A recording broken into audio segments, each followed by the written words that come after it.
spelling bee. But he Congratulations, does Bud. drive to every single event. So Bud took off the last event because, the Bud Mobile needed a little rest. But he's back in action. I guess the question is, what happens when we hit overseas? Is he going to drive too? It's going to be tough. I believe it. I mean, he could probably take a ferry over. You know, Yeah. he could take he might have to leave like 3 weeks early, but Bud Widener, Cameron Hill, Ian Burgess, David Kossel II. All right. I like it. Prestigious.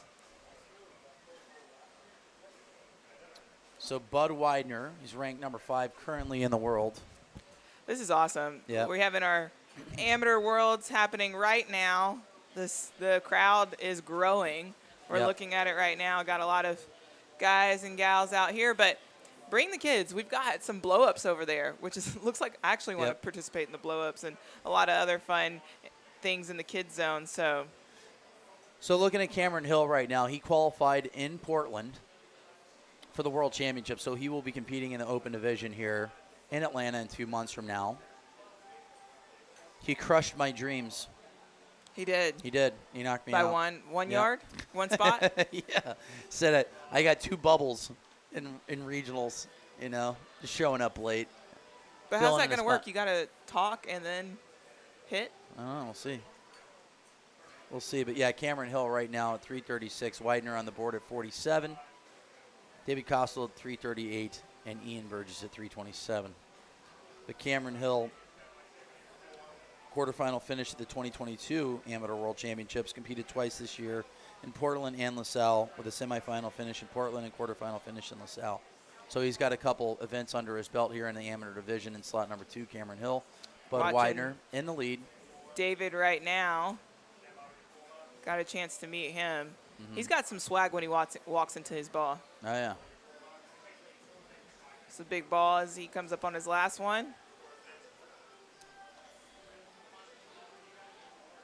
So Cameron Hill, this ball looks decent from him. It was a little bit of a miss hit. This one was flirting down that left side on ball number 5. It improves to 348. So Widener needs to improve on that last ball. If not, he will take second place. Points are a premium right now. 450, 500 should get you in. So we're going to do 2 brackets of round robin of 16 hitters. So 32 will go down to 16. It's a marathon for these guys, and Absolutely. we'll be back right after this.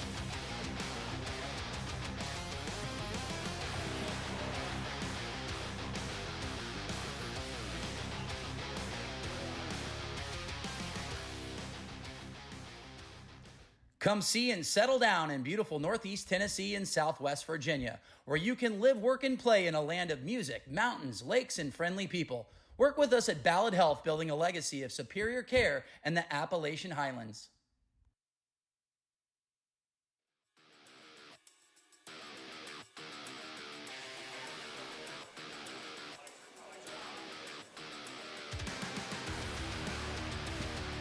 And we are back.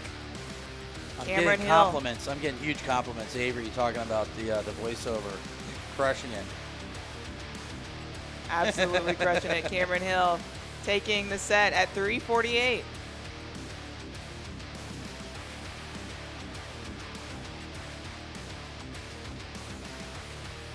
Going to get started here in a few minutes with our next group.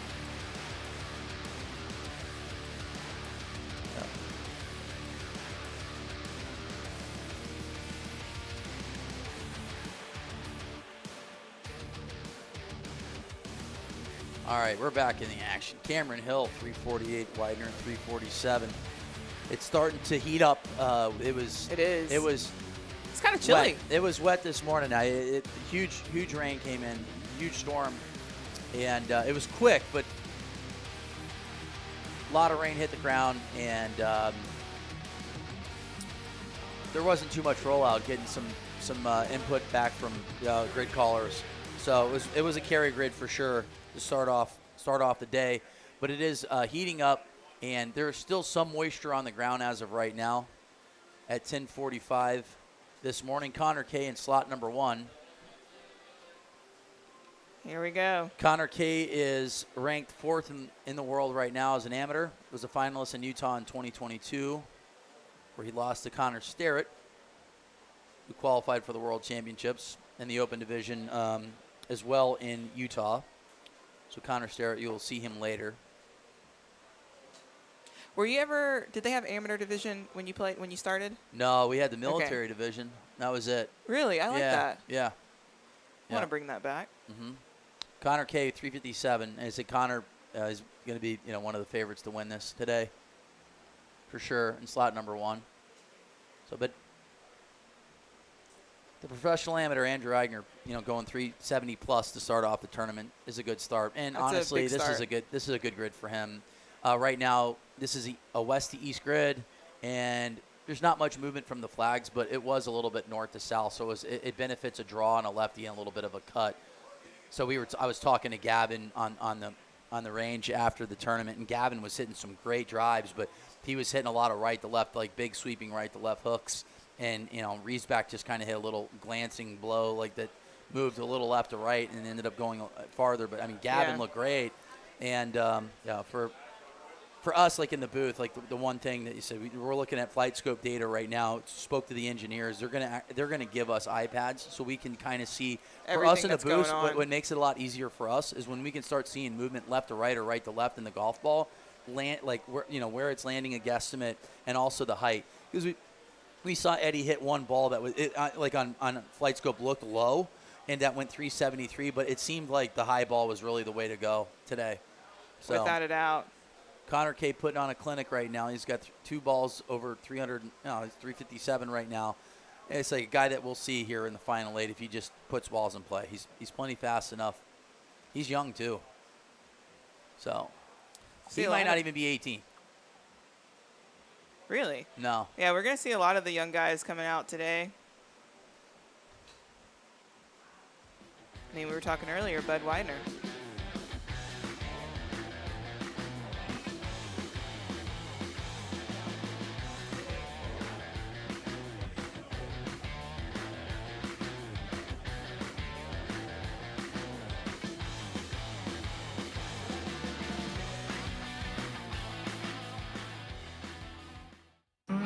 You don't have to love nature to visit Tennessee.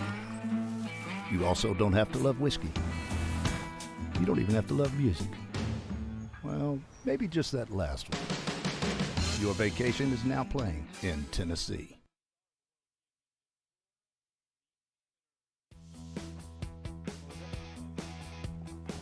There it is.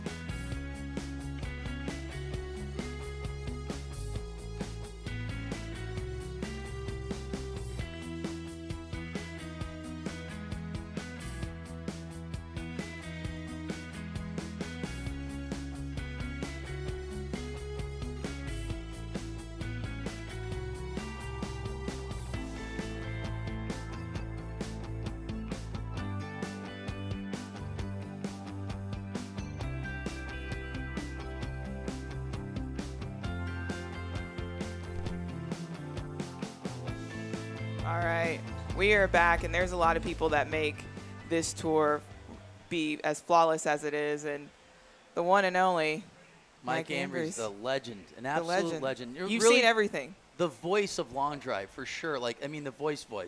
When you hear on the PA, like I got in 2007, something about his voice made me nervous. It's just like Give us the grid is clear. It's like the names, like on deck in the hole, whatever. It's just the grid is clear. Play away. There we go. That's it right there. No, I'm so excited to be here. It's fun to be back. I mean, the sport has done so much, not only for a lot of players, but also for me. I mean, I've been around for, I guess it's like 24 years. Can't even count anymore how long it's been, but it's really been exciting. And, WLD is just going to new heights. I mean, right now we have the amateurs going on. I mean, we've never had amateur division, and these guys can hit it. I mean, this is not your ordinary amateur golfer out there. No, not at these all. These guys can hit it. So, I mean, you see guys like Eigner and Bud Widener, and these guys can flat out rip it. I mean, they take it deep. 210, like Andrew was right around 210 ball speed today. So, I mean, he's legit in the open division. Yeah, no, I You know. He is, I mean, he is. it's I always say that you need to write a book about Long Drive and the stories, because you have so many stories from behind the scenes, and from we've had just some good ones winners. over pizza. We've Alexis. had some really great ones. What are some of the things you've seen consistently over the years that makes Long Drive Long Drive? Other than the longest guy always winning. Yeah. You know, it's just, I think you just continue to see, well, let me backtrack. The sport has evolved. I mean, the player now is a little different than when I started in 1998, 99. I mean, the science behind everything is so different now. And it's just, that's what has evolved the most. The guy still, you know, speed wins, right? Yeah. Speed's going to win. And it's always been that way. You know, back in your time, Jason Zuback was the fastest there is. We probably didn't measure that a lot. You know, we didn't have all the technology that we have now, but speed always wins. And Yeah. the fastest guy is going to win. But I just think now the depth, there's more guys that have an opportunity to win, I think. You know, it's just, you know, we could go maybe count 10 guys, you know, somewhere around there that, you know, okay, these 10, we got a feeling they're going to be in the final, they're going to make it. Now it seems we can go 20 to 30 even, you know, just because the fields are so deep and these guys are so physically fit and what they do, and you know they train now and how they work so hard to getting ready for competitions. It's just I mean the athlete is so different, you know, and that's in every sport. You know, Without a doubt. What do you think about the gambling aspect to it now? I think it's great. It I is. think it's fantastic. You know, I think it's gonna obviously help take the sport to a different level, Yeah. and not only to a different level, but I think it's gonna expose it more.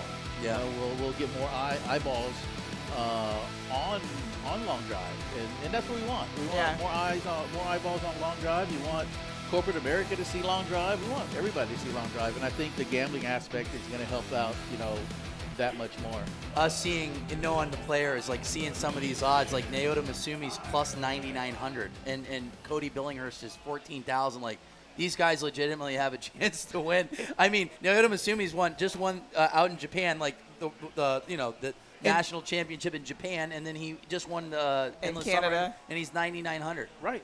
But it just goes back to what we just said. You know, the fields are so deep now. I mean, Anyone can win. Anyone can win, and I don't know if we can say it, but it's not a bad bet. You No, know? I mean, It's like, not a bad bet at all. It's not a bad bet Yeah. because I mean, a guy gets hot, you know, and Bobby, and Alexa, both of you know. I mean, well, this is your grid, isn't it? Right This here. is my grid, This yeah. is your grid. I just thought about that. Yeah. I mean, you get a bounce here and there, or your opponent gets a bad bounce here and there, and I mean, it's just a matter of, as we always say, a matter of inches. Yep. But And it's luck. Just, that's what I'm saying. You know, just a bounce here and there, and you think you hit a nice little draw on the right side, it hits something and kicks out, and next thing you know, you're OB, and ball went 390, but it's OB.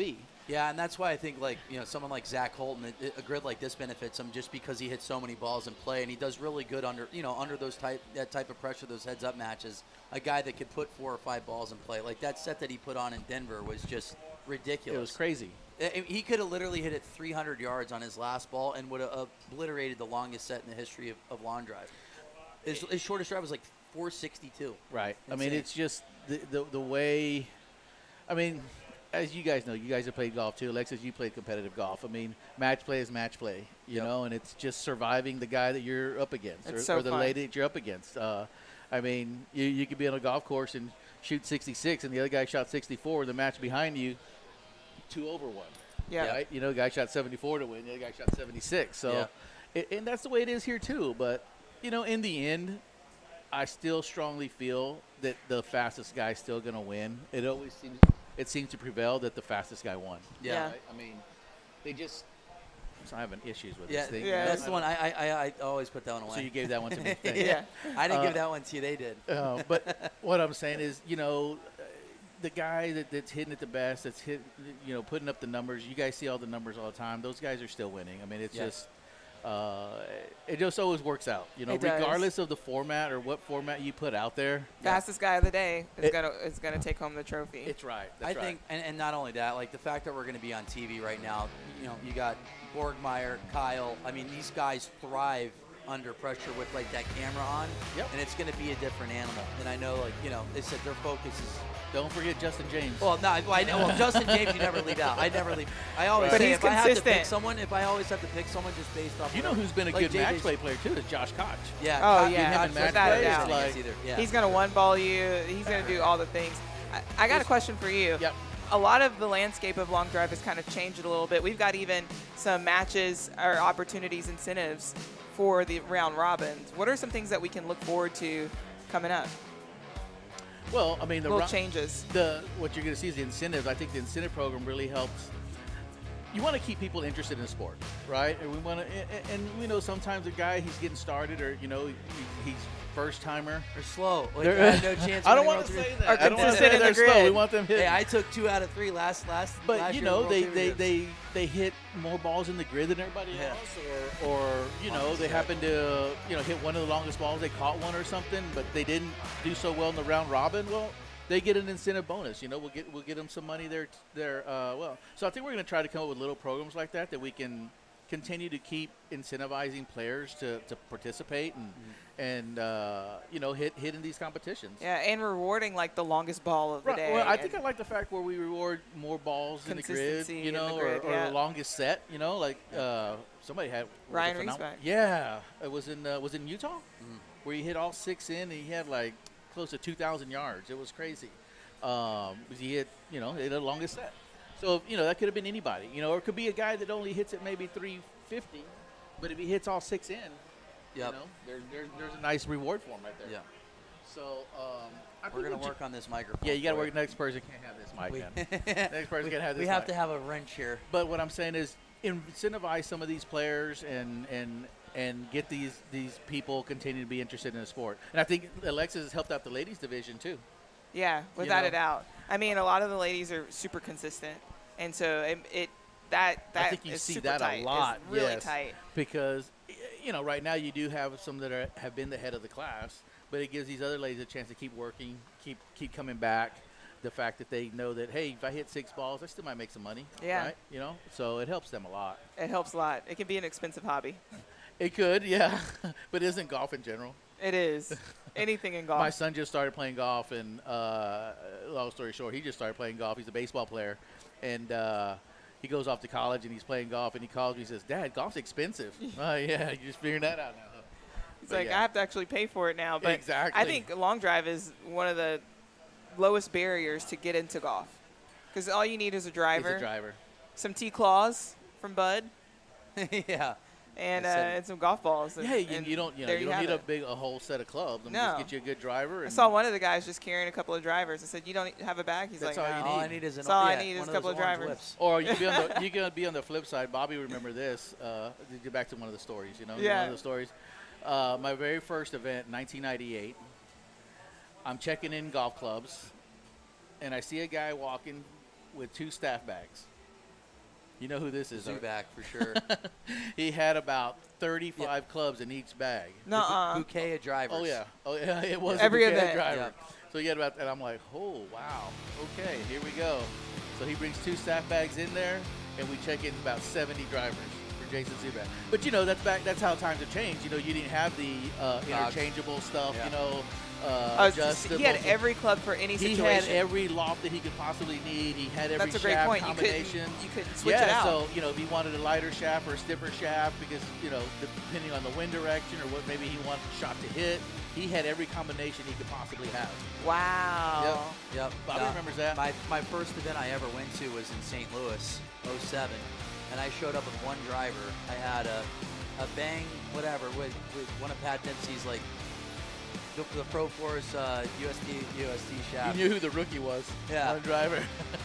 And I did the same. Some guy comes up to me. He's like, "You're gonna need another driver, man." So I think it got right down to the final 8, what have you. Like I got an exemption because the way you had it before is like if you weren't exempt, if you lasted the longest in a tour event, that's how you got your exemption. Right. So that's how I It was got more my of an exemption alternate world. status. You were one of the alternates, basically. So, to wear, yeah. well, yeah, I got into the pro event, and then I went through like 4 or 5 sets, and someone put their arm around me and was like, hey, congratulations, you just made it to the world. I'm like, no, I got to go somewhere. I got to go to a regional. Like, no, you're the last man standing. Yeah, for the that's exemption. how it was. So that was We pretty used cool. to give an exemption That's to cool. the winner of the tour event. Now, the winner of the tour event was already exempt. We go to the next guy, Yeah. and then the next guy, and we'd finally get somebody out of that tournament that goes to the World I like Championship. So that was pretty cool. So that's how I got my first exemption to the World Championships. Another story that he brought that up, we had one event where we had, I want to say there was a field of 48. I think it was 48, might have been 64. 47 guys were exempt out of the 48. Nuh-uh. So a guy just signed up, he got in. I mean, he beat, Yeah. he knew how to manipulate the system. You can't blame him for that, right? I think Kyle Blakely did that the one year. Was it It Kyle? was Blakely. Yes, it was That's Kyle. so All We had, Kyle like, had to it do was a was field show of up. 48. Yep. and 47 guys were already exempt in the tour. So it was a good tour Yeah, event because yeah. everybody was the top guys. Yeah. He wasn't But he exempt. got in. He got in. Yeah. Blakely He just, just had signed to show up. up. Yep. That was it. I love that. Yep. Well, we've got Art Sellinger back Yes. in the booth on Monday. Super excited. You've worked a lot with him. I'm pretty sure y'all have some stories together. Oh yeah, I mean I was with Art from 20 or what was it 1998 to 2015 till Golf Channel took over in 2016, and Art's great though. I mean Art will be great for the telecast. I mean he brings a lot of knowledge obviously to the sport, and he's been there done it for so long that and he did what was it. He did all the Golf Channel telecasts, and even some before that. They were on ESPN. So He's the Godfather. He is. He's the the reason best. why I'm in this booth. One of the He's kindest the reason people. why I own a software company. I got into Lawn Drive. I did every business that I've done since '07 is because of Art Sellinger. So, and like I say, for me, he gave me an out. I get out of professional baseball. I was playing poker, which was great. I did well, but it gave me an opportunity to like get angry and hit something, Right. and to put it on a world championship stage. Like regardless of what you're doing, to be able to compete against the best on the planet, Art gave us that platform, and directly or indirectly, I became a businessman from Lawn Drive because of him. So, I always thank him for the opportunity. What do you? I mean, we're watching the amateurs. This is the world championship there's for Eichner them. again. What is your thoughts about Eigner? We've seen him dominate. Andrew, he Plays in both open and amateur. yes, and he can be competitive in obviously the Open as well. I mean, he's got to be, like now we're talking about gambling now. Who has the odds? But I mean, I think he would be the odds-on favorite in this division. Look at that 210 ball speed right there, Bobby. for Yeah, Andrew Eigner. Once again, once we're done with this interview, we'll update everybody on right now. But Connor K, Cameron Hill, Hayden Freeman. No, what I right think now, about Eigner, I think he's not only does he possess the speed, but I mean he's got a great swing. Yeah, He He's got does. a really good swing, and I mean he's going to hit balls in play. You have a good swing like that. He's got to be the favorite in the amateur division, I would think. But we know you can always get beat, but with his swing and the speed, and he seems like he's bulked up a little bit. He's been in the gym, so he's Working on his fitness. yeah. Again, that's what the these guys do. professional amateur's That's not what acting these- like an amateur right now. Exactly. Yeah. And there comes Bud. There Yeah, comes what Bud are your to the thoughts team. on Bud? He's been electrifying this entire season. You know what? I think if we could have 100 Bud Wideners, it'd be amazing. Yeah, I without mean, a doubt. He's great for the sport, but he's just a great guy. I mean, you just love seeing a guy like Bud be successful. I mean, we were, selfishly we can't pull for players, and we don't. But just seeing him what he did in Canada was awesome. He was so thrilled to make it. What did he make it to the Final Four? I think Yeah. in the Open division. Yep. I mean, and having a guy like that, he's appreciative of everything, and he just I don't think anybody out there would not want to, say Bud Widener's a great guy. He is awesome. We're out taking there. a peek at him right now. But after 2 full sets, Connor K, Cameron Hill, Hayden Freeman, Andrew Eigner, Stephen Hopper, Thomas Torres, and Bud Widener, and also Clint Oliver are on the inside your right top eight now, right top there? 8. Yep. So, top 8. But as I said, taking a peek at the comments, he said not too often we have the opportunity to sit here and talk with Mike because he nonstop works, from 4 in the morning until literally the sun goes down. So, but we'll keep you guys up to date. But for us that historians of the sport, I've been involved in this business for 17 years. Like he is the man. There's a reason why everything runs efficiently on time. The Without grid a is doubt. the way it is. It's because of this gentleman sitting next to us right now. So. You know, we wanted to give him the platform because he deserves it. Well, thank It's you a very much. It's knowledge glad to be on up here. not only just the athletes, but also everything behind the scenes. And so Yeah, I mean, it's You're the glue, man. you are the glue. Well, I've been very lucky. You're That's all you can say. Is be Kind of lucky. reminds me of Ryan Riesback had his kids out in the Utah event. You had your son come out. And, Yep, he worked you know. put him out there in the grid. He worked a couple events and show him what it's all about. But you know what I have to say though, I've been very lucky to have people that are still working with me, like Dennis and Shane Day Oh, yeah. and guys that I've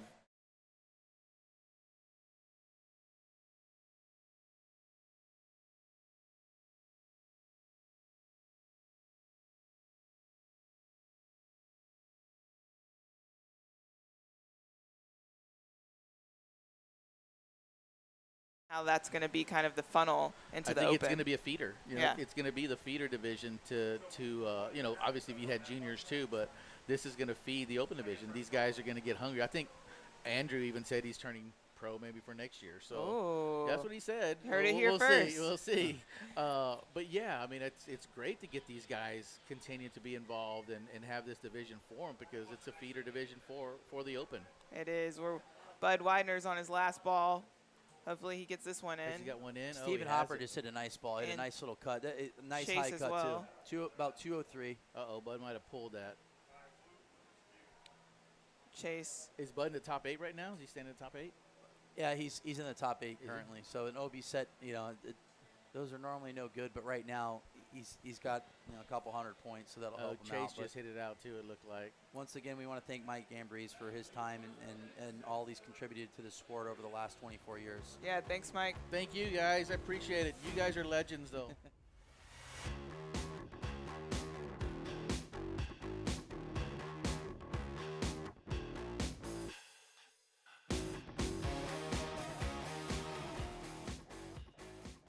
Eastman is driving change to show the world what's possible with recycling.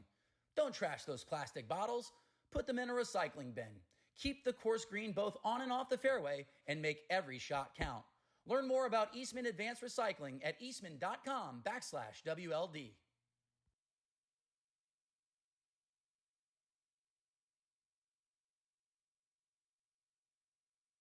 Welcome to Kingsport, Tennessee, a magical place where history and charm meets breathtaking beauty. Nestled in the heart of Northeast Tennessee, Kingsport offers a getaway like no other. Whether you're seeking adventure, relaxation, or a taste of Southern hospitality, Kingsport has something for everyone. Load up the family and make the short drive to Kingsport for an affordable and unforgettable vacation. Head to visit kingsport.com to... And we're back.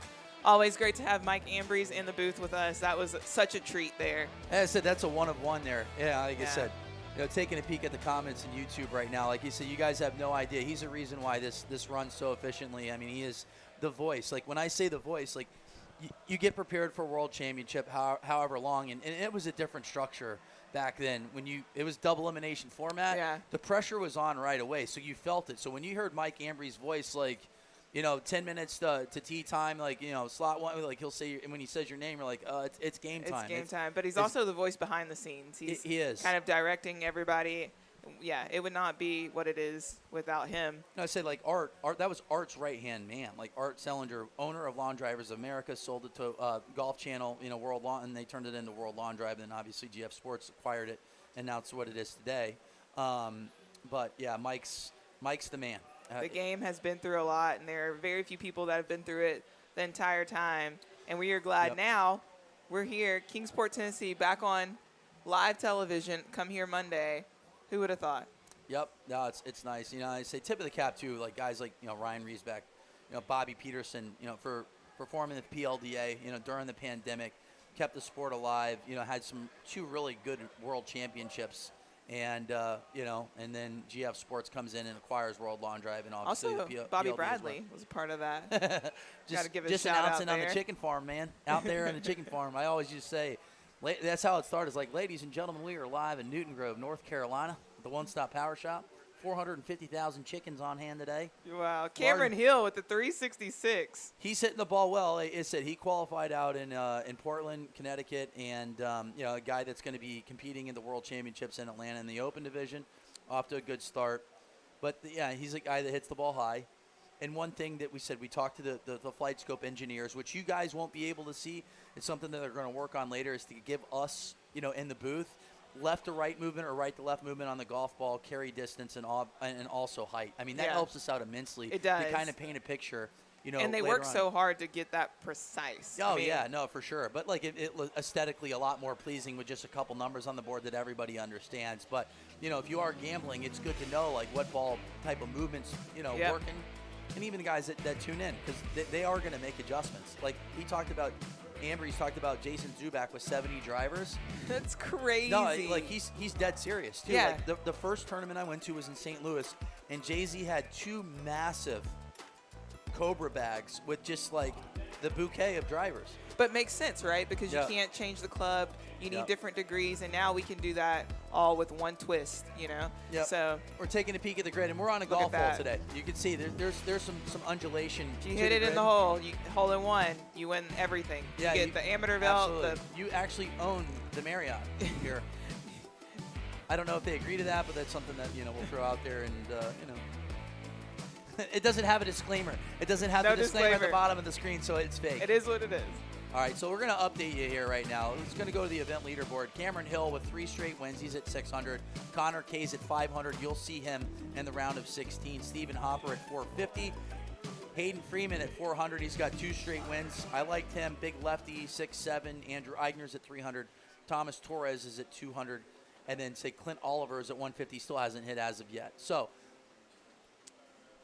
Florent is from Belgium. Did you know that? Belgium, the Belgium dip. I know. Belgium chocolate. Belgian chocolate. I know. I mean, we talk call about it this Belgian being a dip. world tour all the time. We've got people showing up from all over the world, and it's cool to really see that even in the amateur event. Yep. But yeah, Andrew Eigner at 210 ball speed. It's good stuff. Bobby, can you tell us we've got these three numbers now: ball, club, and spin. Can you help the people at home better understand that so they can paint the picture in their head? So if you swing 100 miles per hour, you want to hit 150. So what you're going to do is you're going to take that club speed number and try to multiply it times 1.5, and what that number is, you'll see what they should be around if they hit a center punch strike. If it's under that, obviously, then they didn't hit it as well. Occasionally, just because of the loft of the driver, you can create maybe a 151, 152 smash. So if you swing 100 miles per hour, it's potentially that you can get up to 151, 152 ball speed. So essentially, if you add the two together. Yeah. So like if you 137. add the two together. Yeah, 137 I think is like 2055 maybe. Subtract 50. Yeah. Then you're going to get around whatever number of distance they're hitting. There you go. And then the spin makes a difference too. So the spin, if it's too spinny, sometimes they'll come up short, kind of balloon up in the air. Look at this number, 212. So this is a 151 smash right here in slot number 4, and that's Hayden Freeman right now. I like this kid. I saw him on the range. He was huge. Solid, He's a big kid. He's 248 pounds, which is correct. And his nickname was 379. Big ball there from Hayden Freeman at 212. Like, come on, man. That guy's not an amateur either. He's a professional amateur as well. Not that much experience under his belt. But another collegiate baseball player. Yep. You baseball players are taking over long drive. Yeah. So for me, what I want to see from Hayden Freeman right now, you said Andrew Eigner and Hayden Freeman, is just dispersion. His is going to be right to left. So when he starts swinging hard, you're going to see these big. There you go. Perfect example. His ball's going way left. He's just those big old turbo cuts. Just gets super fast. He's got to Pulls just hard. be patient. He's plenty fast enough. Focus on hitting the center of the club face, Mr. Freeman. I have a good idea that he might be in the Open Division next year as well. Yeah. No, he's long levers and he's fast. So Hayden Freeman 379, Andrew Eigner at 363. We'll be Andrew's back. gonna have 400 points.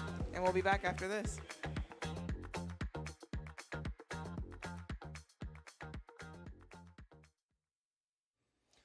The decision to hire a lawyer is not one to be taken lightly and is one that people often have to make during very tough times. Make the choice that hundreds of satisfied clients have already made and chose Josh Hopner, an attorney who will fight for you from the beginning of your case until the very end. Josh's practice serves the greater Tri-Cities area, including Kingsport. Contact him today to schedule your free consultation.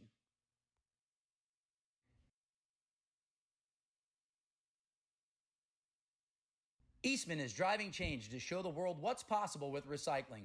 Don't toss your plastic in the trash. Put it in the recycling bin. We'll work our advanced recycling magic and turn waste into materials with new life. Visit eastman.com/WLD to learn more. And we're back here with the next set. We've got Taking some heavy selfies. hitters coming up. We talked a little bit earlier about James Anderson, who played in the league for a Yes, bit. he did. NFL. It's always fun because, I think I can remember growing up, everyone's telling me golfers are not athletes.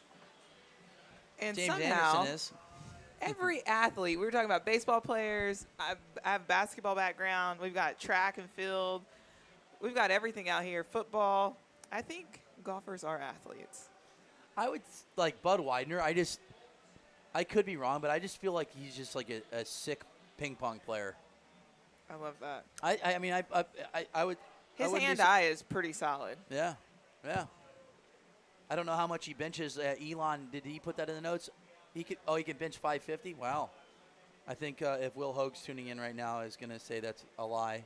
Will Hoag, the strongest man, pound for pound in long drive, 465 pounds he benched, and he was 214 pounds. Willie. So if I'm wrong, Will definitely probably punch me in the face later. But Will, I apologize. But I know for a fact it's 465. Will Hoag benched 465 in the Tennessee Amateur Lake Division. Really? Yeah, yeah, I think I've seen him bench a fire truck before. he has. So Chief Will, and I called him Captain, and he's like, I messed up the ranks of his firefighter rankings, but Will Hoag is Chief Will Hoag, and he's out in Memphis, so it's not necessarily a home game for him, but we are in the same state. Memphis is kind of a hike. We are. James Anderson taking the lead at 3:53. Ah, boy. Who's it? Wes Patterson is the one that got him into long drive. Yep. Word for word, this is what James said. Wes told him, "Hey, bro, you drive the ball pretty well. There aren't any guys on the long drive tour that have your story. Why don't you give it a shot?" Word for word. Yep. And Said he you did. can probably be competitive. You're an athlete. You can figure it out. And that, boys and girls, is when his long drive journey began. Yeah, he was down in South Florida. He'd come into the to my yeah. my shop back in the day. Yeah. Good old 5-star custom golf. You got Curtis Kelly there now. Royalty. Royalty, yeah. So, but now I called the golf shop 5-star custom golf, Okay. and a lot of history in that shop. A lot of world records were broken in A lot. there. Really Do you cool. still sell the your putters? I sold them all. No. At 3,000 putters, gave them all away. Gave them away. Well, I mean, at charity events, corporate outings, like Okay. people come in, donate a ton of money. They got Yeah. something tangible for the generosity. But yeah, I have like Those two are left. good. Those look good. Well, it was fun because I just told the designer and the foundry, I'm like, just make them really nice. Yeah. Like as nice as they can. I don't care. Make 'em we're giving pretty. away- Yeah. Yeah. It's like as long as they don't lose money. I love it. But yeah, James Anderson looks like he's going to take down that set. He went OB the first set. Updated right now. We're looking at the board. Yeah, he won that. So we'll have 300 points after 3 sets. So he's got himself, a good chance to get into the round of 16. But Hayden Freeman looks great. I mean, the fastest guy so far today, 212, was the fastest ball I saw so far from him. He's looking really good. We're Yep. finishing out set Yep. number 3 of the first group. We've got another group that comes on at 1 today. Make sure you tune in for that at 3 p.m. Our round 2 top 16. And then 5 p.m. we will be crowning a champion as we go from quarterfinals to finals to see who is our world champion. And I really like the fact that this is a world championship, so they're doing a round robin. I want to see more guys hitting or Yeah. more balls hit. Not sure if they're going to take that to the open division, but I really enjoyed the final 16 being a round robin, and then going into the heads-up matches after that. I mean, because like I said, the more swings, and Mike says you're going to see the fastest guys get there, and it guarantees that you're going to see the fastest and longest guys on the planet there in the final 8. The round of 16, those heads-up matches are good. I mean, it's a long season. 11 season. tournaments, 10 tournaments, a lot of swings on that body, so to conserve. But I really like seeing this in the amateur division, that they're going to a round robin format with 16 hitters. And I think one of the coolest things, especially for the amateurs, is what they're looking for is experience. Yep. And so They're going to get more swings today. Hayden Freeman, Cameron Hill, Connor Kay, Stephen Hopper, Andrew Eigner, James Anderson, Thomas Torres, and David Costal right now are in the top 8. So we've got through 3 rounds. Cameron Hill, Hayden Freeman, they're 100%, and Connor Kay's in. Stephen Hopper and Andrew Eigner need to hit a couple balls in play. James Anderson puts himself in a good spot with 300 points after 3 sets. So right now, I am really impressed with Hayden Freeman. He looked great on the range. He's fast. He's tall. He's a baseball player. He's a guy that, he can make an adjustment pretty quickly. And said he's got really, really long levers. He's almost like a Tim Burke type. He is. That's a great. Like body structure, which he was a pitcher as well. Tim Burke being a pitcher, University of Miami, 2-time world champion. But yeah, I would say he's kind of got a frame similar to him. That's a great comparison. Yep. And a lefty. Yep. So I would love to see Long Drive do a maybe a home run derby or something. Yeah. Oh, yeah. Like actually the guy, because everyone's been in baseball. I'm back in. You're back in? Oh, yeah. I'm not going to lie. One of my best friends is the coach for the Cincinnati Reds, and he came in, and he's like, well, hey, will you speak to the team, to his all his catchers and what have you. So 45 minutes talking to the team, and then we went out and hit batting practice. I was so sore. I mean, just different muscles. Yeah? Like, I mean, I can hit a golf club, or I can hit a golf ball all day, take 500 so swings. And baseball just – I don't have abs, but I felt like I had them after I swung the golf club or baseball bat. Everyone has them. Yeah. Hayden Freeman's put on a clinic right now. He is looking really good. Like I said, on the range, if I had to pick a sleeper right away, just after, you can just hear it. Oh, I just heard a ball. I'm like, ooh, that sounded good. And he's hitting the crank. He's hitting the cranker. He's hitting the fire, the head that Bryson DeChambeau ended up winning a couple weeks ago. You can hear it, and we're in a booth, which means a lot if you can hear that, because we've got some barriers. 380 longest drive of the entire tournament. Eddie Fernandez was at 379, but now Hayden Freeman putting on a show here in the amateur division, which I can say this like Cody Billinghurst. Like Cody Billinghurst wins an amateur event at 218. Well, this guy's climbing the speed charts at 212. Hayden Freeman looking good. We'll be back after this.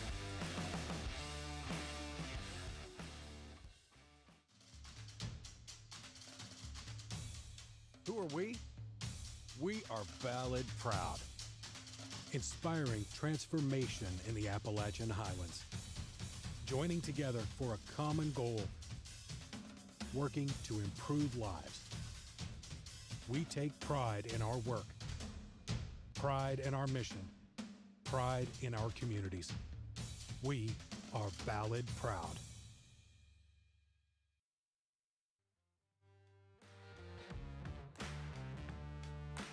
And we are back.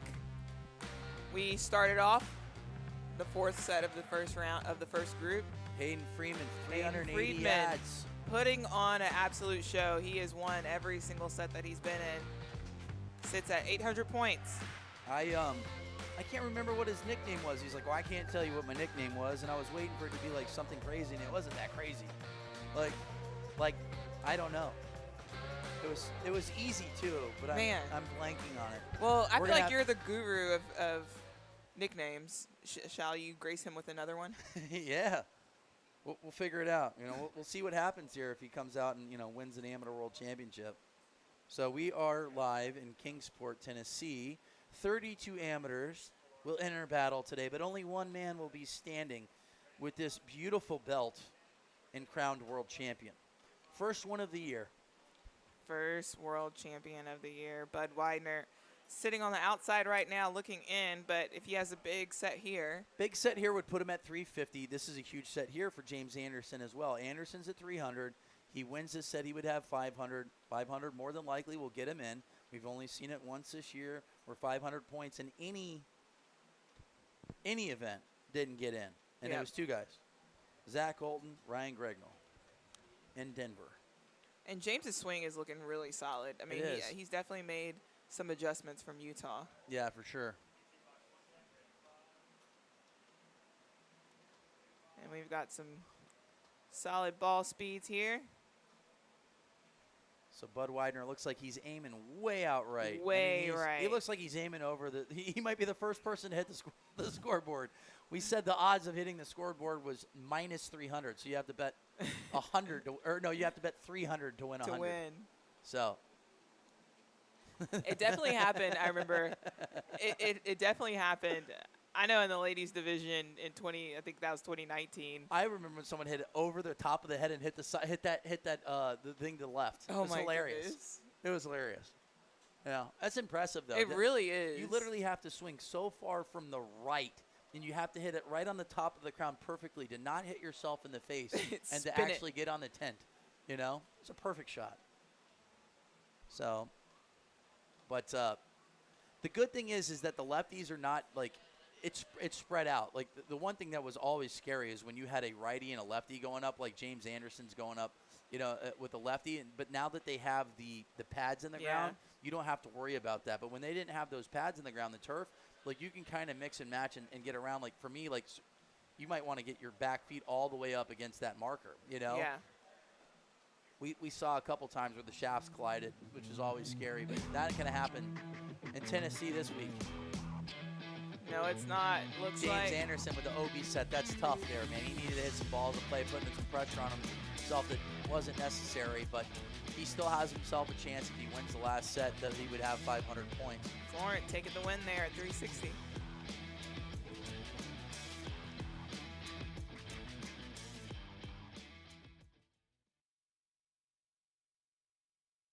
Don't miss the World Long Drive on Golf Channel August 28th at 8 p.m. The world's longest drivers will go head-to-head until a champion is crowned.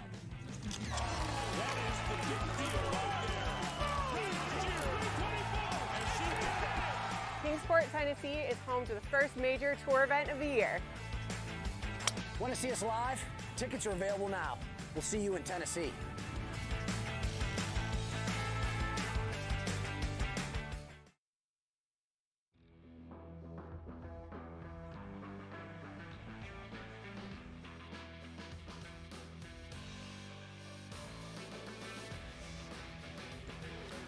All right, let's look at some performance bonuses right now. You got Yeah. Hayden Freeman at 800 points, but David Costel right now has 12 balls in play so far. Safely in the lead. Longest set was from Thomas Torres at 16:35, and then Hayden Freeman, the longest drive at ball. 380. He's doubling up right now. I guess the question is like, are you would know, are the amateurs allowed to have performance bonuses? They are. Okay. I think amateurs can make up to Was it 750? 750. 750, but yeah, like I guess performance bonuses may be something different because I mean technically, if they go through all this, like whatever, you can win probably $1,500. 275. Yeah, it's 825, 1650. High school education. Pretty sure I got that right. Only thing I'm good at is math. I'm good at adding, subtracting, terrible. And last night we were talking about the guy's name's the Human Calculator. Unbelievable. Ridiculous. I was at an event in Westchester up in New York, and this dude literally is the Human Calculator. Oh, my Like, goodness. Anything you say. He's like, hey, he goes, when's your birthday? And I go, December 15th, 1980. Boom. He goes, you're born on a Monday. Like, immediately said that. And he goes, he tells this guy, he tells this guy, he's like, pick 4 numbers. Doesn't matter, whatever. And then he tells another guy, he's like, pick 3 numbers. And blah, blah, blah, blah. And he's covering the phone. And then he just instantly tells the guy to type in some random number. And it was my birthday. It was 12,158,000. It was insane. It was unbelievable. Oh my gosh. So, but anyways. Some people have just talents that are absolutely incredible. Crazy. Stephen Hopper, 343. Ian Burgess, 335. Bill Arbasol, 310. Clint Oliver, still working on a number. Honestly, okay, give me 2 numbers. 1 and 5. Okay, give me add or subtract. Subtract. Then how much do you want me to multiply that by? 4.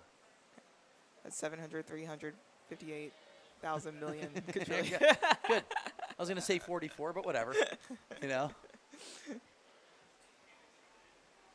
Stephen Hopper getting through that ball. I mean, he had a little recoil there action from him. Like I said, yeah, he's got a little movement there on that golf ball left to right, but he's got some speed. Clint Oliver sneaking in at 349. Yep. Stephen Hopper's last ball. I like it.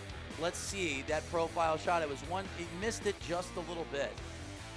Here we go. 336. So Clint Oliver's going to take down that set.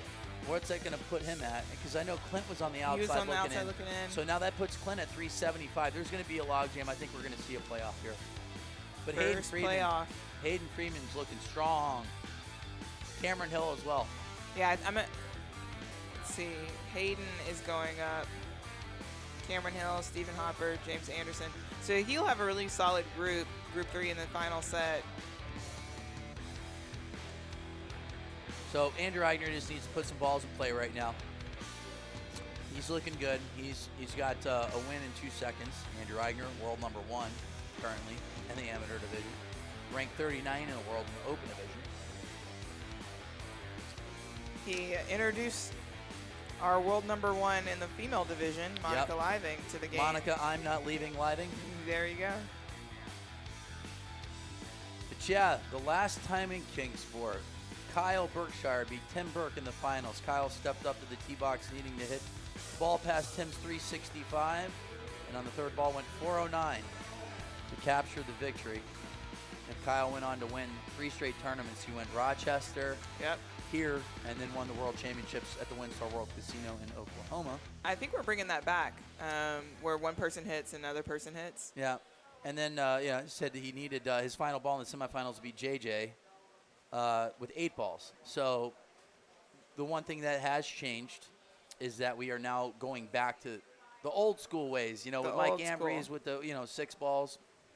We had Mike here earlier on. One player hits, another player hits. It's, I was able to go back and we talk about, like, us sitting in the booth, what can we improve on. For me, I absolutely love the round of 16 at the World Championships, and then, like, the 4 guys on the tee in the quarterfinals. It's nuts. I mean, there's so much stuff going on. It's crazy. Like, there is so much energy, and, but for TV, it's going to look a lot better. You know, it's going to be presented a lot better with, the guys going. You can build a lot more drama, but it's just like, it's crazy. Like when everybody's sitting, it is absolutely crazy. Yeah. And then, is it the person that's seated the highest gets to choose if they go first or second? I think they're gonna choose if they want the hammer or not. Which I think a lot of those guys are gonna want to have it to know what number to chase. Yep. So the hammer. Well, being some the people like slot. that, and I've also seen some that like go first because they don't want the pressure. But like someone like Zach Holton, like if I was him and I had the opportunity to pick, if I was Zach Holton, I would want to go first because he's gonna put balls in play. He hits it straight, hits a little cut, a little cut. But for me, like if I was him, I would want to go first, just set because. The tone. Yeah.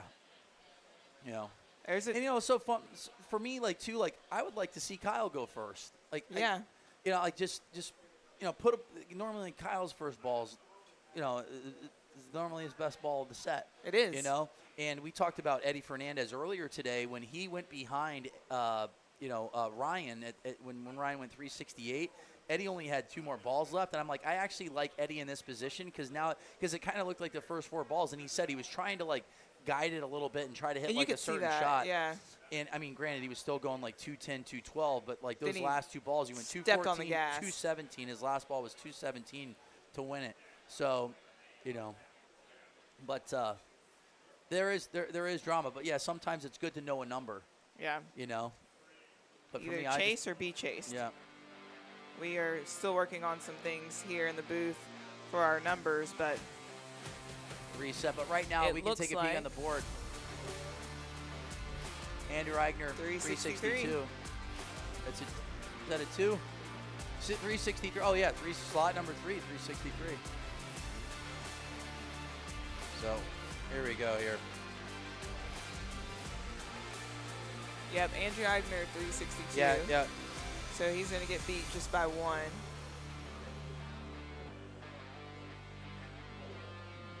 And we will be right back after this.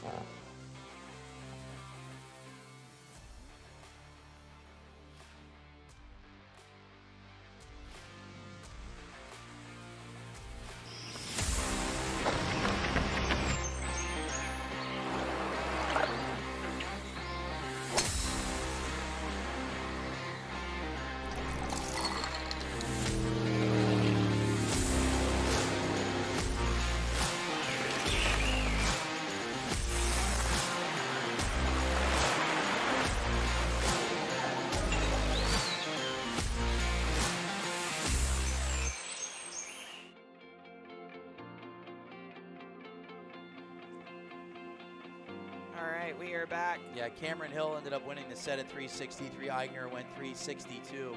So Cameron Hill and Eigner are going to be in. I mean, essentially, Eigner just needs to put a ball in play. But there's a lot of guys around in and around like 200, 250 points going into their last set. So we're gonna see a playoff. There's no doubt. There's going to be. I think maybe even 400 will get in. Could we have a 5-man playoff? Potential. We talked about it. Believe me, a potential for a 5-man playoff. It's possible. It is highly unlikely, but we did have one time where there's 4 guys on the tee box. So never know. we have the living legend, Seamus Mannion, another voice. He said Mike Ambrose passed the torch off to Seamus. Well, Seamus, PLDA. Yep. We said starting 450,000 chickens, watching these events every single time. And Seamus got, he's nervous around the chickens, but he told me that's his biggest fear. He got ready right away. But like I said, it was trial by fire. And we had a season in 2020. Yeah. And it was awesome. We had 4 events at One Stop Power Shop. And then we ended up having the national championships in Memphis, hosted by Spencer McDaniel, that Kyle ended up going up against JJ in the finals of that national championship. But, Seamus is another guy behind the scenes that all of us know, in the sport that are here, but working the IT right now and just trying to make sure that we have we can see data in front of us. Be able to see the numbers. So we can peek outside and see a little bit. I can't read let's see. What's the word that Dave from Barstool Sports says? Is it filibustering? Is that the word? I think so. Is it filibustering where you're just kind of just rambling on, waiting for all the things to come back that you need? Yeah. So we've got a 299, 338, 314, and 330. So yeah, and like I said, it's not like my eyes are bad. It's just that if you guys look at the back of the screen or like like where we're at, like we have the World Long Drive logo. Like yeah, we can't see much through there. It's like mesh. It's like trying to look through like mesh shorts. So, it is. Well said. Yeah. Because no one can see us. They can't. But we can see them. I mean, I've been flossing, dancing. All right, we've got some numbers back. Here we go. All right, so Hayden Freeman, Cameron Hill, Connor Case, Stephen Hopper, Andrew Eigner. They're in. They're in. They're in. Clint Oliver, Florent Rokerts, James Anderson, Thomas Torres, Bud Widener, David Kostel. Like, they're all in and around. They got a shot. They all have a chance anywhere from 330 points to 250 points. And we are about to get an update. Oh. Did he last ball that? There's a 338 that popped up last minute. Florent got that one. Last minute, they got the numbers, saw a fist pump there. Florent Rokerts at 550. That was a huge Moving ball him to 550. That was solid. Solid work. So, let me take a look at Thomas Torres. Will not face James Anderson. So, this is possible that Thomas Torres wins, James Anderson wins, and Andrew Eigner goes OB. There can be a playoff. Oh, I don't like that. I don't want Andrew Eigner to go OB. Let's not put that in the air. That's like I said, if you're gambling right now. Yeah, that's what you're looking at. And if you want, yeah. If you bet $1 million for Andrew Eigner not to make it into the set, that's what's going to happen. They're going to go into a playoff and he has to lose. He has to go OB. They are off.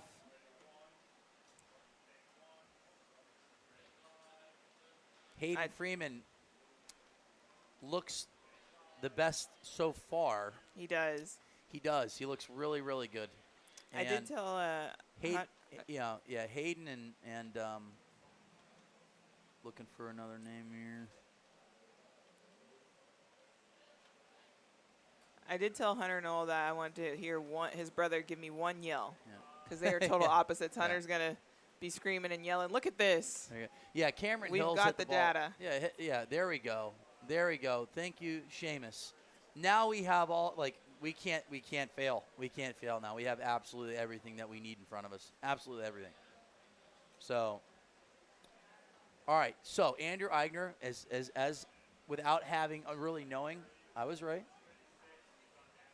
He has to go B, and a couple things have to happen. But if he hits a ball and plays in, Yeah, he sits at 500. He's in a really good position. All he needs to do is, as my coach would say, dink it. yep. Oh, we got a yell. Yeah, Cole Fittler, Ian Burgess, Thomas Torres, and Chase Knoll. So Chase Knoll is out. See, a little bit of a surprise there because like I was a guy that I would put picked money to be on in the top 8 without guy. a doubt. So off just a tad today for Chase. It happens. Thomas but he's Torres still has to win though. he's still giving it everything right now, sitting at 354. I mean, I guess technically Thomas Torres could take a second place. He's got a shot there. He would be at 400. Chase Knoll, 354. Cole Fittler.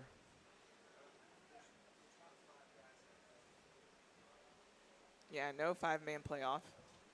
No. It would be cool. For me. not for everyone back here. They're like, how do we do that? So Clint Oliver, yeah, no, I said there is a chance. You could have 4. Be a couple ties there.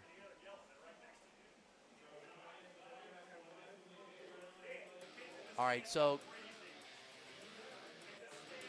Cole Fittler is going to give himself a chance here with this win. It's not underlined as of yet, so they're going to measure Chase Knoll and Cole It's Fittler. what and what. There you got the family right there. Hunter. His dad. So I mean, technically that would, Stubbs. yeah. So Cole Fittler is going to be on the bubble at 375. James Anderson, if he wins, he's in. Bud Widener is at would be at 450 with a win.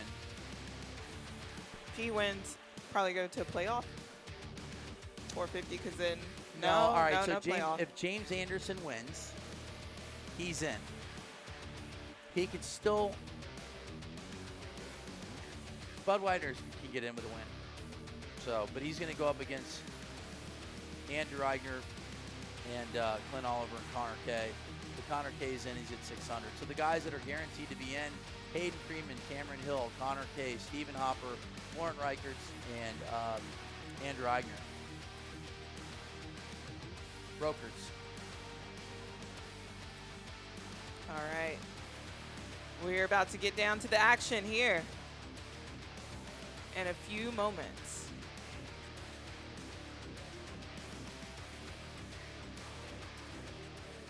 So Clint Oliver, yeah, he's sitting at 375. So right now, James Anderson, if he took second place, would have 400. So he would knock out Cole Fittler and put Clint Oliver, on the bubble as well.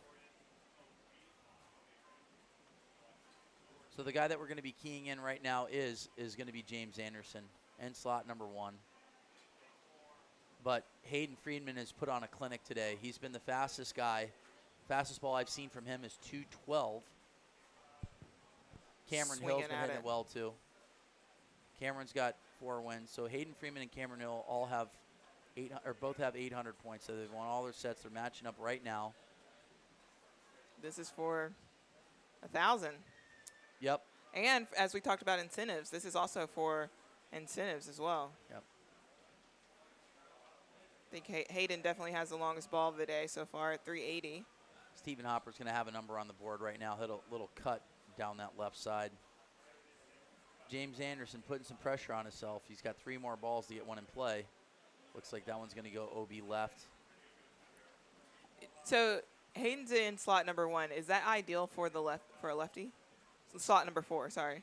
I'd rather be in slot number 1 if I was him. For a lefty. Yeah. I mean, the good thing is, for him, he hits a cut. So, 212 again. Yeah, slot number 4 would probably be better for him just because of his ball flight characteristics going right to left.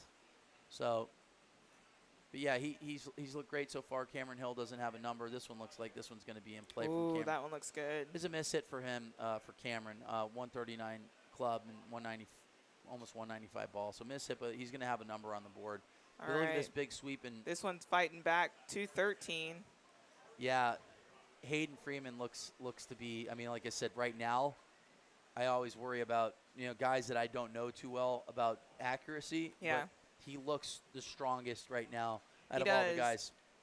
He really does. Like you said, we had a good chat on the range. And, yeah, that first ball that I heard him hit, I'm like, oof. It sounded fast. Anderson went OB, so he's going to be out, which helps out Cole immensely. So, so all that has to happen for Clint Oliver is just hit a ball and play. All right. We're here for it, Clint. Yeah, so Clint just has to hit a ball and play. He'll be in at 400. Bud Widener has to win the set.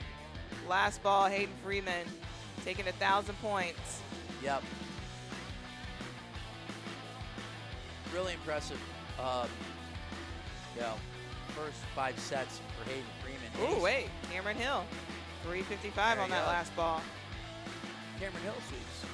But still, really impressed with Hayden Freeman. And for me, just keep putting balls in play in the round of 16 plenty fast enough, and then, hitting the ball in the center of the face when it matters. Yep. So, because right now he is definitely the fastest guy out here.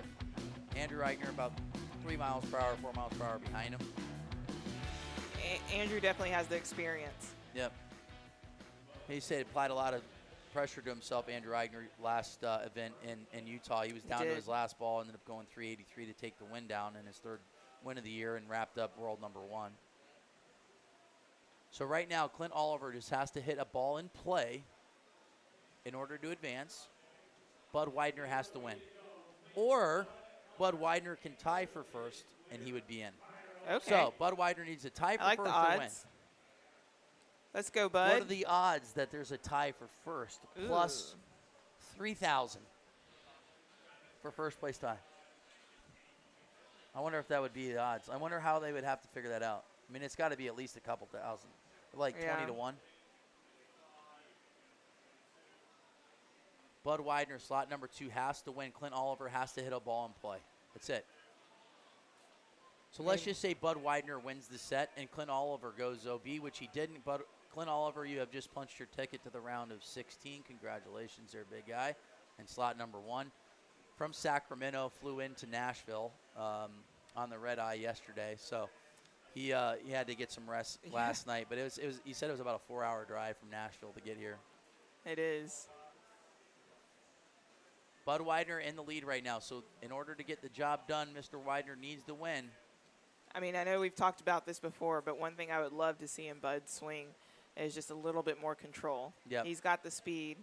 And if I'm Andrew Eigner, I'm going full throttle. Full You throttle. want to try to knock this guy out, because if Bud Widener gets hot, he's got a chance to win, and he's got a perfect opportunity right now to eliminate a really good hitter. Yep. So this is an important set, for these guys like Connor Kay and Andrew Eigner.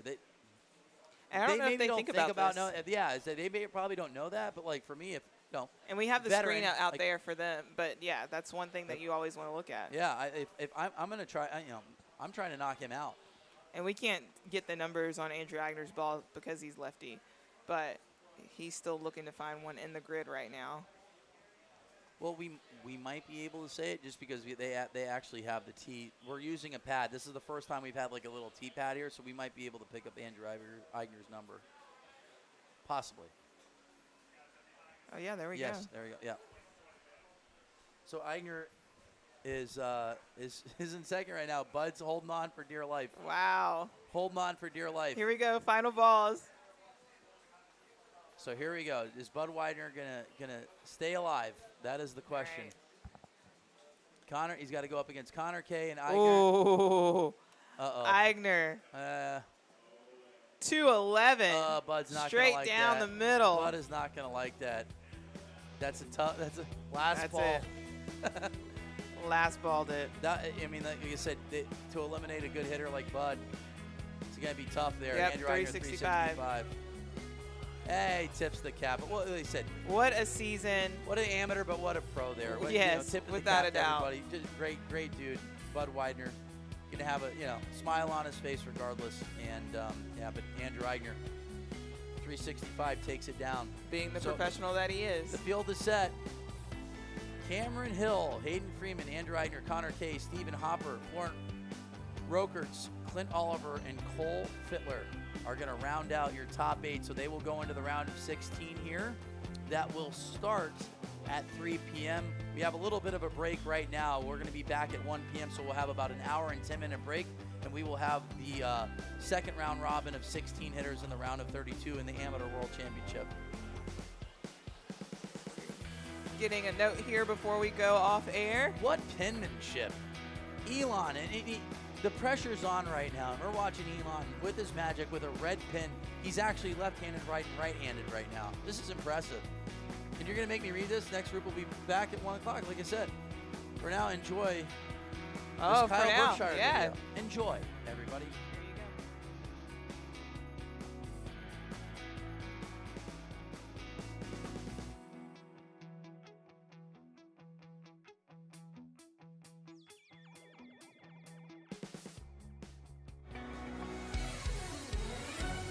That guy is just, he's kind of a freak of nature. With Kyle being number one in the world, you kind of want to go after him a little bit harder, give him some competition. You don't want to get embarrassed too bad. That's what's scary about Kyle is his speed he puts up, because he can miss hit a ball and still be 222, 225. So, I mean, you're going against somebody that their miss hits are about as fast as your PR. So you got to be on your game when you face him.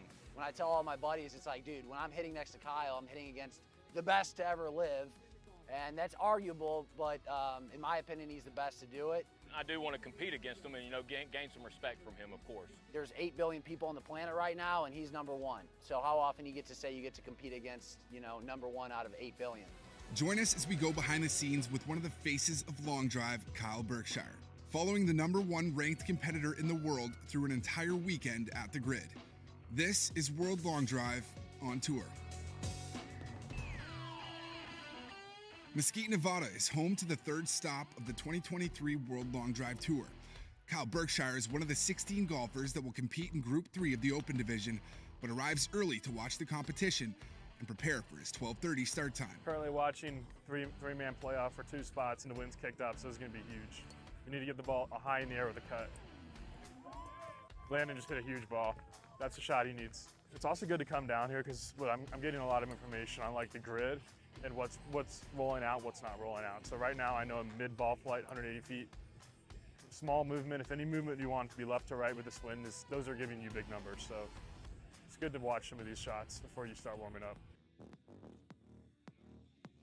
That fourth ball was pretty tasty. It's time for Berkshire to head to the practice grid. While he is the world's number 1 long driver, he's in search of his first tournament win of the season. His last 4 tournaments he hasn't won, and I know that's a long stretch for him. Since 2019, I feel like he wins every other tournament, that's been on this planet. He's still in the throes of, although he's completely recovered from his bone fracture and surgery last year during the championships. It would be good for him to win again here. I think he would like very much for that to happen. We all would. Not everybody here would, but his good circle would. I know he's going to be hungry coming into this tournament this week, and wouldn't be surprised if he's there late to get another W. If he doesn't make it to the Final 4, the Final 2, it's honestly a shock. And I don't know if that necessarily applies to anybody else. He has that championship air about him. Being secondary or being incomplete is not good enough at all. All right, so I got just about a little over an hour. As it's been for a long time, given my world rank at number 1, I'm always the number 1 seed and everything. So it goes, I'm in the first set of the first group and then in the 4th set of the second group. So I have a 7-set wait, which is typically about 35 minutes. So I always have to think about that. But I'm in the first set, so I tee off in an hour and 4 minutes. I typically like to get my body loosened up just about an hour before I start hitting, just to give my body some time to limber up. So that's gonna be very important. So I'm headed over to the dock right now, having him work on me, and we're gonna get loosened up. I'm gonna start hitting in about 15 minutes, 20 minutes, and slowly get warmed up. And with this wind right now, I gotta be honest, we literally might run out of grid. If someone hits the right shot, the grid's about 460, 465, and might not be enough. So we'll have to see how that goes. But I love coming back to this place. It's where I won my 2nd world title. It's a really great spot. I sometimes wish there were a few more people living in the general populace so we get more people out here. But as far as the grid goes, it's about as fair as it gets. So we want fairness above everything. So just really excited to get going. It's gonna be a lot of fun. the adrenaline, man. You know, it's like gambling or anything that makes you excited. You get excited about the feeling. You know, we're always chasing feelings. We're not chasing anything else. That's the thing. The core of it is we want to feel a certain way, and you know, I feel a certain way when I'm here competing, and that's why I love doing it. You know, it's time to get some work done on my body, get loose, start getting limbered up, and I'll take you guys a little bit through getting loose, getting up to speed. You're gonna have to obviously pull this mic once I get really going. Take you guys through a little bit of this so you guys can get an inside look at what goes into getting ready. Hang on, let me help out. Go away, Kyle.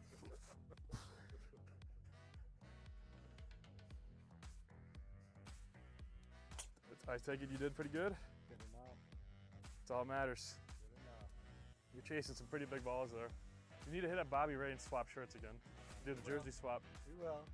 I want you guys to get into a Final 8 match together on TV and do that thing. Do that. Swap jerseys. What are they going to do? I think it's a must. They're not going to stop you. No. Dude, this is some big balls today, man. It's not getting hard. I can get up to like a +3 maybe at my best in the winter, but I always fall back to like a scratch or a 1 in the summer because I can never practice with that 1. How close did you come to making it? Those are always brutal, dude. I'll tell you what, that is just So hard. there's so many stories of heartbreak in the sectionals, man. He hit a shot I'll never forget. At like 15 or something, it was one of the closing holes of water or something, I forget. We might start in the front or the back.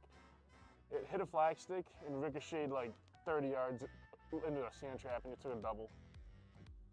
If that didn't hit the flag stick and he just 2-putted from wherever it ended up, he would have been in. Well, dude, the crazy thing, he's made it through sectionals 7 times. I mean, 2 sectionals. So I can't even imagine. Ooh. I bet you heard that one. So I would always get this work done once in a while, but I'm a stout believer in this now because at Worlds last year, I had him work on me 4 days in a row throughout the event. I went from 224 ball speed on day 1 to 231 on day 4. And I'm sure if it was 5 or 6 days, I would have been at 240 within a couple more days. I think a lot of it's just freeing your hips up. Well, and the big thing is it's injury prevention, you know? That's one of the biggest lessons I've learned is taking care of yourself. Because it all adds up. Might not seem like it when you're young. This is a side of the sport a lot of people don't see because, you know, I always get questions, oh, his back's gonna be out by it's funny, when I was 22 or 3, the comments were, his back's gonna be out by 25, and now that I'm 26, his back's gonna be out by 30, and I'm sure it'll keep going up. But the way I would like to explain it is, if you don't do these things, it will go out. This is how you take care of your body. There's certain things you have to do. And if you don't, your body's just not gonna it's gonna give out eventually. The way I like to look at it is that everything we do is cumulative.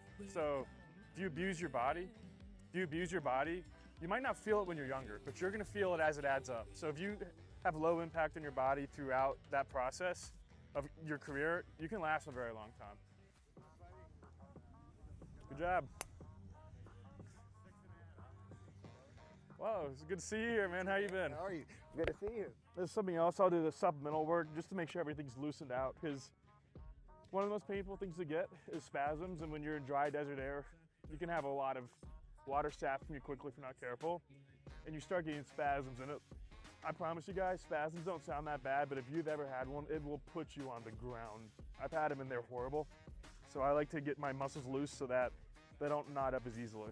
So it's kind of my main thing here. I do this religiously before every single practice session. I'll lift up one leg versus the other to activate different muscles so that they get the main brunt of it.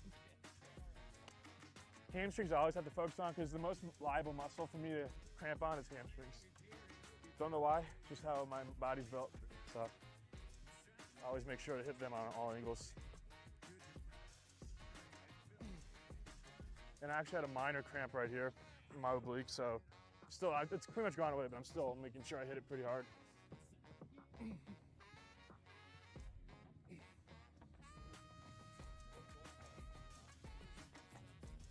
One last thing I like to do is that my shoulders are opened up. I'll lay on this like this and have it all the way on up here. Do T's, W's, and Y's to open up the shoulder sockets. And just really try to let that sink. Do Y's, let it sink down again. And then W's. And just keep that pressure on the lower back as well. Next thing we'll do is pop the TrackMan because it's always fun. It's good to see your numbers because gives you an idea of what balls are doing well in what conditions. So I also do some circles and stuff like that. You know, just I don't do it all the time, but I just want to make sure everything feels limber and loose. Look at that, right in time, 11:45, right when I want to start hitting. So looking good. And I'll take you guys through getting loose. Probably gonna cut it off at around 12 so that I can get dialed in the last 30 minutes of my warm-up. So, but I typically hit about 20 balls at lower effort just to give my body even more time to get loose. Do you have that worn out head? And I'm also gonna get loose with a head that's pretty worn out so that I don't put any hits on the ones I'm gonna use in competition. Get 14 of those on the golf course, that'll do pretty good. First swing of the day, 139, 204, 370 carry, so it's exactly what we want to see. And we'll just keep getting loose as we go. As I said, I typically take about 20 swings. I don't try to swing a certain, all I try to do is just swing at a certain percentage level these first 20. I never try to force my body to go faster than it wants to, so that way I can warm up safely. So that was 144 club speed. We'll probably be at 150 in a couple swings. But then from there, it's just grooving it and getting my feel for the day.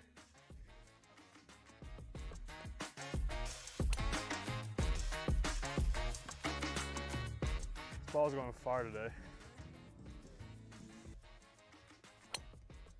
So getting close to being up to speed. I'm about 10 shots in, sitting right around 152, 220. Probably once I start getting more ramped up, I'll dial it up to the mid to high 220s and we'll be in business. All right, guys, I'll hit one more for you guys. We're about 25 balls in, sitting in the low 220s. Get some good balls. It's time to go. Need a couple of those today. Well, I hope you guys enjoyed following along for that. It's time to go to war. 64 guys enter battle. 32 will survive today. One man will win tomorrow. But we got the 2019 and 2021 world champion Kyle Berkshire in slot number 1.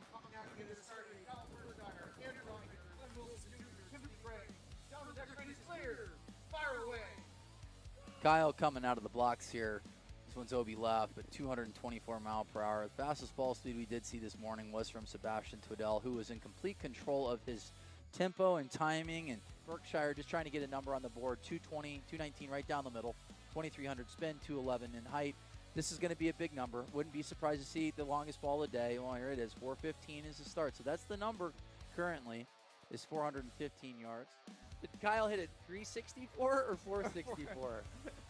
I'm confused. We'll wait for the line to see what this number is. Well, it's not like it's a surprise if he does go 464. Since I'm mathematically through to the round of 32, and it really doesn't matter what place I finish in the top 8, we're gonna mic me up for the next 2 sets. We're gonna have a little fun. Give you guys an inside look at the actual competition live as it's happening. So we're gonna have a lot of tailwind. Hopefully we're gonna run out of grid. I'm on deck. I hit in about 2-3 minutes. I'm gonna hit a few more warm-up balls. We're gonna send it. 20-mile-an-hour tailwinds right now. I'm hoping this holds for the next 4 or 5 minutes for my set. I'm already in, as I said, so I'm just gonna let it rip. No holding back, no reason to. Just have a little fun. And we'll see how far we can put it out there. We're watching Kyle Berkshire in slot number 4 right now. He made an adjustment with his feet to hit a little bit of a block, and he ended up going 448. So, I mean, it's just like things like that, being a veteran of the sport, to be able to make those changes. Yeah, it's huge. Yeah, you really need to know the conditions, and you need to be aware of what's going on around you. It's quite hard. Berkshire with that cut. That's the one that he was looking for. That one's in play. That one looks good. Oh, I'm going to go OB twice. I don't care. I mean, I'm going to try to hit it in play, but this head, the odds of hitting in play are almost 0. Did you get me on that last one? That's all you got? No, I whiffed them all, Kyle. You're lucky. At least it's not boiling hot right now. Sorry, but hey, I actually hit balls in play with you calling now. Isn't that awesome? The ball flight today is left to right. It's been like that on this grid forever.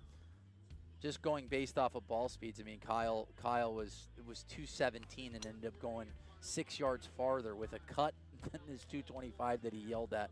So Like I said, this ball tells a story. All these guys were in, so they were just getting some swings in. But Berkshire with the longest drive at 449 yards.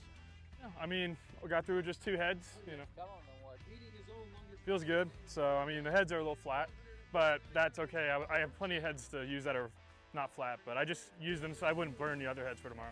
For me, it's a couple of things. I want to make sure that I don't burn any heads that I really like. So I'm kind of hitting heads that I don't like right now, or flat.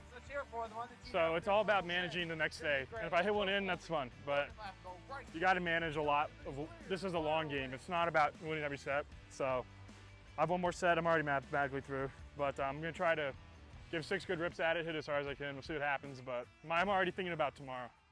All right, we're finished through 3 groups: Kyle Berkshire, Zach Holden, Mark Costello, Hunter Knoll, Brandon Flynn, Glenn Wilson Jr., Jim Waldron, and Andrew Eigner are going to advance. We will be back at 2:30 Pacific Standard Time with the final group. 16 more guys are going to fight for 8 spots. 24 men are on to day number 2. We'll be back right after this. The tournament really gets crazy tomorrow. That's when we're going to want to bring it. So just want to stay rested, stay confident, stay relaxed, and get some good sleep and come at it harder tomorrow. That's all you got to do. Kyle Berkshire here with us in the booth. Hey, Kyle. Hey, it's going. All right, we got 116 people on right now. How'd you feel? I felt pretty good. You know, just trying to manage my energy a little bit. Was able to get to 600 points pretty quickly, and then I was able to have a little fun. Yeah, felt pretty good. Really windy. I had to start switching up what I was using for my tee because the ball oscillated on the tee box. Yeah. But it was fun. Felt pretty good. And it's really just getting set up for tomorrow. That was the fastest I seen you in the first set. Like, you know, like, Yeah. I mean, I know a lot of the guys like you that can push 235, 240. You kind of throttle back the first, you know, because this is a marathon. And seeing it with like Craig Knoll and JJ, they were like 215, 220. Even Seb Twiddell did it today, but yeah. He came out of the blocks, you know, like 225, 227. Swinging, you know, it was a different strategy. It was fun to see. Yeah, was it a different strategy because you only had 30 balls today, or like what was the I think it was a different strategy because we were on the tee box for like 5 minutes, and I was all pent up and ready to go. Especially in a tournament like this that's very windy. How did I hit my hair? How do you keep your hair out of your eyes? I don't. I just hit with it in. I think when it's into the wind, it's a lot tougher because like when you turn, that's when the hair kind of comes into my eyes. If it's really that bad, I'll tuck it into my shirt. I like that. So that's how I've done it. And I've actually had to learn how to do that with golf as well. Use that. I think you just changed the game for women's golf. Yeah, don't need to put the hair up anymore. You can just tuck it in your shirt. Tuck it in the shirt. That's a wrap for day 1. Berkshire's on to Saturday's round of 32. It's a bright and early start for Berkshire on day 2 as he hunts for a spot in the top 16. It's a big group here. I think one of the main people that we're focused on is our world number 1 right now, Kyle Berkshire, who had a really fun day. He just brought his personality out there, had a few big sets, and then went on to kind of figure out his game plan for today. Yeah, we talked last night. I mean, he came out of the gate swinging. A lot of guys have different strategies starting off when knowing that the guys that are the fastest guys on the planet take a little bit of a different strategy, knowing that this is more of a marathon than a sprint. But Kyle came out of the gates in set number 1 and putting up 225, 227 ball speed. Wonder what his game plan is today as we're keying in on Mr. Berkshire, the 2019 world champion and 2021 world champion, current world number 1. He's been on this grid many a times, and it's one that's definitely set up for him. I would say 390 is going to be a good start to the day. 398. There we go. 398 from Kyle Berkshire. There's no wind. Yesterday, wind was a humongous factor. And to start off with a 398 ball with essentially no wind is good. But right now, Kyle Berkshire is going to take down this set, it looks like, at 398. Berkshire cruises through to the round of 16 with his sights set on cracking the top 8. I didn't really feel like I hit it very good today. I felt a little flat, to be honest, but fortunately I was still flighting the ball well, and I was able to hit it pretty good. You know, between now and the round of 16, I'm going to try to get some rest. One of my issues has been adjusting to these longer tournaments. So I'm a little flat, didn't really come out of the gates with the speed I wanted, so I got to figure out a way to make some adjustments. The good thing is I'm flighting it well, and I'm hitting it okay. Just got to get a little more speed and you know, get back to where my normal speeds in the upper 220s instead of lower 220s, and I should be all right. I just watch to see what my shots are doing and making sure that the spins I'm hitting are correlating to the distances they should, and in this case I'm doing a good job of maximizing my speed and optimizing my flight. So I feel pretty good about how I'm hitting it. I think I had tied for the longest drive of the day and was pretty consistently in the upper 390s. So it's not too bad. There's definitely a few improvements I want to make before I go into the round of 16, but it does feel good to kind of coast into the round of 16, even though I didn't feel like I had my best stuff. Hopefully I'll be saving it for later. You know, I've won here a couple times, and it'd be nice to, it'd be number 18 for me, which would be nice. I'm getting closer to 20. So it's always a big deal to win a tournament. It's never easy. So it would be nice, because the tournament in Florida was definitely a tough one to swallow.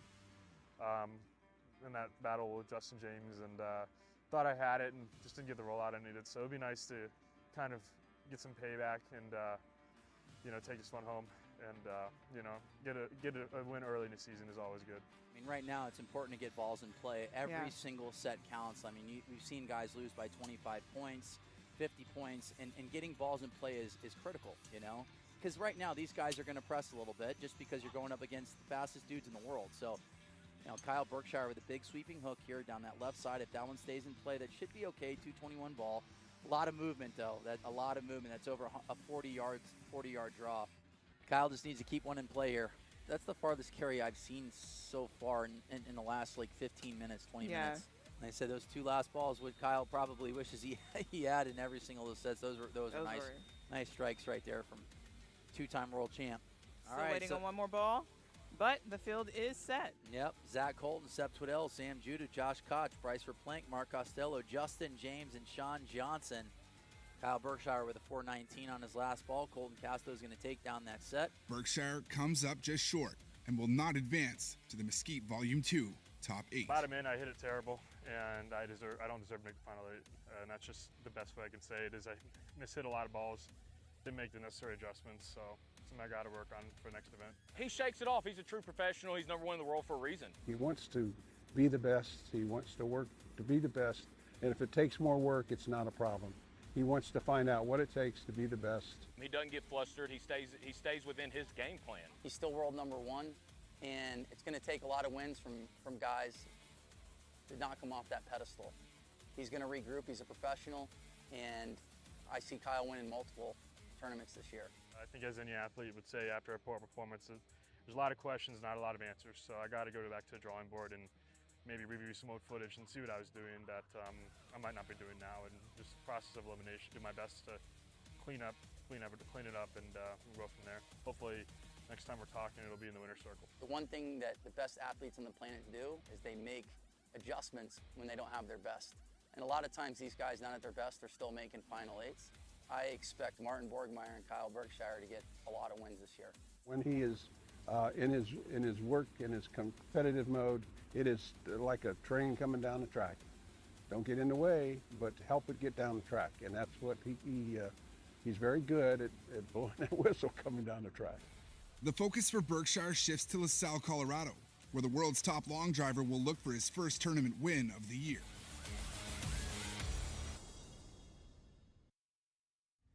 Come see and settle down in beautiful Northeast Tennessee and Southwest Virginia, where you can live, work, and play in a land of music, mountains, lakes, and friendly people. Work with us at Ballad Health, building a legacy of superior care in the Appalachian Highlands.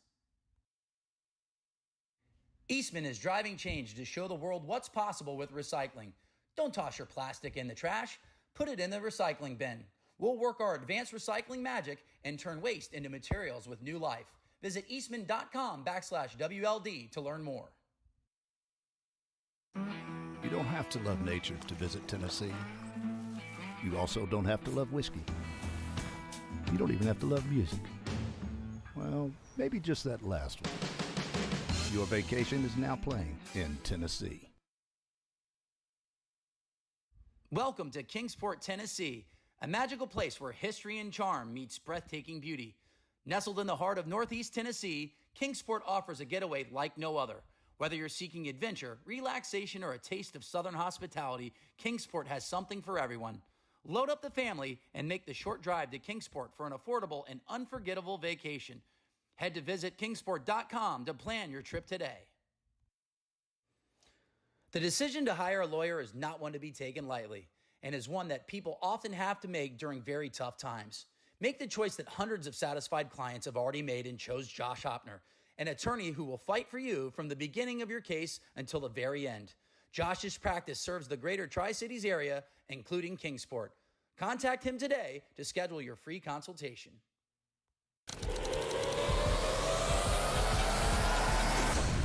Introducing the new Bridgestone E9 Long Drive, co-designed by World Long Drive athletes to push the limits of distance. Thanks to extreme ball speed and superior aerodynamic flight. Engineered for you to hit your longest drive. Drive the new E9 Long Drive, extreme distance for your game. Don't miss the World Long Drive on Golf Channel August 28th at 8 p.m. The world's longest drivers will go head-to-head until a champion is crowned.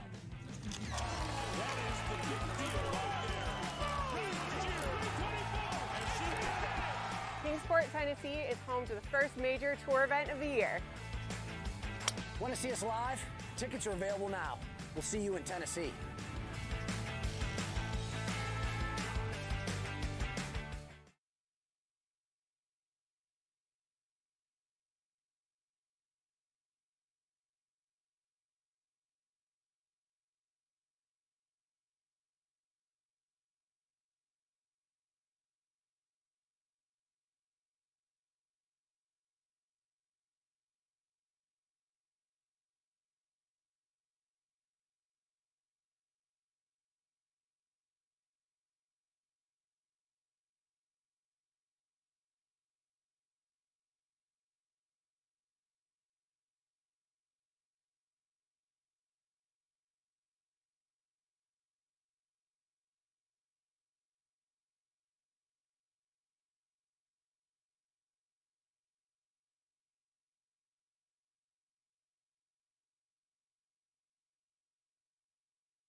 is the one to keep your eye on. If we're betting here, Yeah, he's the fastest. He looked really good today, and I mean he was consistently the fastest. Andrew Eigner was 3 or 4 miles per hour slower than him, but I did see a 2:14 ball today. So right now we got Casey Steed, who's ranked number 2 in the world in the amateur division in slot number 1. A guy that's just going to put a lot of balls in play, a really good ball striker. A guy that probably, I mean, he could get in and around 200 mile per hour ball speed, I would say, and do it very consistently. I mean, he is like, I feel like the definition of like a prototypical amateur, like a high Love level that, amateur. yeah. Andrew Eigner's on a different level, you know. Yes. Hence the nickname professional amateur. But Casey Steed is a guy that's going to put a ton of balls in play. He's got a great swing.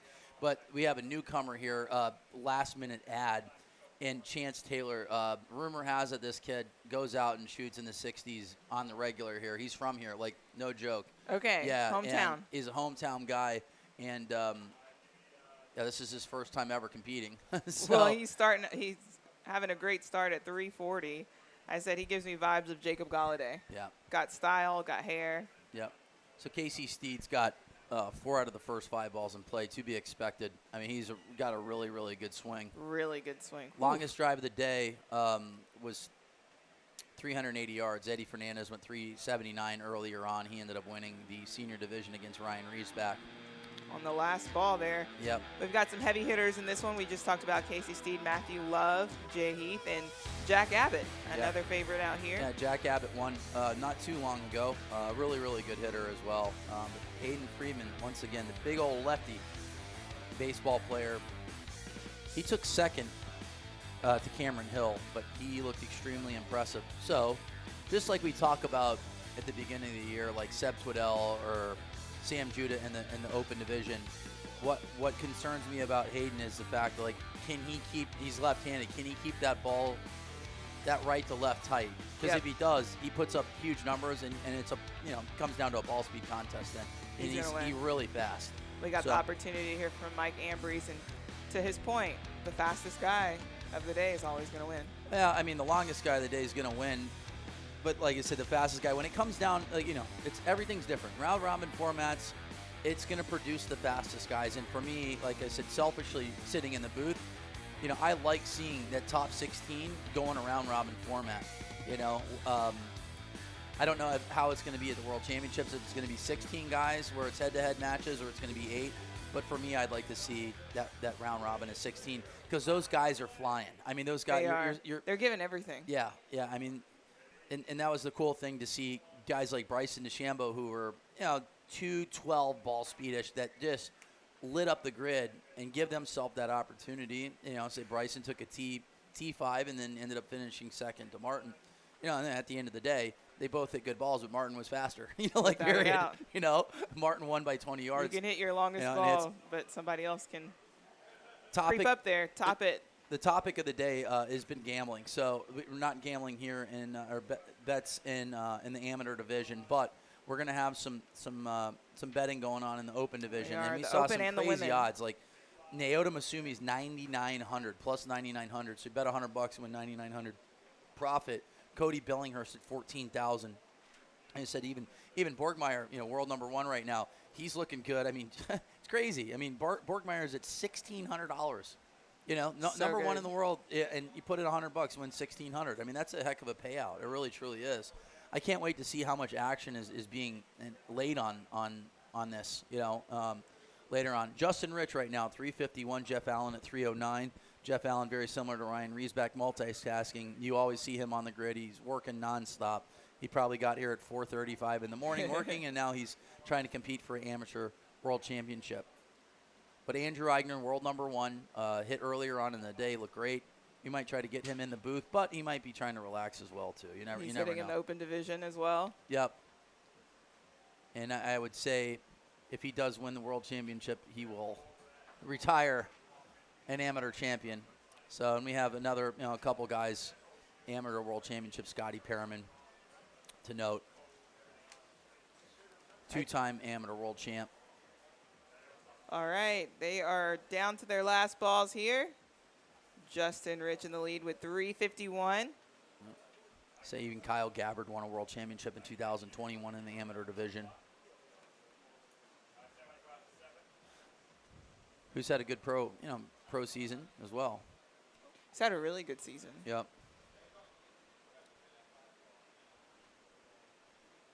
Looks like Austin got his last ball in. So we're going to see Jack Abbott here in a little bit as well, but Casey Jack Steed, Abbott's strong. He's had two runner-up finishes in Memphis and Portland. He lives in Clearwater, Florida boy. His dad played ball, pro ball. All right, we'll be back right after this.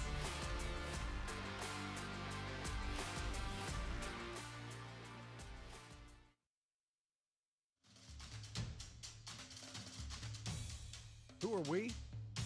We are Ballad Proud, inspiring transformation in the Appalachian Highlands, joining together for a common goal, working to improve lives. We take pride in our work, pride in our mission, pride in our communities. We are Ballad Proud.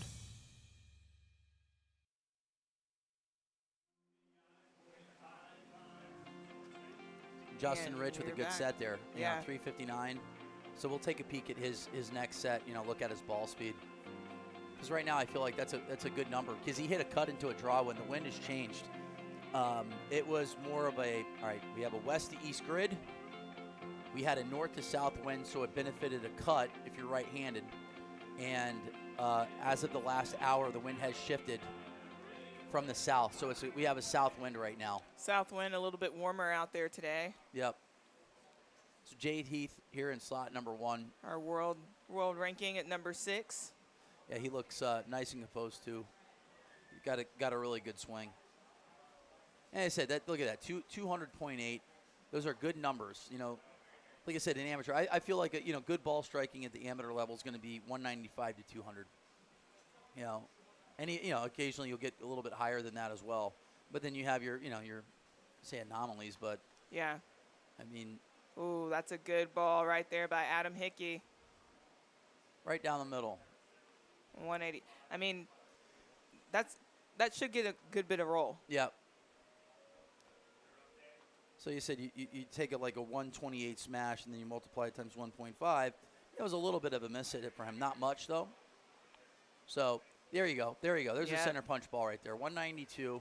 We're looking at Adam Hickey right now. That gets a good ball. The problem is with that ball flight, that was a good ball an hour ago. Right now, that's going to fight the crosswind. So a little bit of a left to right. So I would rather be in slot number 4 right now and just try to hit a little bit of a pull. Like just aim out right and hit a little pull.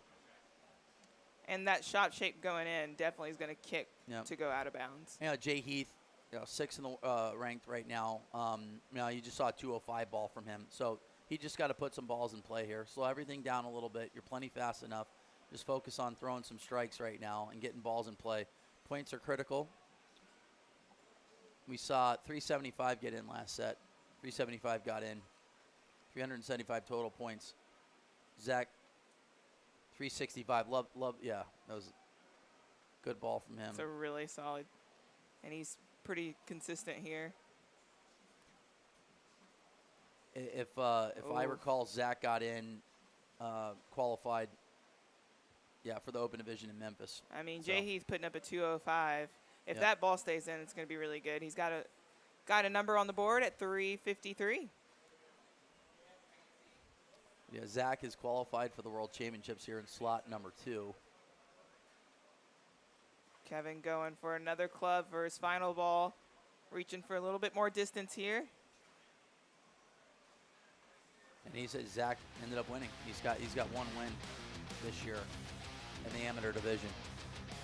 He went out in LaSalle and Denver earlier on this year, the 430-yard rocket. And he competed also twice in the Open Division and advanced in the second round in Mesquite Volume 2. But and he's going to take the win here at 365. Jay Heath at 360. It's pretty easy to start painting the picture of who's going to be there late.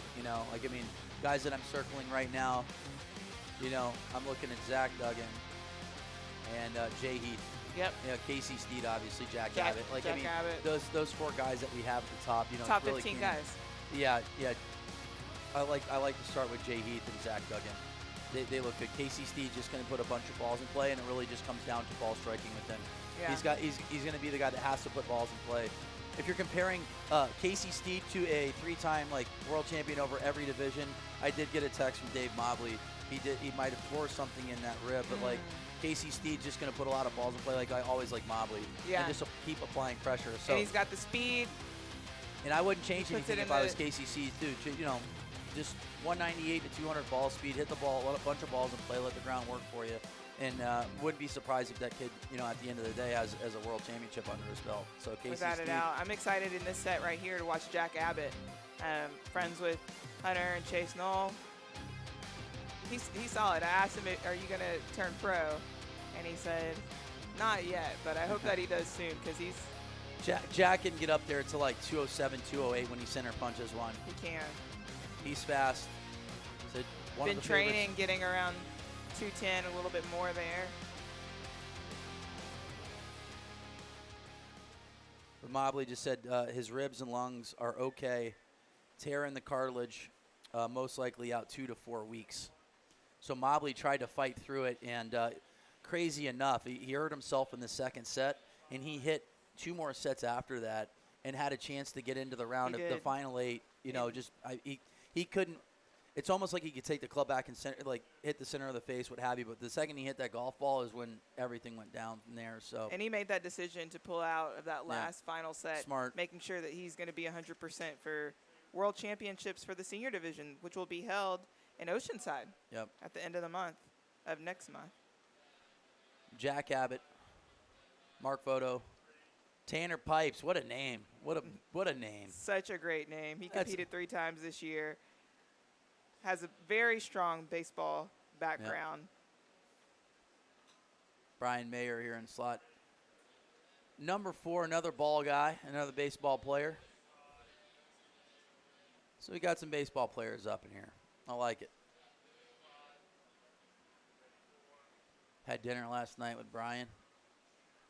Him and Robbo and Kyle. Look at this, the old ball player. Just take a peek at him right now.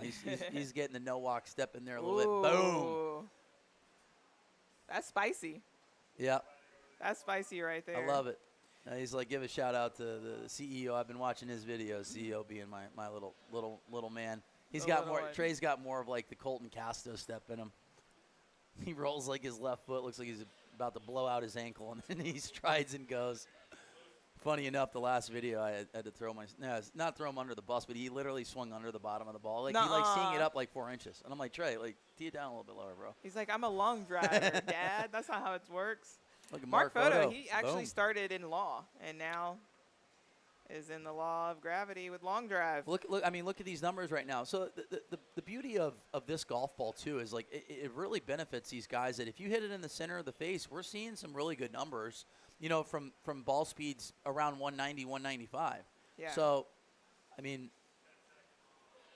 Mark put up a it was 180, 85 to 190 ball speed, and he's in the lead right now.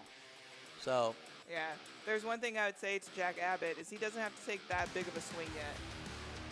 Yeah, like I said, it's a world championship. These guys are probably putting pressure on themselves that they don't necessarily need right now. It's more about, relaxing, being in the moment, take a deep breath, get your hands set at the top and just put on a nice golf swing, hit the center of the club face. But the problem is sometimes is that you guide it a little bit, which Eddie was doing. Like the first 4 swings, Eddie guided that ball against Ryan. And He did. Right when Ryan put up a number that we knew Eddie was going to have to go after, cleared the mechanism, boom. Hit 2 balls. First one he missed a little bit, but 217 right down the middle. And once again, Eddie Fernandez won his 5th senior division championship this year, 4 event.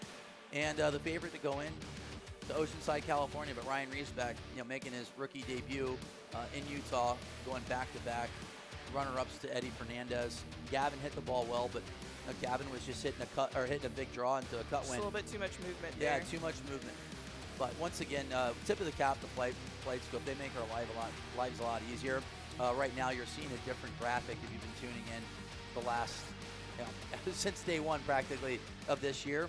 But for us, for me and Alexis sitting in the booth for 8, 9, 10 hours a day, a lot of the times the stories are told on ball height and movement left to right or right to left, For you know, sure. and where these balls are actually landing to say, oh, okay, well, if they landed at 330, 340, it's getting 15, 20 yards of rollout or what have you. But right now, I mean, it's speed kills always, and the fastest guys are proving right now that's the way to go. Look, Be faster. Chance's swing is so good. Mm-hmm. Chance the long driver. Yeah, no, they said he literally is like the local legend here. Goes out and shoots, mid to high 60s, takes everybody's money. Looks like right now he's trying to hit a big draw, which I'm not going to say that's not actually a bad play. It's just, oh, there he goes. He just blocked that one outright.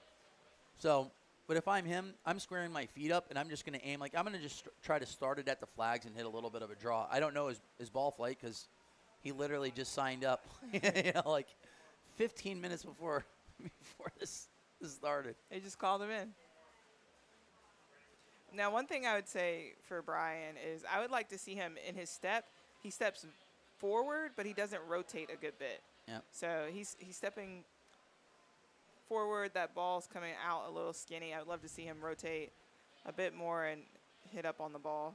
Zach Duggan currently in the lead, 352. He improves from 348. Matt Love putting on a clinic, putting a lot of balls in play right now. He's at 335. Chance Taylor is at 339. And I say for Brian, I would focus more on look at that left or right. Yeah. I would try to go out. Well, he would know any better than everybody. Hit it the second base. Take those hands inside and try to hit it over the second baseman's head because right now he's pulling really hard left, really and hard that left. step helps promote that as well. Yeah. So his shoulders are open right now. Yep. But he's got one on the grid, which is important. Zach Duggan, I'm liking the club speed from him. A little bit of a miss hit for him, but right at 140 club speed, so that's moving it. Look at Matt. Look at Matthew Love here. Yeah. So Put there, on a Chance clinic Taylor, there. he might be able to squeak in here, with the second place right now.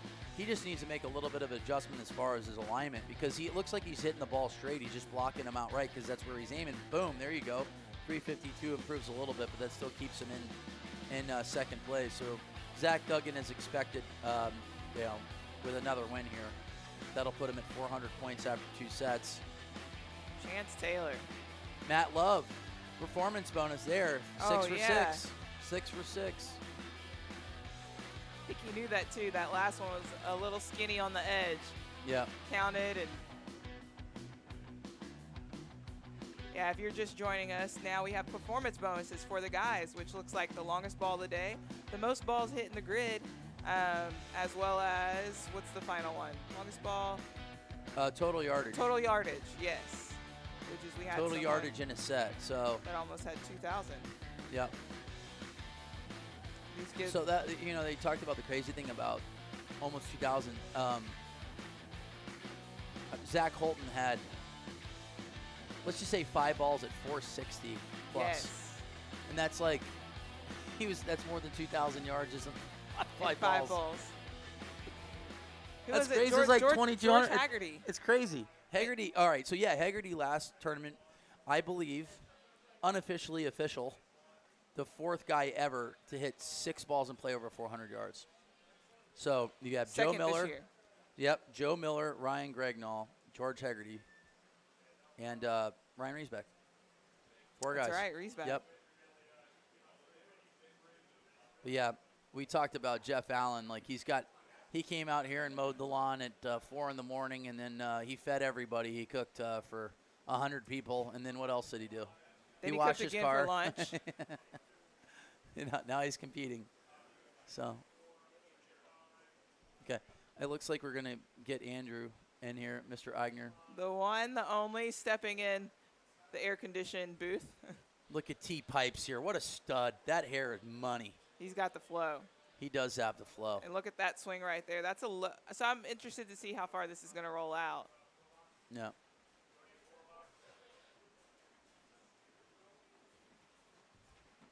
All right, we have the professional amateur sitting down here. Our world number 1. Sorry we don't have like a gold chair for you there, Mr. World number 1. Look at the statistics that Elon wrote about you. Elon's just like bragging about you. Did you really win the National Spelling Bee in 2008? No, I did not. That's a lie? Yep. Where'd you get your stats from? Elon, he didn't win the 2008? I'm just kidding. We're making stuff up. We're making it up. Love it. But, yeah, all right, how did you feel after the first, bracket of 16 hitters? I would say, well, I didn't, hit my best every set, but my history here is just get through, and then I really build in the finals, and so I'm looking to do just that today. That's awesome. So. Can you tell us about your thumb here? Oh, this is more preventative. I've had some thumb issues in the past, but I'm completely healthy. I'm well rested before this, so it's feeling awesome. So that's great. So you've gained some speed over the last 3-4 months. Mm-hmm. What has contributed to that? Yeah, that's a great question. So working with Dylan Fay, Sweet Heat Golf, he's helped me gain 20 miles an hour just through swing efficiency, using the arrow swing and doing a lot of speed sessions, honestly. So it's a combo of improving the technique, but also really going to sessions with intent and just smashing golf balls as hard as He's turning you into a professional. What is he doing? I don't know. Yeah. Are you going to make a debut here soon? I am. So regardless of the result today, I'm buying that pro membership, and we're going forward. So heard it here first. Yeah. The professional amateur will only be a professional. What are you guys going to call me now? The amateur professional? Yeah, you're still, yeah. It's good. Well, you actually get forever. 2 nicknames. We got in trouble for saying Marty Borgie 240 and Pal Pal, but professional amateur seems like it's, it's good. I mean, that's stuff. Yeah, it's professional. Yeah, it is. Yeah, it is professionally done. Yeah. Did you originate that one?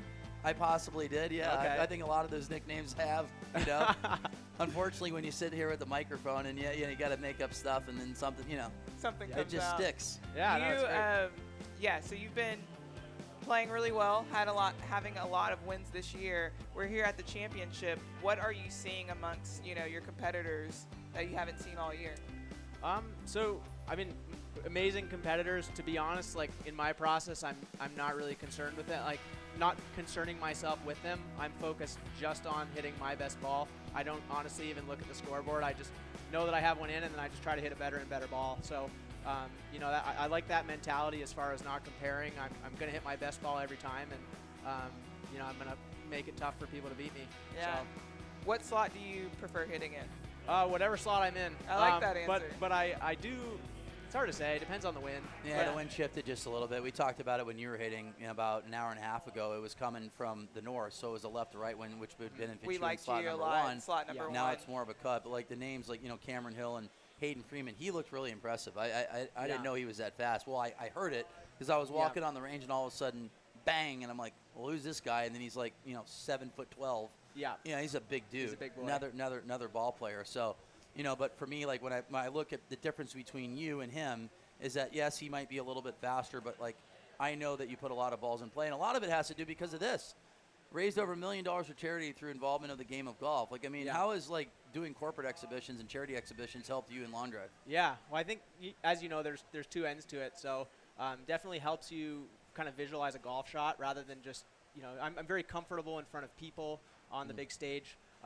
If you do too many events, you can definitely get a little slow and getting used to swinging 80-85%. But I think overall it's really helped, and so just going to hit good golf shots at high ball speeds with good spin and see what happens. Well, I think that you and this gentleman right here, Hayden Freeman, are going to be there at the end. Obviously Cameron Hill looked great too, and obviously you got some studs in this one. With Casey Steed and Jack Abbott, Jay Heath, Zach Duggan. Man. Yeah. No, it's game time. It's crunch it time. is. 78 balls. 78 balls you're going to have to hit today in order to win a world championship. We've hit 30 of them so far, so. Yeah, and talk about the shaft. The shaft setup you have, and how much that helps you as well, based off the technology, to feel like you're not swinging a light pole throughout an entire tournament. Exactly. So I'm using the TPT 20 high.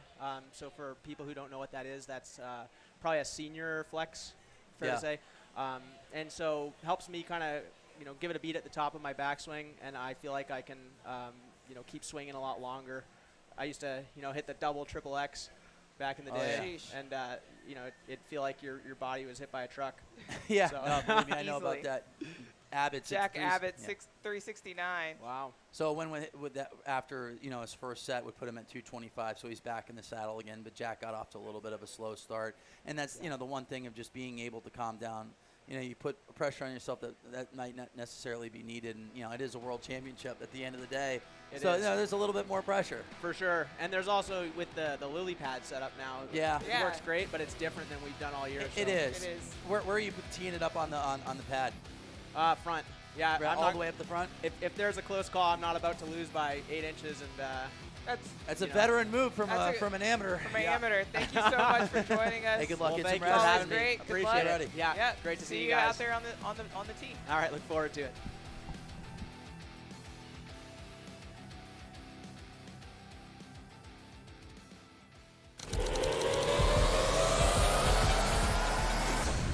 Introducing the new Bridgestone E9 Long Drive. Co-designed by World Long Drive athletes to push the limits of distance.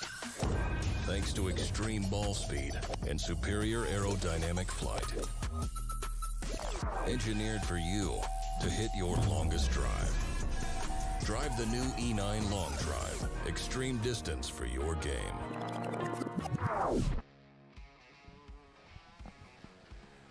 Always great to hear from the professional amateur himself, Andrew Eigner. Hoping he does well as the day goes on here. Jack Abbott struggled that first set to hit a ball in play and ends up hitting. Funny enough, nugget. he went 269 in his first set and goes 100 yards farther in his second Exactly 100 yards further. set. So That's he sometimes when you improved. kick yourself in the butt. You're like, what the heck? We talk about it all the time, though. Like when you're in these round-robin formats, you might have two guys that go OB. So, I mean, just getting a ball in play is important. Yeah, that could be 100 points. It could be 200 if everybody goes OB. Mark Photo putting one out there. His first swing as well as Kevin. So Casey Steed just putting some smoothies out there right now. Just putting balls in play. What I wanted to look at was Justin Rich's ball speed. I wrote a note down just to kind of take a peek at it. Because he put up some big numbers, a big number here earlier on. With a little bit of a crosswind, too. He went 359. So. Oof. Kevin just hit a good one. Yeah. Casey Steed, this is dead perfect. I mean, this profile shot from Casey Steed is is money. Oh, he's maximizing everything Yep. right there. He is getting everything out of that golf ball right now. So Casey Steed is in slot number 2. With the awesome shirt. I love that shirt. Yeah. Let's see what that number is going to be. He's very in control. Justin Rich currently is in the lead. Now Mark Photo Mark Photo's at 329. But I think Casey Steed's second ball might be further. Oh, it was perfect. Yeah, no doubt. I'd say it's probably 350-ish. Oof. Another one. 193, 128. He's riding the wind, too. Casey Steed putting on I a would clinic love to right see the now. height of that ball. Still waiting on numbers here in slot number 2. Mark Photo currently in the lead, but looks like he's with waiting our as well. experience in the booth over the year, I think that Casey Steed's in the lead comfortably. I would have to agree. Because if it's Comfortably. not the first one, it's definitely the All second right, for one. $1 million, 351 up or down? Oh, down. I'm going to take up. I think he went 353. 353. And he probably went more than that. 362. I don't know. Well, he said 351. You took the under. I would say if anything, it was either ball, too. Drum roll. He's looking back up. We're waiting for the numbers here. He hit a lot of balls in play. Yeah. So I would definitely say he had to go over 351. Sometimes, we're sitting down with iPads as you're taking a peek at the ball callers. You got Ryan Reeves back in 2. It's possible that, an Gets a little iPad might have overheated. overheated. So there he is. He's got pen and paper right now, unfortunately. It looks like he's getting another iPad out as we speak.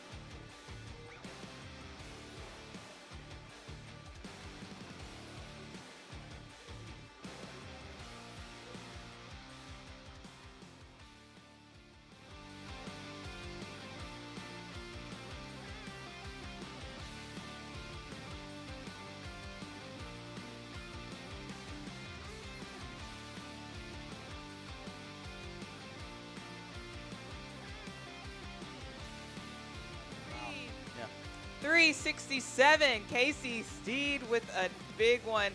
I mean, all of his in Yeah. 360s there. We were way off. 363. I said 360. Oh, I said if you wanted to bet, now's your time to do it. Head to BetMGM or BetFred to see the odds and place your wagers for the Open and Women's Division, available in Tennessee, Wyoming, Arizona, and Colorado.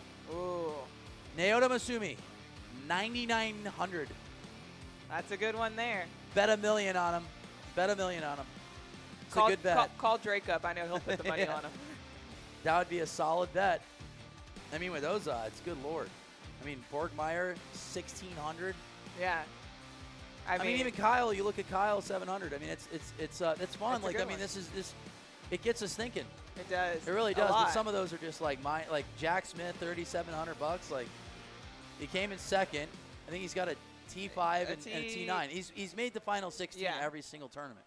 So like Jack Smith at 3,700s, you got to put money on him. It's almost like you can bet everybody, like, and make money the first like top 10. You know, besides like JJ or Kyle. But right now, Holton 900 plus 900. Oh, that's such a good one. But yeah, Borgmeyer 1624. And then you know we always talk about someone like Greg Knoll. I mean, Greg Knoll's been knocking on the door for several years to get a win. He's at 5,000, 5,100. But like I keep saying the same things over and over again. Cody Billinghurst plus 14,185, and Naota Masumi at 9,900. I mean, Brandon Flynn 89.90. And it's we have to pick one guy right here out of the 2,000. There's a bunch of guys at 2,000. Let me see the 2,000. I take Wes Patterson. Wes is. Oh man, you've got Maurice in there. You've got Jacob Galladay. Yep, but like Wes is like, he's like 216, 217, Wes 218. Climbing. I'm just going right off of ball speed. I would take Wes for sure out of all the 20,000s, no doubt. Mark Photo in the lead currently at 345. Chance Taylor 340. Austin Tufts without a mark and Jay Heath without a mark. We're through 2 sets. Casey Steed, Zach Duggan both have wins with 400 points. Jay Heath, Mark Photo, Jack Abbott, Justin Rich, Tanner Pipes, T Pipes, and Bo Blair are your top 8 currently. Casey Taylor. Steed looks really good. I mean, he is getting absolutely everything out of that golf ball right now. He had 3 out of 6 balls in play. All of them are over 360, so we didn't know anything. We should know because guess what? The flags are going right to left, and he is hitting a draw into a draw win. So right now, beautiful profile shot here from Jay Heath.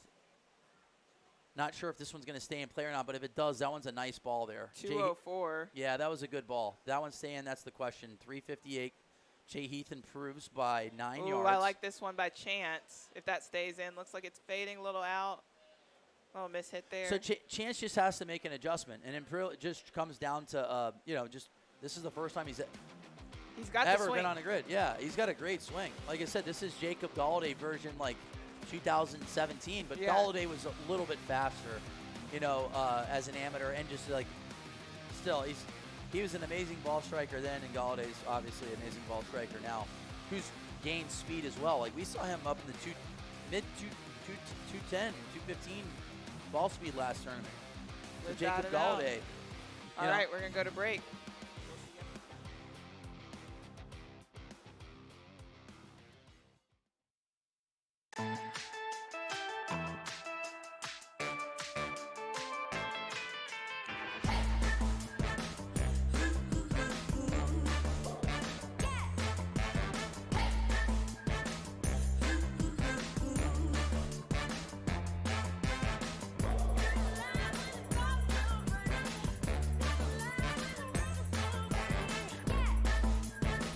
Your vacation is now playing in Tennessee. Tennessee has it all. I love Nashville, but they were showing Chattanooga up there. It's a good spot. Yeah. We were in Memphis earlier this year. Memphis. Look at that. Representing. Yeah. Takahiro. Takahiro Kojima in slot number 2 from Japan. Naota Masumi is here as well. And he's ripping it. Oh, yeah. Just looking at the odds again, Justin James, the favorite going in, at essentially plus 500 to win. I mean, to be expected, though. I mean, we always say JJ, if you're going to mold someone to be a long driver, it's him. High, low, cut, draw. He also is someone that's really versatile that can easily move into, like, play. Yeah. If you're thinking about PGA Tour or anything like that, which the Tour Championship is going on right now. Yep. All right, Monica Living coming out at about plus 300. Phyllis Meddy's plus 372. So it's almost a pick 'em. And then My Daisha Teapot's at, almost 600. Gabby Powell's almost at 800. Sandra Karlberg, 5-time World Long Drive World Champion at plus 1,200. And Mai hasn't been out here. She just had one event, which is she won, out in Connecticut. Yeah. No, she hit the ball great. And Anna Dreos. Anna. Hopefully she didn't hear me. I owe her $1 every time I say her name wrong. Anna. I just, no. Need to write it that way. Anna. Oh, Jack Abbott likes that one. Sorry, he looked like Zach for a second. Jack. What was the nickname you gave him? Jack Bunny Rabbit Abbott? Or what was it? Jack Rabbit. Jack Rabbit. That's what it was. Justin Rich without a number on the board as of right now. Jack Abbott at 365 and Zach Duggan. We had them circled on early. Guys that you will see here in the round of 16. Whoa. It's a big set here for Jack Abbott. Just he had a rough start, but got a number on the board. Got 25 points and then ended up winning the last set. Justin Rich and Takahiro still working on a number here.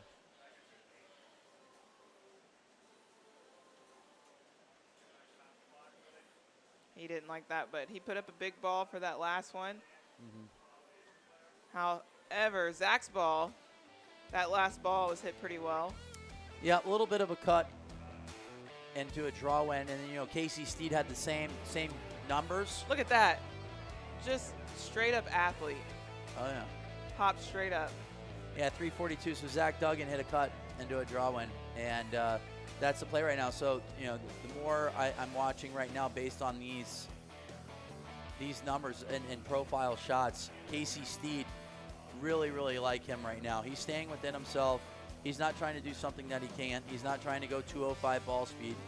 If he center punches one, he might go 200. He's playing in it. 198, 200 is perfect right now for his swing. We just had Andrew Eigner in. He's got 3 wins already. He's into the round of 16. And we heard it here first.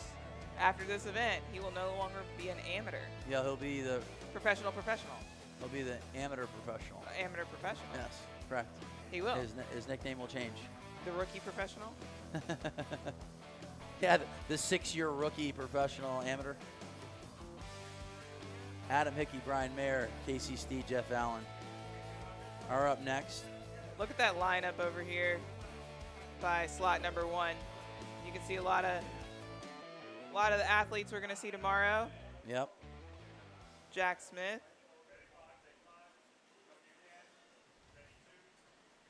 So Sam Judah. We're going to take a peek here. Slot number 3, Casey Steed. He is, he's only hit twice, but really impressed with the way he started this tournament.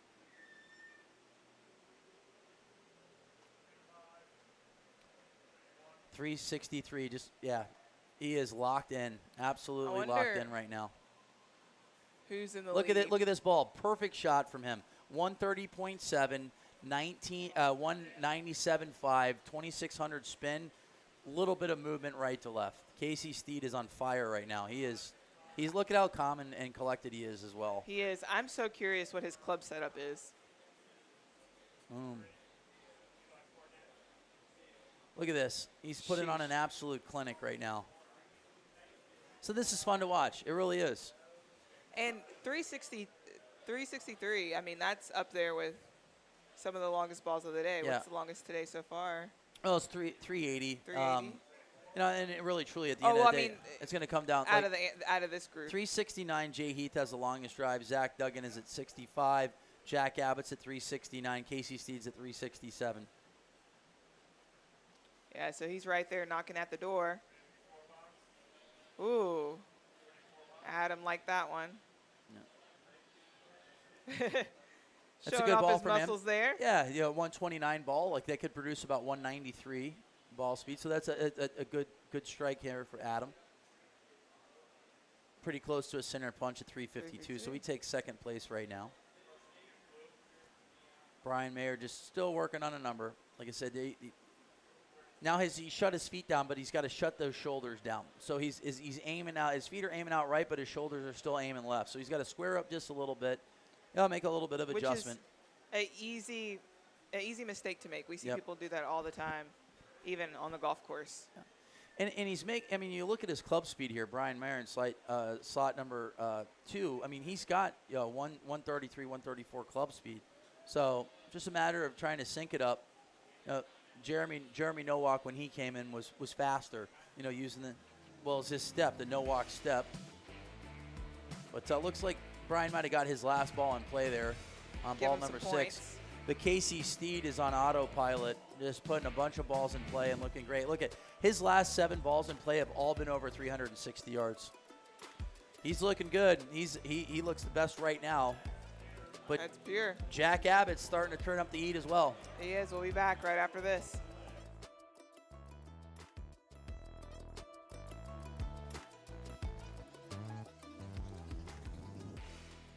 Come to Kingsport, Tennessee, a place to retreat, play, relax. Located in the scenic foothills of the Great Smoky Mountains, our hotel offers spacious rooms, many with balconies, and offer mountain views. Dine at our restaurants, sip cocktails on the patio with friends, or tee off on our 18-hole cattails at Meadowview Golf Club. See if you can conquer the cat trap. Treat yourself to a remarkable stay at Meadowview Conference Resort and Convention Center. We are back. We're in Kingsport, Tennessee. 4-year hiatus. But we are back, and we are going to be back on the Golf Channel on Monday. At 8 o'clock, the women will be hitting, and at 9 o'clock Eastern Standard Time, the Opens will be hitting. Under the lights, it will be absolutely amazing. If you're anywhere around Kingsport in the Tri-Cities area, make sure you stop by. We've got the stands are starting to fill up, but we've got an awesome kids area where they have blow-ups, putt-putt, every and anything you need. YMCA is out here. Make sure you stop by. It's an event for all. So I haven't opened up YouTube in a while. I'll take a peek what everybody's asking. What are the odds? I'm going to say negative 10,000 that TJ Allison is on. I would bet $10,000 to win $100 that TJ Allison is on definitely got to be right on now. TJ Allison, are you on? Please, I would put up 10 grand. I'd even give you $50 if you're on.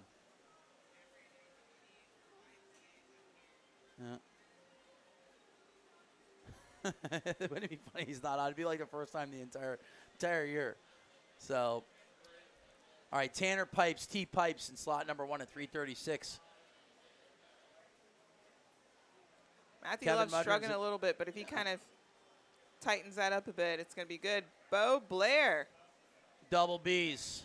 Bo Blair, 366. Woo. He's quick. That's good, too, for Bo Blair because he's at 200 points. A win right here would put Bo at 400. And so after this group, we'll give you a breakdown of 1 through 8. But Casey Steed's got 3 straight wins. He's in. Jay Heath is in. Zach Duggan's in. I would say Jack Abbott's just got to put a couple balls in play, and he will be in.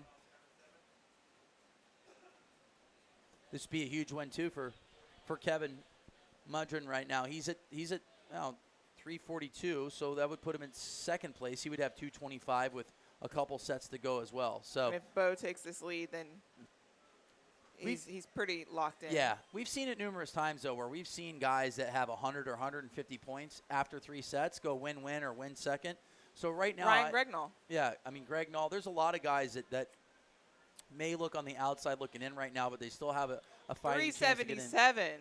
Bo Blair, double B's, getting after it, moving that feet. I love it.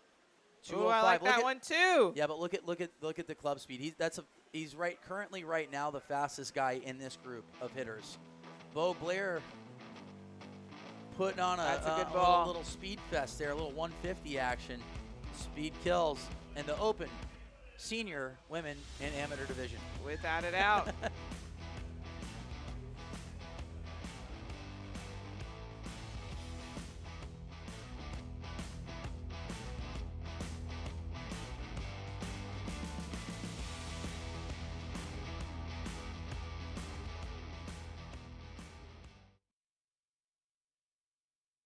Don't miss the World Long Drive on Golf Channel August 28th at 8 p.m. The world's longest drivers will go head to head until a champion is crowned.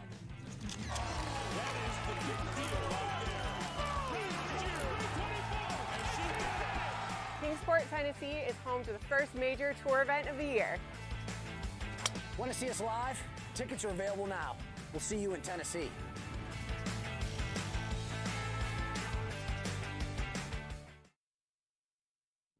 And we are back. Yeah. All right, so taking a peek at YouTube, so they were saying the sound, whatever. So you can definitely hear us now. I can hear me now. I can hear myself now. I can hear myself. Can you hear me? Good. Yeah, I can hear you. I can hear you loud and clear from a foot away. Alexis Belton, Bobby Bradley in the booth. Here in Getting Kingsport, after it. Tennessee. Kingsport, Tennessee. I feel like I Going need to on. have an accent when I'm out here. A little bit. It is. Like I went to the the gas station and I was like, howdy. And he's like, how you doing? You know, and I'm like, oh, man, I like this. Man, that makes me feel at home. Yeah. I miss that. Yeah. This group, Jack Abbott, we've talked about him needing it. I mean, just put one in play. He sits pretty good at 4 right now. But Chance Taylor's the one I'm looking at. Yeah, just right now I want to see Chance like square up. It looks like he squared up his feet there. That was the first time I've actually seen him turn it over because most of the times he was aiming out right and just hitting a block. Jack Abbott, one of the favorites in slot number 4. Rough set to start off and then just goes back-to-back with some bombs. Man, that swing is so good by Chance. But Bo Blair, you know, another pro baseball guy, shocker. Former pro baseball player, one out in Memphis. That's his first year, you know, competing. And he's plenty fast enough to be in the Open division, obviously, with 150-mile-per-hour club speed. Without a doubt. Yep. Waiting on some numbers here. Yep, no one with the number as of right now. He said Jack's just got to focus on hitting balls in play. He's going to another club setup here. TJ Allison, I owe you $50 if I bet 10. I would have bet 10,000. I would have bet every dollar that's in my bank account just to win it. You know, he's definitely on. I love it. You know, huge supporter of the sport, very knowledgeable of the sport as well. Yeah, we're working on it. They say Sean talking about you know, just some of these odds.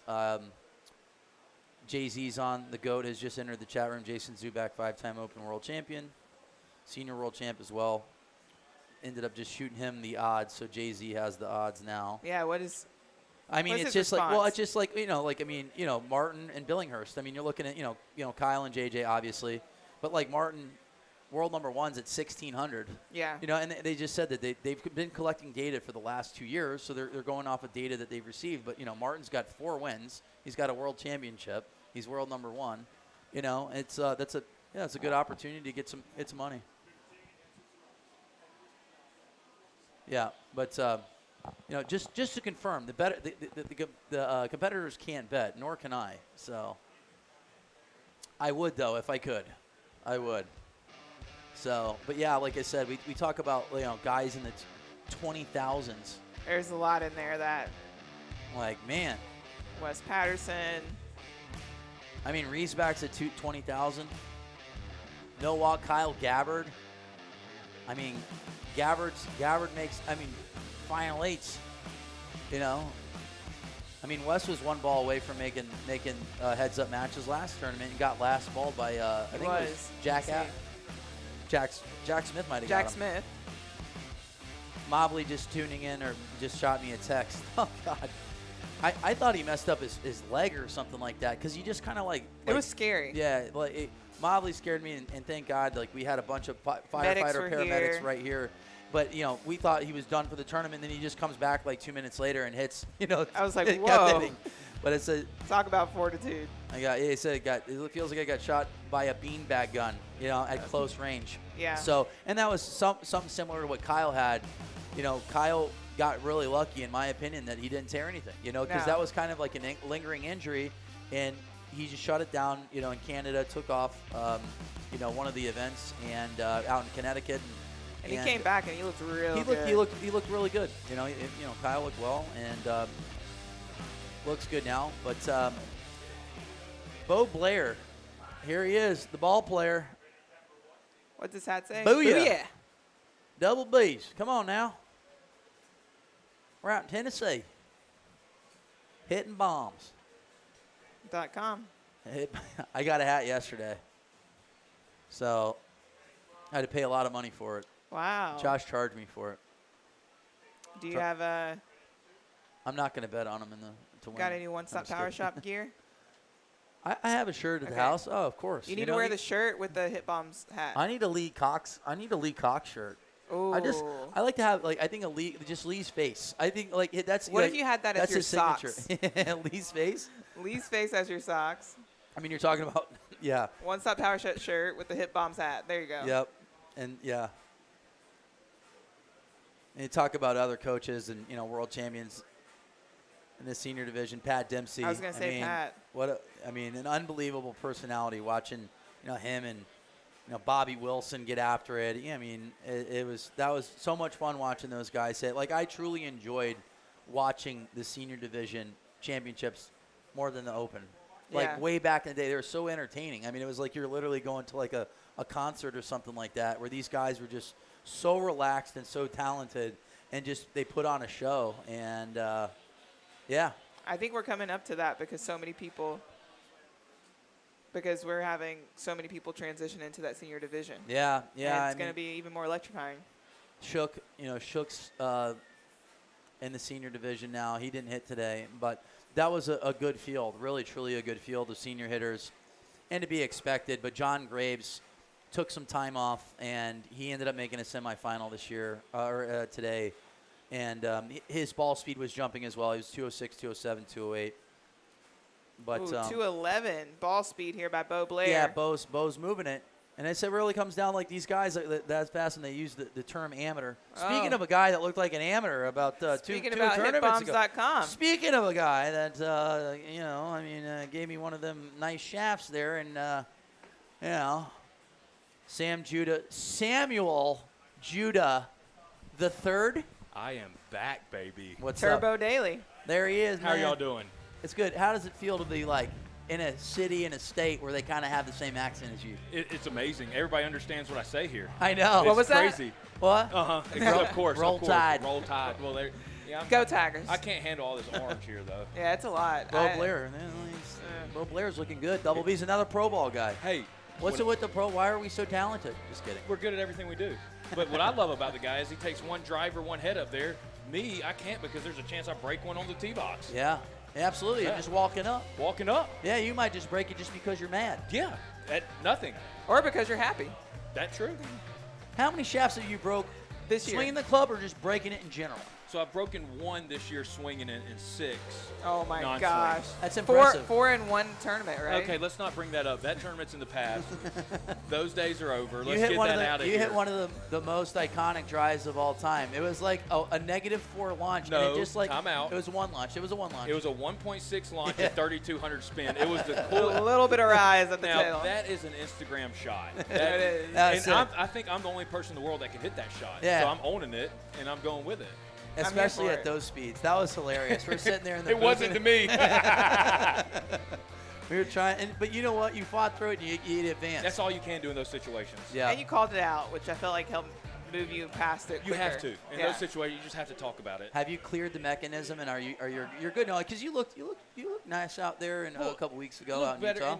And I went back and watched. I can't get mad. I was 219 ball speed. I Yeah. just didn't hit it high enough to beat those guys. So I had to kind of clear my head, not get mad about that. I just didn't hit it high enough, which we know that's my kryptonite. So hey, hit it well. I'm happy. So let's go. 2000s. Where you at? Right there. Where you you just at? missed me. Right there. 5,400. Yeah. Ooh. Hey, guys, listen, if any of my family – no, I'm just kidding. The odds – hey, I'm feeling good, people. If you want to win some money. Pick him. How fun is this, though? We're, like, sitting there and, like, just looking at people. I mean, where we go? I know. Well, we looked also – there's head-to-head. Oh, per really? sets. We found a website that has Oh. head-to-head per set, which is pretty cool. I like that. Yeah, I like that a lot. It makes it very interesting. It's bringing a whole new dynamic. Hopefully, it brings more eyes to the sport. So I think it's great. It's amazing. Yeah, we're in 4 states right now. Then you come to a venue like this, and you're like, okay, here's the sport. Let's go. Yeah, Like, this is awesome. beautiful, This right? is Feels awesome. like you're in the big This is leagues. your first time here, right? Yes, this is first Isn't time this here. incredible? This is incredible. By And far one of the best. I got to play with the in the Pro-Am yesterday. Sorry. I got to win the Pro-Am yesterday with the guy that puts all this on here in Kingsport. And, you know, he was just talking about it. And the community support here is amazing. Oh, my goodness. I mean, he was telling me all about it. And I'm so excited to start Everyone's getting coming here. out. It's We have awesome. so many fans that come out to this event. Yeah, the community is number one. Okay, we're talking about a lot of eyes. I've been watching your social media lately. It's been skyrocketing. Yeah. That last video. Hey. It's hilarious. It was fun. So if you need a good follow. Yeah, so basically, I'm not going to take all the credit, but I kind of gave Martin the idea, the nudge. and- Okay. But he then ran with it. Yeah. So, but, you know, we had a good time. You know, I'm trying to – this day and age of social media, you know, I'm trying to act not 35 years old and enjoy social media. It's tough for me because I don't like setting up a camera in my face, you know, but I'm learning and I'm trying my best because at the end of the day, the more our social media grows, the more the sport grows. Are we going to see any Turbo Daily ones out here? Yeah, I started back this weekend, so I'm going to post. Perfect. I'm not going to post it because I had to do 10 straight days and then go off to let people want it back. Yeah, to miss you. Yeah. I mean, I'm getting thousands and thousands of messages a day. Every day. Every day. Where's the Every day. Turbo Daily Millions. one? So by the time I get the million messages a day, that's when I'm going to bring it back. We got Mark Photo with the scream there. What He's are your been hitting thoughts? well. We've been seeing all you guys supporting the amateurs. Yes. What are your thoughts as you've been watching today? Who's impressed you? Jack Abbott, of course, he's one of the ones that can really get after it. Casey Steed, and of course the Mark Photo, and then the Bo Blair guy. I mean, Bo Blair. those guys. I expect them to be in the Open next year. Oh yeah, they can move it. That Hayden. Hayden Freeman, the lefty, super fast. Baseball player. Another baseball yeah, player. Tall, and he can move it lefty. Yeah. So I expect the talent moving up. It's going to get stronger and stronger each year. It is. So Without a it's going doubt. to get fun. Well, who do you got winning the Open division? Sam Judah. That's what I'm talking about. Yeah, He's baby. back. Place your bets He's today, back. right He's now. back. He's back and better than ever. Who are you staying with? I know last time y'all were It's what, me, 18 people in Yeah, it's a me. 2-bedroom. We kind of toned it down a little bit. It's just me, Mark Costello, and Victor Borchet. Yeah. So, you know, we're kind of a little bit more tight this weekend. Yeah, you put us up at a nice place in Utah, though. I did. It was nice. Absolutely. Oh, that was did. your spot. It I mean, was. I found it. You know, I didn't know there was It a was. dog I don't know kennel how you behind found it because you couldn't Yeah, get there. you couldn't find it. But then you pull up, you're like, whoa, what is this? He had to meet me in the middle of the street Uh-huh. to follow him to get to where we were It was like going. down a back road. I and, mean, the, it was. and the beauty of this is that we had a kennel. I mean, it and I had to didn't have been know 5 that, feet. But it did its job. Anyway, I'm not one to 3-tier I bunk like the beds. fact that it had cold water. Yeah. It didn't have warm water for I'm showers. not the one to complain, okay? The prima donnas, as in the Bobbies, Yeah. Ray and Bradley. No, he's way worse. Hey, don't he's- compare me to that. Okay, I'm sorry. Oh God. I'm sorry. Oh my God. I'm sorry. I'm just kidding. Look, me and Bobby Bradley are sitting in air conditioned, so I well, believe it. I can guarantee you Bobby Ray's somewhere in a hot tub or, you know, he's definitely in air conditioning. He's getting a manicure and a pedicure Yeah, right now. for sure. Yeah, Probably there's dyeing no- his hair blonde. I saw that Absolutely. picture from 2 years ago. Absolutely. Oh, that would Bobby, look if you're great. watching this, what was that picture about, Yeah. man? Come on. Another person. Mr. Zubak asked, what changes have you made to work on your tightening your dispersion and reduce big left to right? Hired a coach. Yeah. I mean, last year I just went in at cold turkey and just swung as hard as I can, and speed got me through it. And at the end of the season, talking to Martin, he's like, if you want to get serious, you got to hire a coach. I hired a coach, and we've done a lot of drills to tighten the dispersion. I've also, Mr. Zubak, I've kind of gone to a little bit stiffer of a setup rather than earlier this year. I was doing the real light whippy. Yep. I've kind of gone more to a stiff because that light setup really shows your flaws in your swing if you're not light on. And as y'all all know, my swing is not a golf swing. So I've gone a little tighter setup, and that's helped as well. But the main thing was just quit worrying about speed so much and actually work on a swing. What did you work on in your swing? You know, placement of the ball was a big thing. I had it placed outside my front foot, and the way I swung, I mean, I was just hitting off toe and just losing it. So I've moved the ball back a little bit. I was big with the shoulder tilt last year. Now I'm trying to keep my shoulders square to get under it. So just a lot of little small things, but the small things are so hard to make an adjustment. And I'm like, this is so hard. The ball's not moving. Baseball could make adjustment on a pitch, but this one, it takes me months and months. But that's the fun of the sport. It is. But, the main thing was just, as Bobby, you weren't around last year. My dispersion last year was pretty rough. And, you know, I was losing, 50 yards on some balls last year. Yeah, you and Sep Twiddell were practically the same hitter. Yeah, you know, and so I had to make a change. Yeah. So I quit pushing speed this offseason and went to more. Austin Tufts needed to take a win here because he's at 100 points. This will put him at 300 if no one else advances. Casey Steed still has one more ball here, but Casey's going to be in the final 16. Bo Blair will as well. Jay Heath, Zach Duggan. It looks like Looks like Duggan's going to take second place. It looks like Austin took it. Yeah, but right now the top, there's 4 guys that are already in, and even Mark Photo's looking pretty good. Jack Abbott once again struggling, you know, a little bit to get balls in play. I mean, he had 2 really good sets and 2 sets that. He reminds me a lot of, you know, I hate to say like a Greg Knoll type of person. Greg Knoll knows that, but Greg Knoll's 3 balls away from always moving on. Yeah. You know, and he knows. I mean, and he's one of my best friends. But yeah, he reminds me of Greg Knoll. He's gonna spray it, but that one big ball every set's gonna beat everybody. Every time, and he can have OB sets and still advance. He can. I've seen Greg Knoll have 2 OB sets and just win 3. I mean, it's unbelievable what he can do just because the raw talent and power he has. When it is, his big ball nobody can catch his big ball. What are you excited about now that we're going to the TVs? Will this be your first time underneath the lights? So, yes and no. We were kind of there in Germany for the. That's right. It was a sanction, so I got to get an experience there to get the nerves and everything out. I mean, I'm just the adrenaline for playing pro baseball. I'm ready for it to kick back in. I mean, it's going to remind me. I mean, we're like in a little stadium here. Yeah. So it's going to bring that back into me. I just love everything about it. I mean, the main thing is the community of World Long Drive. It's one of the best. You know, you get to hang out with them for a week. It's amazing. But really looking forward to it. Pulled up to this venue and you're like, yep. This place is sick. Yeah, here we go. Big league. So it's a major for us. Casey, Steve, Bo Blair, Jay Heath, Zach Duggan are in. The guys currently, I mean, there's 4 guys tied at 300. Yep. Tanner Pipes, Austin Tufts, Chance Taylor, Taylor, and Matt Love. That 4 set, Alexis always talks about. Tufts put them in a good spot, winning that 4 set. So if you have a chance, you know that's the big one. Yeah. Look at Jeff Allen right now is at 400 points. You know he's like Ryan Riesbeck. He mows the lawn. He cooks for everybody. Yeah. I mean, I don't even know what else he did. He probably ran a marathon before coming out here. I think he painted the whole grid. He was feeding the kittens. Yeah. Out by the door. Him and Riesbeck do so much. There's a little river right here. He was fishing. He caught all the food for everybody. So that's what we're eating tonight. So Jeff Allen right now is looking good here. He's at 400 points. You have Mark Photo and Jack Abbott at 450, 425. Jeff Allen's at 400. And then you have 4 guys. There literally is, out of the 16 hitters, 14 guys have a chance to get in. Yes. So anything can happen. Anything can happen right now. If you just believe. Just believe. You just got to believe. Put your heart on the line. You just got to do it. Swing. Sometimes it's guts and heart. It's for the kids. Clear eyes, full heart? Can't lose. Hey. Friday Night Lights. Yeah. What a great All right, show. so if Austin Tufts wins, he would have 500 points. I mean, there's just a lot. I mean, a lot of people need some stuff right now. Kevin Mudgeon wins, he would have 475. Could we have a 4-way playoff? I've been wanting a 5-way playoff. That would be that awesome. Is that your goal in life? That's my goal. Yeah. Is a 5-way? How would you call it? I don't want to be in it though. No. I can say owning a software company, we don't want 5. We don't want 5. I don't think. No, we don't want 5. think we don't we want. Don't want I it. think I would enjoy it because I don't own it. Yeah. So yeah, I would enjoy watching it. It's like it's more so how are y'all gonna do it? That's what I want to know. Excuse me, we're gonna need an hour break to figure this out, but no. I need y'all to scoot a little bit tighter. Yeah. Don't hit each other. Yeah.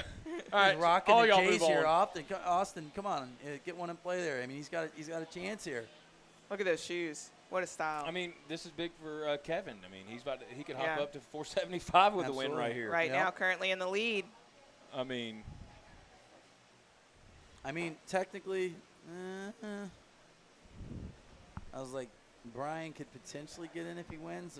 325, not very likely, but I've seen crazier things. Yeah, well, we just talked about you before you even came on here. Like there was one tournament you were at 150 points after 3 sets. Hope and Sound. Yeah. You got right in, and you got hot. I got hot. And You got hot. The funny thing was, I looked at Victor before my last 2 sets and said, I have to win out. I'm PRing every ball right here. Yeah. I'm going to swing as hard as I can. I'm looking for 2 big balls, and it happened. And that was the set that Guess 2 what? people got out with 500 points. And you hit it dead straight. Dead straight. So maybe I should just PR every ball. There you go. Yeah.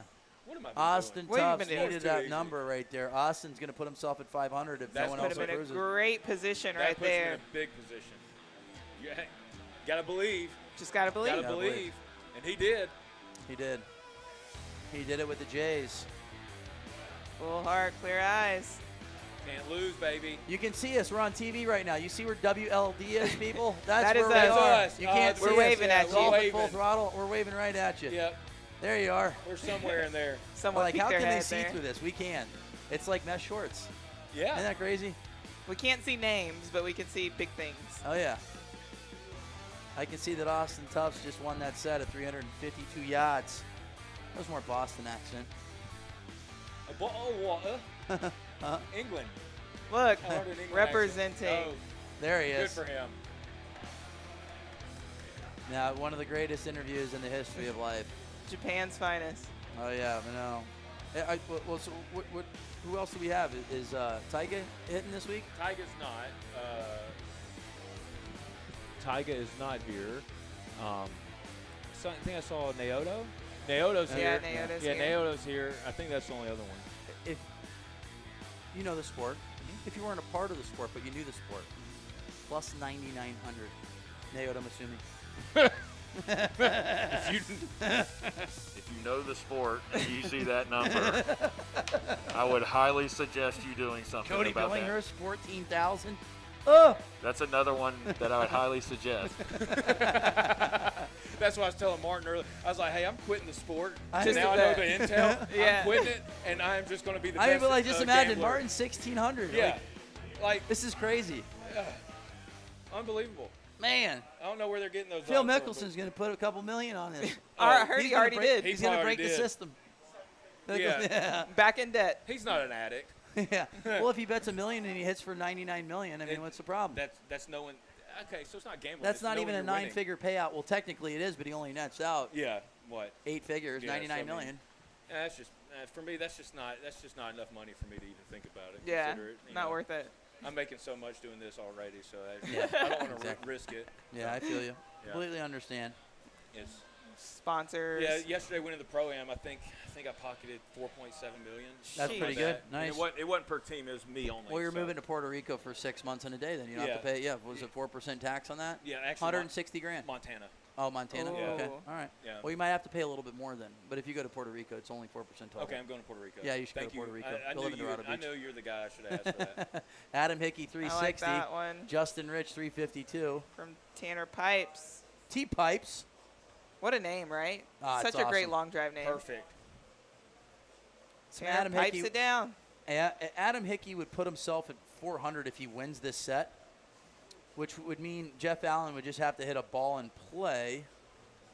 There could be a logjam. I mean, You know, T Pipes just need to improve a little bit because Ooh, right if now that he's one at falls 350. back by chance. We're staring I at like a that playoff one. in the face. Oh yeah. There's Oh, no- yeah. I mean, we're That's- looking dead at it. Hickey just jumped up to. Oh no, stayed at 360. Chance should hit it right in that speed yeah, slot. We'll see Yep. if he got a good kick or not. Is the grid still a little mushy, or is it kind of I think hardened out it's a little dried bit? out a Okay. bit. A little bit. Yeah, that Yeah, 320. It didn't 329. get anything. But Adam Hickey giving himself an outside chance. That's all you can ask for. But Jeff Allen literally just needs to put a ball in play potentially. But still, Matt Love hasn't hit. Sam, you've been in several different positions. One where you don't have to think about it. One where you've been on the outside looking in and advancing. What would you tell those people that, especially for the amateurs that are on the outside looking in, what tip would you give them? Full throttle. Full throttle. Hashtag. I have the tendency of doing better in those situations because I take the thinking out and I just go max effort. You have And nothing to lose. Nothing to lose. You just go, and I need to use that attitude more often. But at that situation, it's pretty simple. Go home with your fastest stuff. Yeah. You don't go home without it. So yeah, but when you talk about going full throttle, still got to get those hands to set. Get those hands to set, of then course, go. of course. But I I don't want to lose that, not giving it my fastest or best shot. Absolutely. Without a doubt. We'll be back right after this.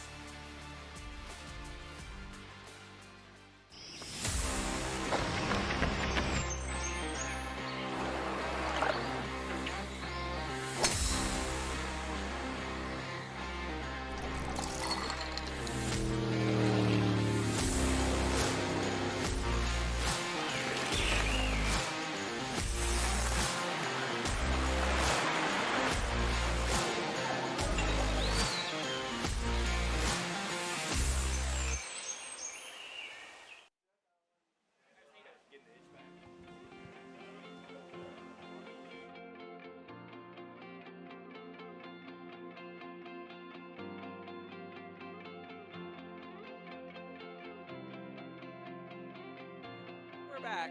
And we are back. We are back.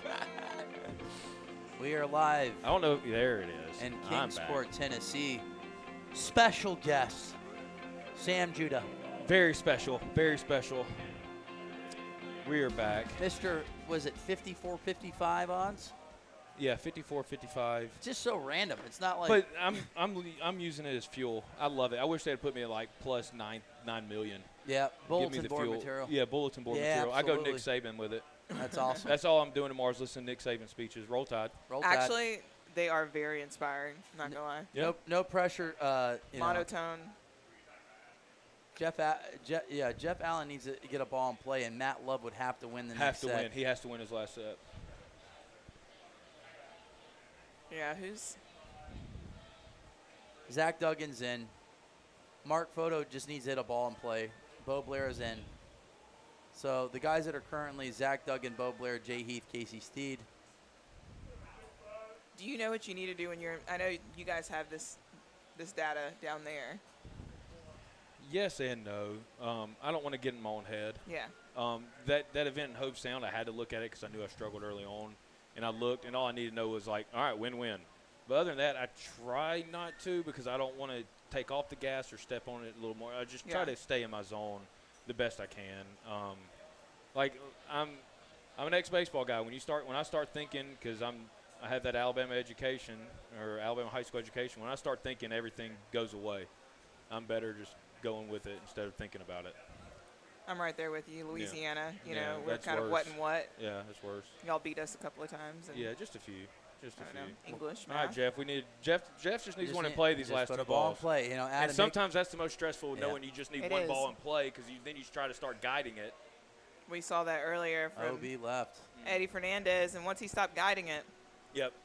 he won the And that's event. one reason I don't like looking at it because it's like, oh, it needs a ball in play, and you start guiding the ball with these shafts and heads. If you start guiding, good luck.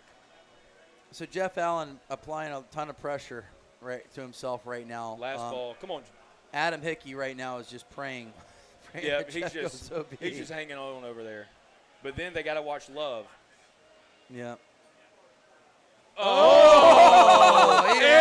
and the the fist last bump. ball. He knew it. That's equivalent to jumping about 20 feet in the air right there. Yeah. That's a 48-inch vertical right Yes, there. I mean, he knew it, gave us a fist pump. So that did it right. I mean, that was big time. That Six was ball, no pure. hurry. It could be 325 yards. It doesn't could matter. be 300 yards. Yeah, it doesn't it's matter in at this play. point. I'm going to say it's 359. He 359. took it. There it Wow. is. Gets in easy. There Yeah. wasn't a doubt Jeff Allen was was no 600. pressure. He No was pressure. just- he yeah, he here was we just, go. you know. He really Great. wanted his back all the way against the wall. Yeah. Unbelievable. Well, What a word, shot, Word, what word an on athlete. the street is Jeff let a few people know he was taking the belt home. So that's Really? just word on the street. And, of course, look what Well, he he does. made the belt. He made, probably. yeah. He probably made the belt. I mean, what else? He made that. He I like the confidence. He did the pottery in his own house right here. This thing right here. Jeff probably made this as well. Oh, Yeah. He made this. He I saw painted his- it as someone's well. gonna get this. I saw his Instagram. He was Actually, doing it. Dennis painted it. Yeah. Yeah. So it was a team effort there. So Matthew Love. He's in. And Matt, all right, Matt yeah, so, Love all right, so is- Bo Oh, Blair, wow. Zach Duggan, Casey Steed, Jay Heath, Jeff Allen, Austin Tufts, and then Mark Photo's on the bubble, but it looks like Matt Love has to win this. so. This can happen. Jack Abbott can take second, and Matt Love wins, which would knock out Mark Photo at 475. Yep. So A lot of stuff's still A lot in of things play. can happen. Yep. Matt Love, if he doesn't win, everybody's in. Yep. He could tie, though. He could tie for first. He Plus could. 20,000 right now to do it. Plus 20,000. Okay. We're making up these numbers. We're as we making go. them up. I like it. I like it, though. And I think that's how it should be. It should be. Yeah. Well, like, what do you think the odds would be to have, like, someone tie for first place, like, plus 3,000? What is it to hit 00 on the roulette table? It was I say 1 in 35, but like there's 37 or 38 numbers on the roulette table. So I'd say probably about the same odds as that. Yeah, yeah. And that's usually what happens when I put Especially it all on for red. first. Yeah. So. Yeah, because the ball has to be within 6 inches of each other's longest. So, I mean, so right now, Matt Love is in the Often lead. it kind of switches up a little bit there. Yep. Casey Steed. Yeah, no, he looks No, styled. That's going to be tough right now. Yeah, I wouldn't change anything. Oh, with and Casey. Abbott He likes loves that it. one. We got a. We got 2. We got 2 yells and a flex. All right, so we have a profile shot where Casey's 205. hitting a drive. 205 ball speed. Okay, Yeah. 1800 By Jack spin. Abbott. Jay Heath with a bomb of 3 yards. I don't know if that's going to change or not. Hold on. We've got another. We got another one. Jay- What's the bet? Over 368. Jack Abbott 380. 380. Yep, he knew it. 380. He Tied knew for it. the longest ball of the day. And that comes down to just pure ball speed. Yes. He's faster than everybody on the tee box. And 7 miles an hour faster. Yeah, Jay Heath at 368. Jack Abbott at 380. And that's Casey's one reason I like Jack. I think he's the fastest amateur right now, so that's why I kind of. No, that lefty, Freeman. that lefty's Freeman, he was yeah. like 213. He got up that? Oh, yeah. Oh man. Yeah. Oh, He yeah. was fast. He was My wicked bad. fast. Okay. My bad, Mr. Over Freeman. under of Sam Judah breaking a club. I'll take let me under tell 1.5. a story. Okay, No, thank no, you. no, no, Thank no. you. Actually, like from swinging a golf club, I'd take under 1.5. Easy. I'd bet. Oh yeah, just I'd swinging bet my it. son. I'd bet Yeah. my son. You Yeah, ain't just gonna do swinging that. it. You But the- broke one all year. Yeah, but what are the odds you breaking 2 in the same The tournament? issue is I only packed for West Virginia and didn't go back to Dallas, so I'm only here with 3 shafts and 2 heads. Perfect. So That's all you I need. can't do it. I got to hold the anger back this weekend. You ain't gonna. Yeah. Yeah. Yeah. You're not going to need to be angry. No, I'm gonna be very professional. Ooh, Casey Steed. That He's was putting gonna on a leak out clinic, just man. He's little put a bit. lot of balls in play. At big numbers too. Yep. Abbott, 1 ball. What'd I tell you? Yep. That one big ball is hard to catch. Jack Gregnall. Jack Craig, no. Matthew Love on his last ball here. So I haven't seen Gregnall as of yet. Is he get in today? I rode with him down here 2 Okay. days ago, so yeah. We had a lot of good. We had about 7 hours of car time, or about 10 hours of car time the last few days. So Nice. Yeah, we've had a good. Nice. We've bonded. Did you guys really sing well. in the car? We mostly karaoke. Did you really? Yes. Yeah. Did you play the Acapella. license game? No.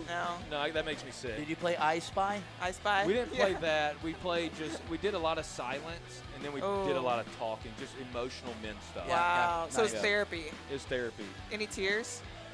All right, of so course. we're done here. Casey, Steve Bo Blair, Zach Duggan, Jay Heath, Jack Abbott, Jeff Allen, Austin Tufts, and Mark Photo. They have made it to the round of 16 in the Amateur World Championship. Will be back at 3 p.m. Eastern Standard Time.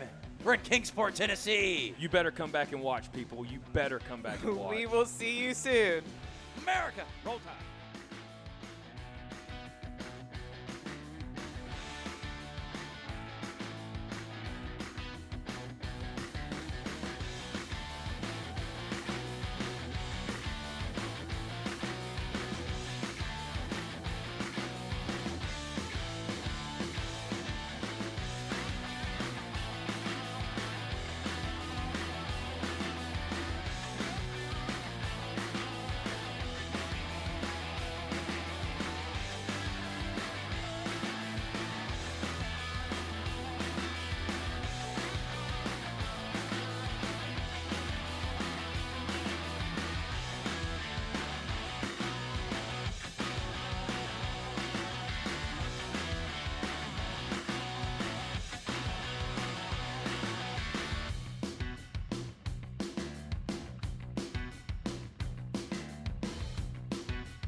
Your vacation is now playing in Tennessee.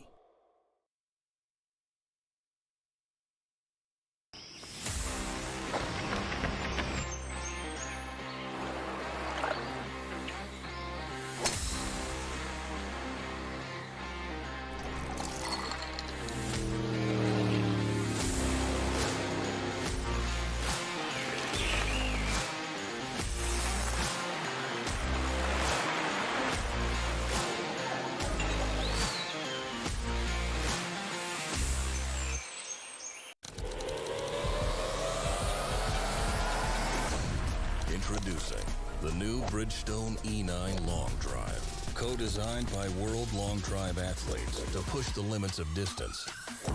Thanks to extreme ball speed and superior aerodynamic flight. Engineered for you to hit your longest drive. Drive the new E9 Long Drive. Extreme distance for your game.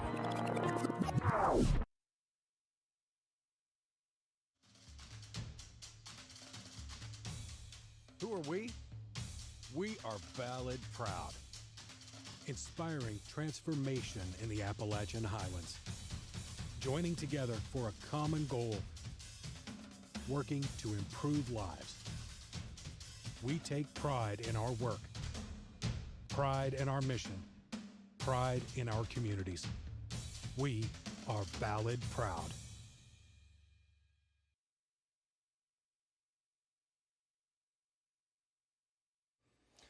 The decision to hire a lawyer is not one to be taken lightly, and is one that people often have to make during very tough times. Make the choice that hundreds of satisfied clients have already made and chose Josh Hopner, an attorney who will fight for you from the beginning of your case until the very end. Josh's practice serves the greater Tri-Cities area, including Kingsport. Contact him today to schedule your free consultation. Eastman is driving change to show the world what's possible with recycling. Don't trash those plastic bottles. Put them in a recycling bin. Keep the course green both on and off the fairway and make every shot count. Learn more about Eastman Advanced Recycling at eastman.com/WLD. This is the grid that the Bombers call home. You're throwing the tee in the ground. If your hand's not shaking, there's something wrong. I'm in my element. It's evident that there's levels to the game. I'm in my element. Flow is like water. I'm forced to a fire. I'm feeling like gold. Gotta stay grounded, stay down to earth. Following God and you grinding. You do as you told. I don't work to make you like me, but I'm front and center. Word to Spike Lee. I'm in my element. Yeah. I'm in my element. Yeah. I'm in my element. I'm in my element. Yeah. I'm in my element. Yeah. I'm in my element. And we are back here in Kingsport, Tennessee for the Amateur World Championship. We've got some heavy hitters here. Andrew Agner, we had him in the booth earlier today, as well as I think both Bobby and I have our eyes on Hayden Freeman. Hayden Freeman. He looked great. Fastest guy so far, Bo Blair, one of the top club speeds at 150. Just a matter of putting it in the center of the face. Cameron Hill. Casey Steed looked good, and I just think, if he can just stay the course, not try to do anything, he gets into that final eight. Casey Steed has a really good chance of winning a world championship here really in a couple hours. He's not going to be the fastest guy, but he's going to be probably the most consistent. Connor K. Jack Abbott as well. Jack had a couple sets where he didn't find the grid. He hit one ball in play, but then he turned it on. So it's turning out to be, this is going to be Andrew Agner's last 30 balls, 36, 42, or 48 golf balls. And if he hits 48 golf balls, that means he's got a chance to win a world championship. He is world #1 right now in the amateur division. He's been in long drive for close to 6 years now. Really good ball striker, good hitter, and a guy that obviously competed in the open division as well. So we are in a round robin format again. This is their second round robin of the day. So they've already hit 30 balls to cut down from 32 to 16. Top 8 hitters are going to make it into the quarterfinals, and then we're going to go 4 and 2. So yeah, top and bottom quarterfinals. Well, they'll take 2 guys in each quarterfinal to get to the semifinals with 4 guys, and crown a champion. Yes, we will. So who do you have your money on? We've been talking about betting all day. Oh man, I mean, really, honestly, this is really tough because for me, Hayden Freeman, was faster than everybody, and because he is an amateur, can he really tighten up because he's left-handed, right to left? Because if he does, he's the fastest guy out here. So, I mean, if he hits it straight, he's probably going to win. Got it. And we saw, a difference in Casey Steed and also Jack Abbott in that last set. Casey Steed hit some really good balls, went 369, but, Jack Abbott went an extra 6-7 miles per hour faster and ended up going 380, which is the longest drive in the entire day today. Eddie Fernandez hit it 8 this morning. It was wet. He went 217, hit it 370, 379, but here we go. The grid is clear, firing away. Andrew Eigner is going to start off against Hayden Freeman, Zach Duggan, and Florent Rokerts. And I said, take a peek. We're going to take a peek at, obviously, slot 1 is the professional amateur. But then slot 2. Ball's right down the middle. A perfectly 204 yeah, ball it's pumped. speed right That's there. 150.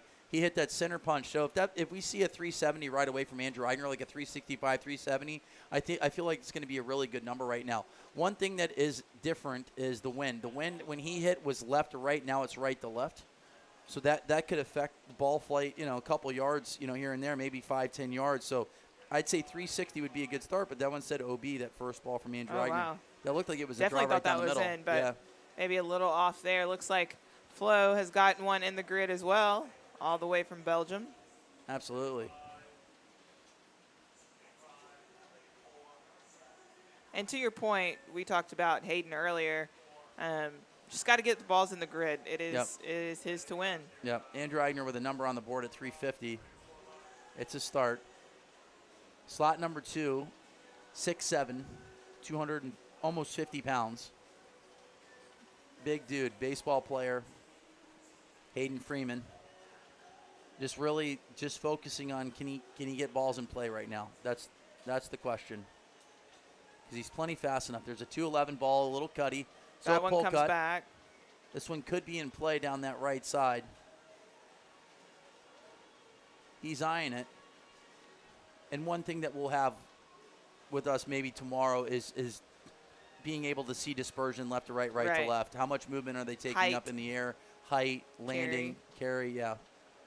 So right now, Hayden Freeman without a number on the board. Zach Duggan as well. Ooh, I like this one. A little off, but I think this will be good for Andrew. This one looks pretty good right here. 208.9. This ball's down that right side here from Hayden Freeman. He's the one that I'm keying in on because I really think if he can keep that speed up and get balls in play, he's going to be really tough to beat. That one's OB as well. Wow. Zach as well. Yeah. So now it's a matter of getting this ball in play and taking home some points because any points makes a big difference here. Yep. Oh, that one's coming back. He doesn't like it. He's got to reset. Just hit balls in play. Hayden Freeman. But Andrew Eigner, the professional amateur, with a looks great like start. He's going to take down this set at 350 yards. Florent Rokerts came in at 349. And Andrew Eigner's fifth ball that was at 350 now has improved to 358. So the numbers are not confirmed until they are underlined. The good thing about a round-robin format you got is a lot that of chances. he can reset here. And this is a little different than the round of 16 that we've seen in like open divisions. So, if just say Hayden was going up and this was an elimination format, he'd be out, but now he's got 4 sets. Still got four chances. Regroup. The weather has been it's been nice. It's not hot. It's probably right around 80 degrees right now, maybe a little bit warmer than that. It's kind of nice out. Not very humid. No, it's not too bad. It really isn't. So, all right. The living legend, Alexis Belton, the 2019 champ on this grid. It's been a while since we've been here, but excited to be back. I think that the crowd has been great today. I think it's going to be packed tomorrow. Yeah, no, it's nice. Got some fans in the stands, and they're going to see a world champion crowned here not too long. Not too long. And then on Monday night, don't forget to tune in to Golf Channel where we'll be live. Yeah, 8 p.m. and 9 p.m. Women go off at 8 p.m. and the men go off at 9 p.m. So you're going to see the final 8 in each group. So they will be doing heads-up matches.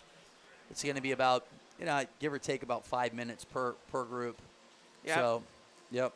Bo Blair is one to look at here. Bo's really fast. Yep. professional baseball player Former here. player, yep. Booyah, I like his hat. So good. Has a quarterfinal finish in Hobe Sound along with the win in Memphis. Yep. Jay Heath, yeah, he looks good as well. He looked good today. A guy that was like 204, 205 when he started center punching these golf balls. Connor Kay in slot number 1, the youngster in the group. But, I mean, more of a veteran. This is his 3rd year, as an amateur competing. So It is. He's Yep. competed 4 times this year. Yep. Advanced to the semifinals in Mesquite Volume 2. But Jay Heath on the board at 355 yards. And one thing that was impressive Oof. with Mark Photo is that another guy that wasn't concerned about numbers as far as like trying to outdo, try to hit it farther per se, Yeah, faster he balls. stayed what have within you. himself. He just kept in a lot of balls in play and let these guys make mistakes. And he's sitting here in the top 16. With ball speeds in and around 180 to 185. So, but he flights it well, and he put up some good numbers. So Connor Kay looks like he's got a ball in play. It's a miss hit from him, 193, but it's a nice, decent profile shot, a little left to right. Just got to get something in the grid. But Bo Blair putting up some big numbers, just has Yep. to straighten it out. He's in the lead right now at 363. But yeah, to be expected. I think Bo Blair, keeps putting balls in play. You'll see him in the final 8. He'll give himself a chance to win a world championship. Ooh, Connor Kay, that one looked good. If it stays 207 in. ball right here from Jay Heath. A Oof. lot of movement left to right. Oof. A lot of movement left to right. But that's a big number right there, 207. So we're seeing some of these amateurs all the way up to 213, 214. Hayden Freeman ended up hitting I think he hit 214 last set earlier on today. So which is moving it. Bo's trying to see if that last ball stayed in.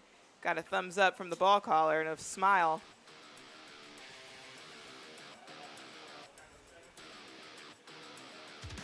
Taking a peek looks at like it Jay went Heath's out. 5th ball. I'm curious to see how far that went. Granted, there isn't too much movement. 365.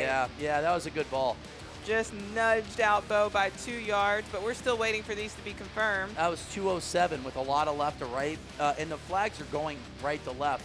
Nothing too crazy, but that's a good shot there from Jay Heath, and it comes just down to ball speed. And not only that, landing angles. He could have had a good landing angle. Could have, we're hitting on a fairway, so this isn't a flat surface. So you hit a good you have good landing angles, and you hit a downslope, you get some rollout. So obviously, there's a premium to hit balls in play right now. Try to get the best bounces as possible. It is. Jack Coming up Abbott, now, Clint Jack Oliver. Abbott, yep. Clint Oliver, Stephen Hopper, and Cole Fittler. Clint Oliver got in. Cardiac Kid had to get a ball in play, and he got one in that last set to get into the round of 16. So Ranked 11th in the world for the amateurs. So Jack Abbott just needs to hit balls in play. I'd say he and Hayden are kind of similar. Is if they have one in play, it's going to be one for everyone else to chase. Yep, for sure. Absolutely. Bo's right there, but he's a little bit more consistent. Yeah, Stephen Hopper hit the ball well on the range. I was on the range a couple minutes before we got into the booth, and he was hitting it straight, hitting it really straight. Yeah, Hopper trains with Justin James, which helps, A little JJ bit. actually being the favorite. Since we are gambling now, JJ is the favorite at pretty much plus 500 to win the tournament. And we're going to be doing heads-up matches as well, which will be interesting.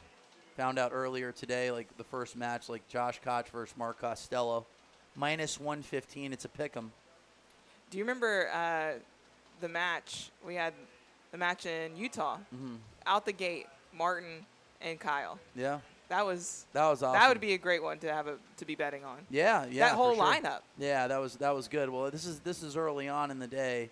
And I like, I always told Koch, I'm like, I'd pick against him, take Costello, But it would be fun. I would just be curious to know how much, if Phil Mickelson was betting, how much would he bet per bet, and how much action we put out throughout the entire tournament. That's the question. Total amount of bets. Would it be over 100,000? Maybe we'll get this on the next season, a full swing. Absolutely. Stephen Hopper, 355, said, I like the profile of his shots. miss hit for him, but 139. Jack Abbott's at 351. Clint Oliver working on a number. And Cole Fittler still doesn't have a number on the board as of right now. Just getting a little too quick. Cole is with his hands pulling dead right.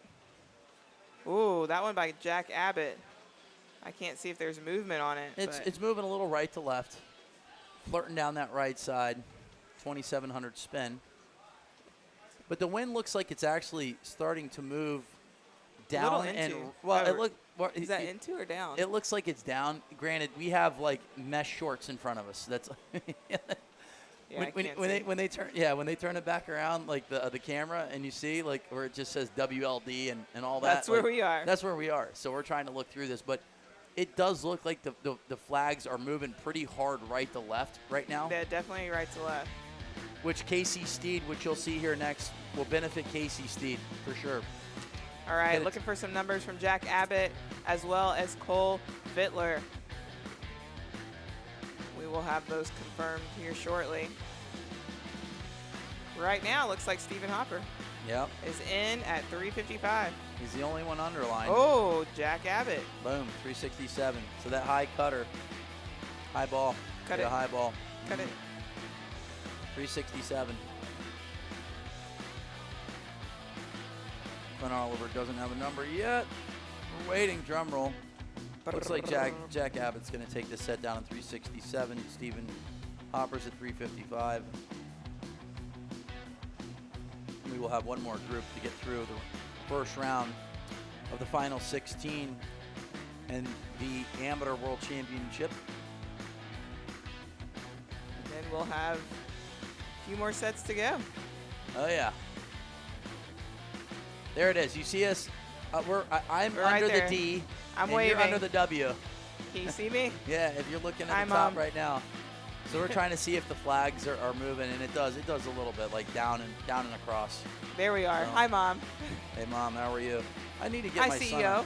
Yeah. Trey never watches this. He'd rather watch, like, Dude Perfect, and he watches Good. So how cool would it be to have Dude Perfect out here? I love Dude Perfect.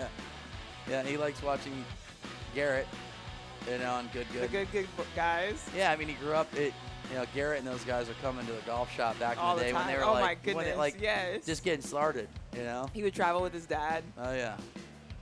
So, but those guys are crushing it on YouTube and just in life in general. Well, Dude Perfect is supposed to build like this massive park. Yeah, it's $100 million park or something. I think Atlanta's one of the places that it might go.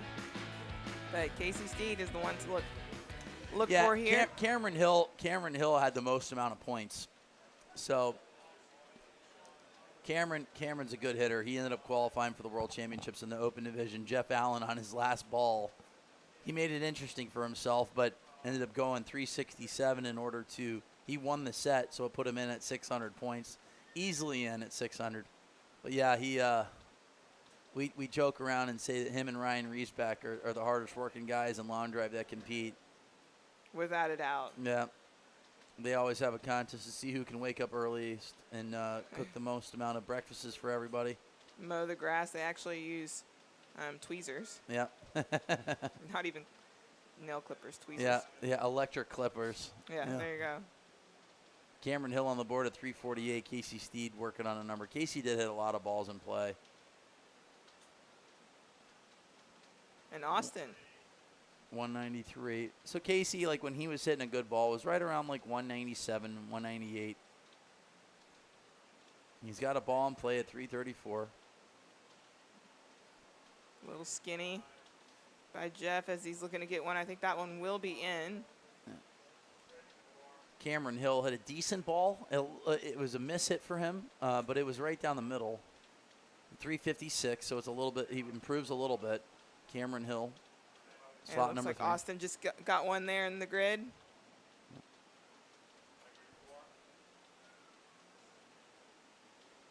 I mean, it looks like a miss hit from Cameron, but that one doesn't look like it's the same play either. So, and this is such a great matchup. All these guys around the same swing speed here. Starting to see the club head speed pick up a little bit from Casey Steed. That was 136. So center punch shot there would be 204. So he's starting to step on the gas. But, for me, I think that he looked best when he was just trying to stay in control himself, like 131, 132, and just hit a nice little draw. Something like that. It's turning over just. Oh, that might be perfect. Yeah, no, he went almost 200 right there. That's going to be a good one. That's going to.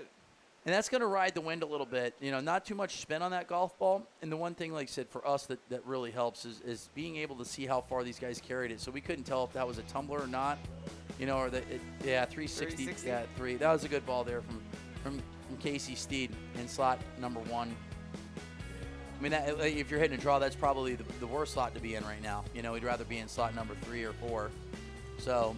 But he worked through it, worked it out, and looks like he's taking the lead on this one. We will go to break and be back right after this.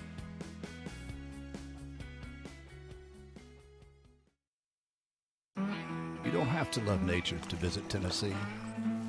You also don't have to love whiskey. You don't even have to love music. Well, maybe just that last one. Your vacation is now playing in Tennessee. Come to Kingsport, Tennessee, a place to retreat, play, relax. Located in the scenic foothills of the Great Smoky Mountains, our hotel offers spacious rooms, many with balconies, and offer mountain views. Dine at our restaurants, sip cocktails on the patio with friends, or tee off on our 18-hole cattails at Meadowview Golf Club. See if you can conquer the cat trap. Treat yourself to a remarkable stay at Meadowview Conference Resort and Convention Center. This has been, I feel like all day we've talked about gambling, and our first, prop bet came in. We got it. A prop got hit. Someone just smashed the scoreboard. That plus 300. Phil Mickelson put in $100,000. No, I'm just kidding. But the scoreboard has been hit. Yep, you can see that. If you put down $100, we made up the number. That screen right there got popped. Justine came in with a big smile on her face. That's hilarious. But someone hit the scoreboard. You knew it was going to happen. Oh, man. That's all right. Now we got to pick something else. The speaker would be a little dangerous. The speaker's a little too close. Yeah, that would be too dangerous. That'd be rough. But good ball here from Connor Kay. Yeah, and Clint Oliver. Both of those smooth. After first set, you had Jack Abbott, Jay Heath, Casey Steed, and Andrew Eigner ended up winning their sets. So a couple wins here from those boys will be at 400. All right. We're here for a couple of days. What's your plan to visit here in Kingsport? I have no idea. I feel like we're going to be in the booth every day. We are going to be here all day. I think dinner. Yeah. So if you're living here in Kingsport and listening, please send us some recommendations. How's the Chop House? It was great. Okay. Our waitress was hilarious. She was had a great sense of humor. Rob Oristaglio is allergic to sesame seeds and oil or whatever oil, and he's like, do any of your dishes or whatever have these seeds in there? And she's like, no. And she came back, and Rob's eating something. She goes, actually that dish has it. And Rob's like, what? Like, because he's got an EpiPen in his car. She's like, I'm just kidding, So it was good sense of humor. And I'm like, listen, you were going to get a 20% tip. Now you're going to get a 25% tip. But the food was great, and it was, I think, ultra affordable. I mean, me and Caleb, Yeah. Our meal was like $108, and we had fillets and soups and salads and I feel like that needs to be the bet. appetizers. What are the odds that Bobby's going to have steak on one of the trips? Yeah, 100%. Well, we've got Zach Duggan in at 366. Connor Kay at 360. So Duggan, after going OB, I actually like the fact that he goes back-to-back here, pretty much, And Duggan it looks like going he'll OB. take it. Well, go after an OB set, he steps back up and gets a W as of right now. As of now, yes. And that's going to be big, too. We look at Hayden Freeman to get a W is going to be pretty big. Ooh, 370. But, yeah, no, it's a confidence booster. You go OB that first set, You get a win in your second set, helps out the confidence a lot because essentially just take it as I just took 2 second places, you know. And so Zach Duggan looked great today, and he's going to have 200 points after 2 sets. Connor K will have 150. All right, now. OB sets are critical, especially in the rounds of 16 now. I mean, you know, you're not too many swings away from winning a world championship. So get balls in play. You know, Jack. so for me, like Casey Steed, I like the fact that last one he got close to 200 mile/per-hour ball speed, so he has it in the tank. Jack Abbott sitting nice with 200 points right now. Yep. And Jay Heath on his last ball was at 207. Big sweeping left to right, fighting the wind a little bit. It worked out we perfect. can see the flags, and we definitely know that it's going right to left, but it almost looks like it's just a straight crosswind. Here they go. Jay Heath might have gotten that first ball in. This one's floating down the right side from Jack Abbott at 202.6. This one may have stayed in play. Jack Abbott OB, Cameron Hill on the board at 352 early. That's big for him. Lone Rokerts got a nice swing. He does, really long, creates a lot of space. Jack Abbott's got a really nice golf swing. If you had to compare him, like, I'd say similar to like a Brandon Flynn. I mean, Yeah. like as far as like the way they swing, you know, Brandon hits so many balls in play. I would We'll see him almost later. challenge Jack to use a play club, a play driver. Yeah, or like Just to sometimes get one, I think Eddie did that the last go event. to stiffer setup sometimes. Yeah, maybe a little stiffer. Yeah, I feel like if, you know, like for me, like watching some of these guys hit, I'm like, man, like if they went to like a 260, 270 CPM shaft, it'd be a lot better. Like Sam Judah. Yep. Like Judah Going hitting back. a heavier setup or like a more stout of a setup. Mark Costello's the same. You know, Costello hits the ball so much better.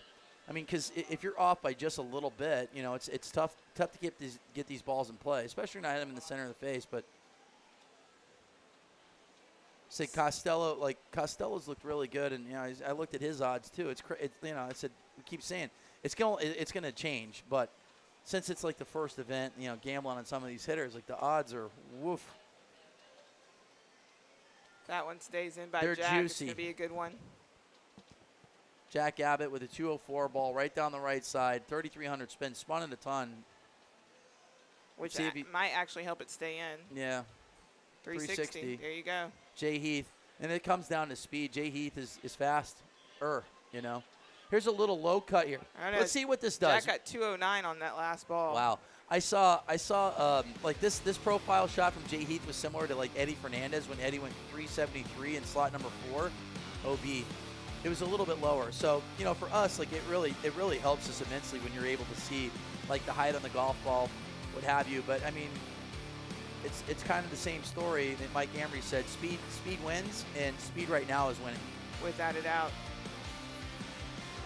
Now, if we talk about like the amateur division, what if they put like a speed limit on the hitter? Like you can't hit a ball over 205, or it's you know.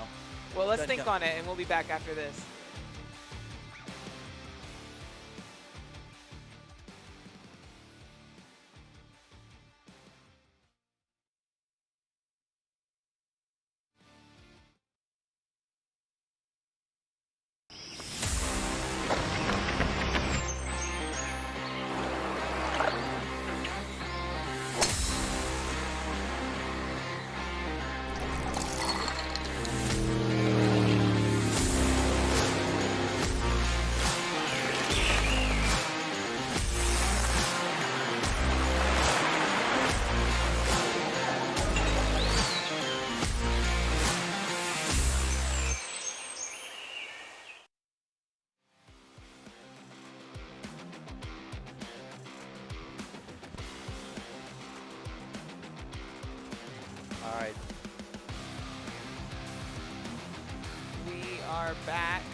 Yeah, Cameron Hill on that last ball got in for 374 with the longest drive of this set, round robin. So he ended up taking down 200 points. Here we go. Grid is clear. The guys are off. We were talking before we went to break about what if there was a speed limit.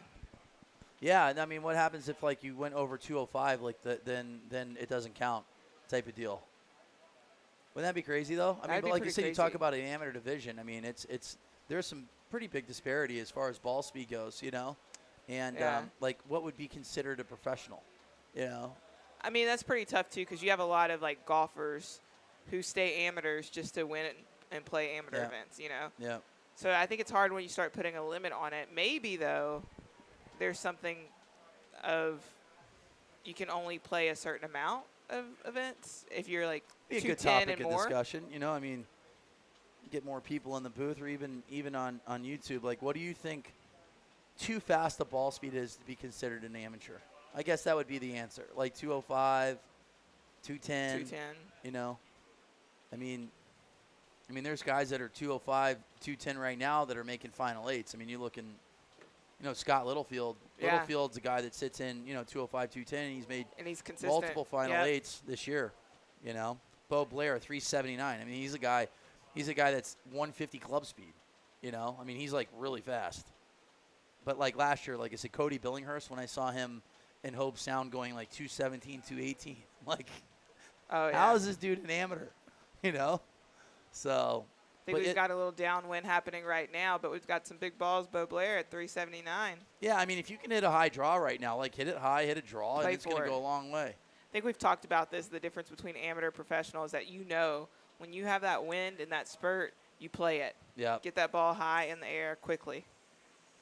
This one by Bo looks good as well. 206 ball speed. A little bit of a miss hit.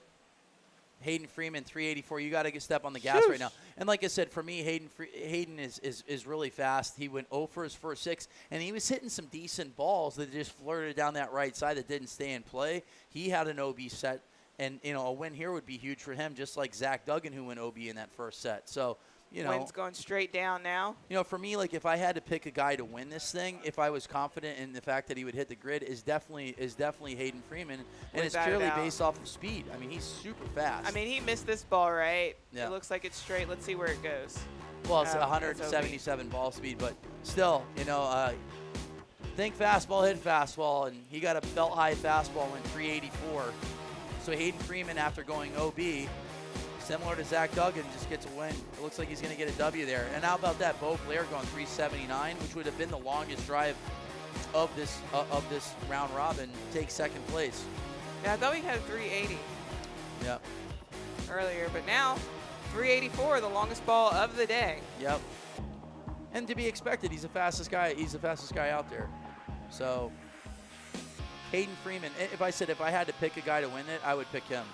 But like it's, you know, obviously the professional amateur has something to say about that as well, along with these other guys. Like I mean, I'm looking at Bo Blair, Zach Duggan. I mean, Casey Steed looks good. But Jay Heath is a guy that I feel like he flights it really well. And, yeah, I've seen 207, 208s with Jay Heath. So, and right now he's at 300 points. Right now Andrew Eigner hasn't hit yet. He's got 200. So a win right here from Andrew Eigner would put him at 400 points and in the lead with 3 sets to go.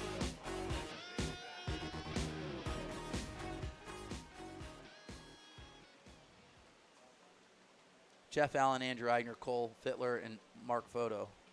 Here we go. Eigner leading this group with 200 points. Yep. Looks like we got a ball in play Ooh. here from Cole. Yeah, I like that 331. one. Jeff Allen. Don't quote me on this, but I believe he is related to Ryan Riesbeck. I believe. I could be wrong. I kind of think so too. I think he is. So I think cousins. So yeah. We're going to find out. We're looking at Elon. I mean, he's the one that gives us these notes that All we the study for hours Spelling bee upon hours. championships. Yep. Yeah, Elon sends us emails starting right around like a Tuesday, and then, just keep the pros pro, the guy behind the scenes. Like we had Mike Ambrose on here, a guy that's been behind the scenes for 24 years, an absolute legend. And it was an honor to sit with him for, we had like two full sets where we got to talk, but like we literally could sit in that seat right here and talk for 10 hours with Mike Ambrose's stories. Oh, that guy's the man. Absolute legend. Oh, this one looks good by Jeff. So It hangs in there. Just needs to put a ball in play here. That one might have gone. He doesn't like it. He pushed it out. Andrew Eigner, Mike Photo looking to put one ball in the grid here.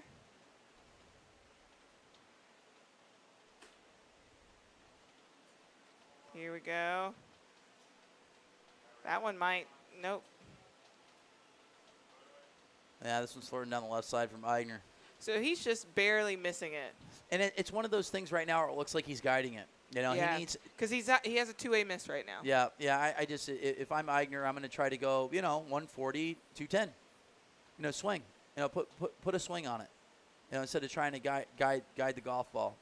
He put himself behind the 8 ball in Utah and got down to his last ball to win the championship and went 383. So, he's accustomed to getting balls in play on that last ball, but looks like he's going to go OB there. But look at that, 140, 208. I'd rather see him swing, like that. Go after it, put some balls in play, and instead of trying to guide it. But OB set, saw a couple OB sets from these guys. So there's 3 guys that have wins in an OB set and are sitting at 200 points. Jeff Andrew Allen. Yeah. Gonna take the win here. And Look we'll at go. Jeff. He's OB with a win. How about that? You got 4 guys now with OB sets and wins. There we go. Mark Photo taking it at 3:54, and we'll be back right after this.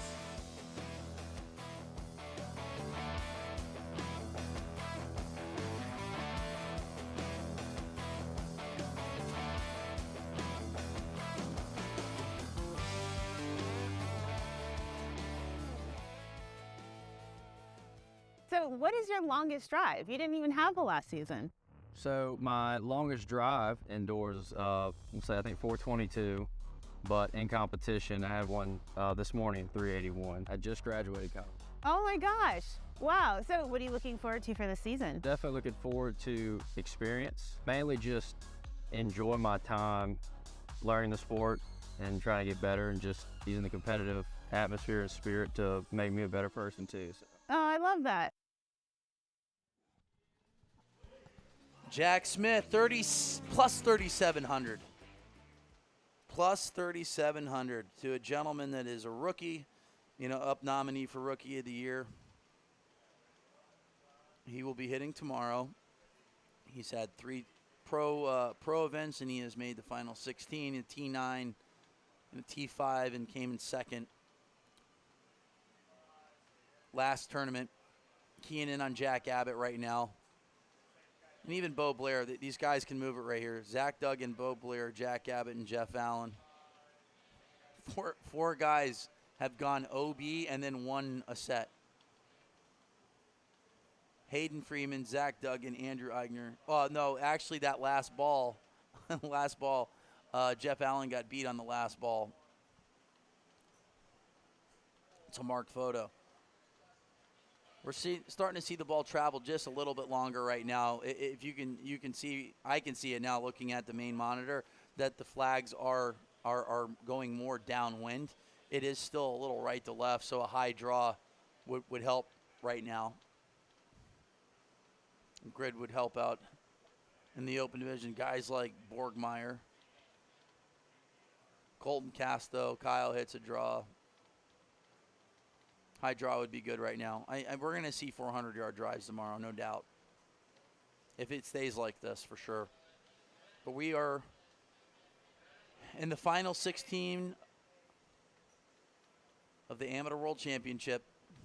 Bo Blair currently in the lead at 359. Zach Duggan, 356. Abbott and Allen still working on a number here. Jack Abbott with 250 points right now. Just needs to put numbers on the board. Jeff Allen looks like his 5th ball is in play. Yeah, I was just down there listening to Hunter Arnell kind of coach Jack Abbott up a little bit.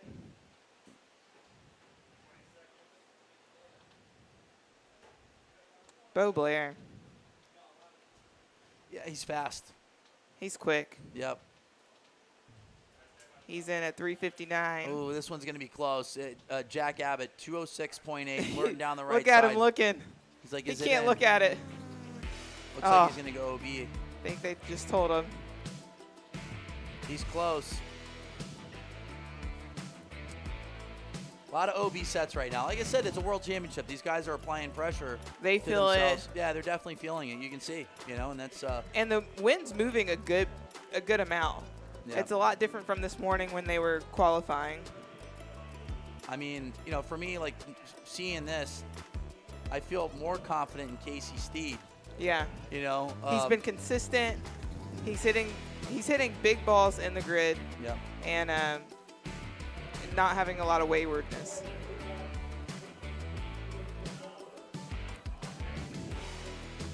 Here we go. We're in the middle of round number 3. Bo Blair is at 400 points. Minimum ball speed to compete. And this right now, the minimum ball speed, I would say, like, if you get, I mean, we're watching Mark Photo just, stay alive at like 180, 185. Yeah. I mean, he's getting the most out of that golf ball right now. And for me, like, I feel like Casey Steed is the perfect example of someone that is like the top end of an amateur. Putting a lot of balls in play. And it's just, he just needs to get, say, 10 miles per hour faster potentially to, really truly compete in the pro division. But I think that he's got more in the tank, though. I think Casey Steed, when he really steps on the gas, can probably go 203, 204. I'd say the biggest thing is he's efficient. Yeah, and he's so hitting when a it lot of comes balls to in minimum play. ball speed, it kind of doesn't. It matters, but then it doesn't, because if you're efficient with it and you're getting the most out of it, you can compete. We've said this 8 million times. All you got to do is just get to the heads-up matches or get to single elimination. Yeah. And right now, like, we're looking at Mark Photo here in slot number 1, who's going to be like 180, 185, but he keeps putting balls in play and giving himself a chance to be there. He's at Sitting at 225 points after 2 sets, and he's got a chance. Talking about him and Casey Steed sitting at 6 and 7 right now. Yep. Tied, actually, Yep. at 225. So this one's right down the middle from Photo. Didn't hit it very high, but you're going to have a number. It might be a 335, 340 ball. But some of these guys, there's a lot of OBs right now. A ton of OB balls. You got 4, 5, 6, 7, 8 OB sets already. 333 from Photo. Wow. We're close, 335, 340. Clint Oliver in at 344, hitting in the 4th slot here. Great dude. Clint Oliver's the man. Ooh, I like that one. That stays in. One of very few supermodels, to compete today. Yeah? Yeah, he's a model, man. Guy's got big league hair too. Clint let me borrow his driver in the stage 2 qualifier in Utah after Sam gave me one of his broken shafts. So, but I like Clint's just put on a clinic right now, putting balls in play. This one looks good. Down that left side. If Casey Steed's 4th ball stayed in, I think that's going to be a good number. Floen Rokerts, boom, 354. That'll help him out. That Florent wins this, he'll be at 325. Yep, Steed in at 357. Steed, I think Flo, if he just flights it just a little bit lower. One thing I am liking about Steed, granted he's losing a little bit of accuracy, but he's starting to step on the gas a little bit. You're starting to see ball speeds in and around 200 miles per hour, which he was not. He was probably like 195 average. He was really in control the round of 32, and was putting up some huge numbers as well. So, like, crazy enough to say, like, maybe if he slows down a little bit, he might get a little bit more out of that golf ball. They're like, that's a perfect number right there. Perfect example. 131, 197. That is center punch. That's a 150 smash. I guarantee you this ball's going to go far. Rode the win. Gives it a thumbs up there. Yeah, that was a good He ball liked from that. Casey Steed. I mean, that might be a mid-60s ball right there. And if it comes up shorter, I don't know what I'm talking about. So, All just right. taking a guess. Well, we'll confirm this number right after this.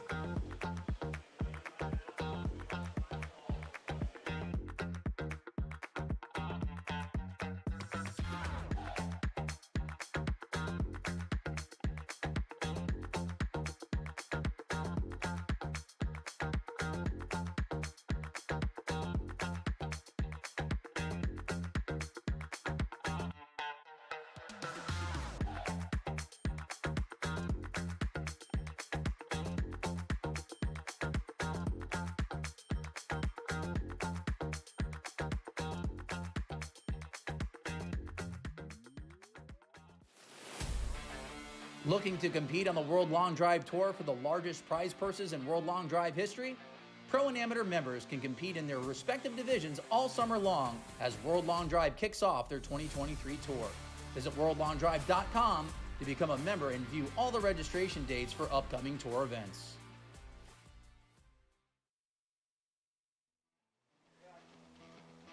Even an unbroken clock is only wrong twice a day, right? Or what's this? Even a blind nut finds a squirrel. We talked about Casey Seek slowing it down just a little bit and focusing on center punching it. 131 instead of 136 sends it 370. If he can just stay in that pocket right there, just like smoothing it at 131, like his numbers are better. It's really hard to imagine in the sport of long drive that you need to bring it back just a little bit to be more efficient, right? Yeah. So the ball will go further. But that's that ball with his swing, it's better when he's swinging smoother at 131, 132. I mean, the numbers prove it too. Every time he steps on the gas, his numbers are not as long. And we're talking about Casey Steed here, who now, after 3 sets, is currently in the lead at 425. A lot of OB sets right now from the guys. But there's going to be it's going to be interesting that we might have a 5-man playoff. We might have a 5-man playoff. And it's like Y2K. It's just going to break the servers. Yeah. And we'll know what to do with themselves. Jay Heath on the board at 343. Andrew Eigner needs to put a number on the board. He did. 371. 371. Boom. Hum now. All and, right. and for us, it's the opposite. When Andrew Eigner tries to guide the golf ball, he doesn't hit it very well. He's all over the place. When he starts swinging harder, he hits it straighter. Yeah, every single time. Yeah. And we talked about that a little bit with, Eddie Fernandez. We keep bringing him back up. Won today, fifth win for the senior division. Yeah, I think it's just psychological. It's like, I'm trying to hit a shot, or I'm trying to be cute, or try to throw it in play instead of just taking your athletic abilities and going full gas. Eddie has such a good swing, and so does Andrew Eigner that, Don't be too cute. Yeah, just hit the swing. So right now, Andrew Eigner is safely in the lead at 371. Jay Heath has plenty of gas in the tank. And we're looking at the flags. It looks like it's a little left to right. And he's in at 201. Yep. So.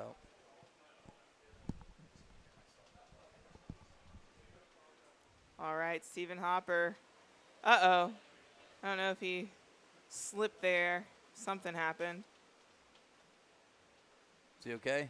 He's okay. There we go. I'm going to go to the live stream. The best bet of the day, the easiest money, was T.J. Allison. You had to bet $10,000 to win 100 if he was on, and he was on. So T.J. Allison, that is the biggest lock of the century of being on, and he's on right now. Mitch Dobbin, hello. Mitchell Michael Dobbin. T.J. Allison is in the house.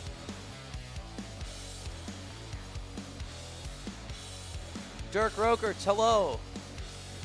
Is that your son? Is it your brother? He's hitting the ball well.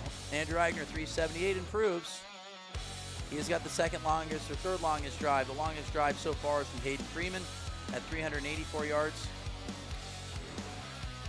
All Day Cassidy. Such a great follow as well. So these guys, the open division, they were playing for $30,000. So, first place, nice little payout this week. That doesn't hurt. Yeah, that'll pay the rent for a month. Yeah. We got Cameron Hill, Cole Fittler, Connor Kay, and Hayden Freeman. That'll pay for a penthouse in New York for a month. For 2 weeks. Yeah. Miami might be like 2 months, 3 months. South Beach. I don't even know if people stay in South Beach. They just stay in Brickell or like Edgewater, like downtown Miami. All right, so for me, I'm looking at slot number 4. I'm looking at Hayden Freeman. I would say just based off of pure ball speed, he is the favorite right now. He is. I also take a look at Cameron Hill.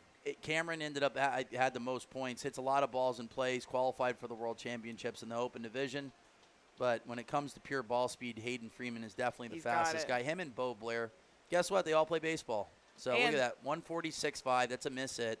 Not sure if that one's going to stay in play or not here for Hayden. It's a great slot for him to be in, slot number 4 here. Yeah, I just try to hit it. I would start down that right hash. I would hit and just hit a little cut, like just ride that wind. Well, there he goes, 371. Good start here for Hayden On a Freeman. miss hit. Yep. And I don't think he even hit that good. So look at this, 214.9. Yeah, he's an amateur. He's ball's gassing hammered. it now. This might be the longest drive of the day. His is at 384. That one's going to be in jeopardy. He literally rode the wind at 214.9. That ball was hammered. Yeah, he's looking at the numbers. For him, just like focus at 384. I would just focus on hitting balls in play right now. I would love to know how he got into golf, into long drive. He found a club, and he entered a tournament, just like I did. Just like that? Just like most people. No? Well, Nobody no, told you about it? Well, no, actually, he did tell me. And I don't want you to, whatever. Get too big of a head. But he said the reason why he got into long drive is because he saw you win here in 2019. No way. Wow, Yep. that's crazy. Yep.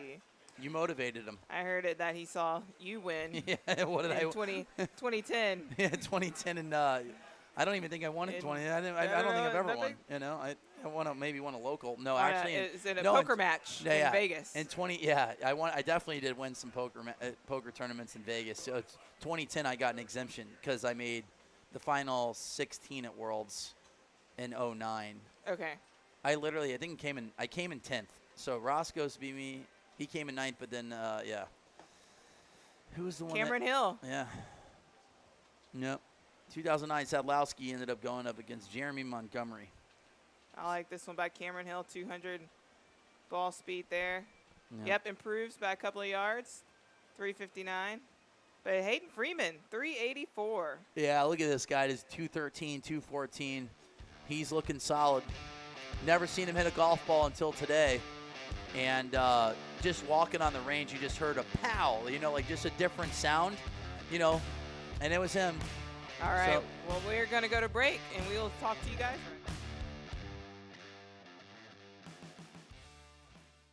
Hey, I'm Gabby Powell, and this is What's in the Bag.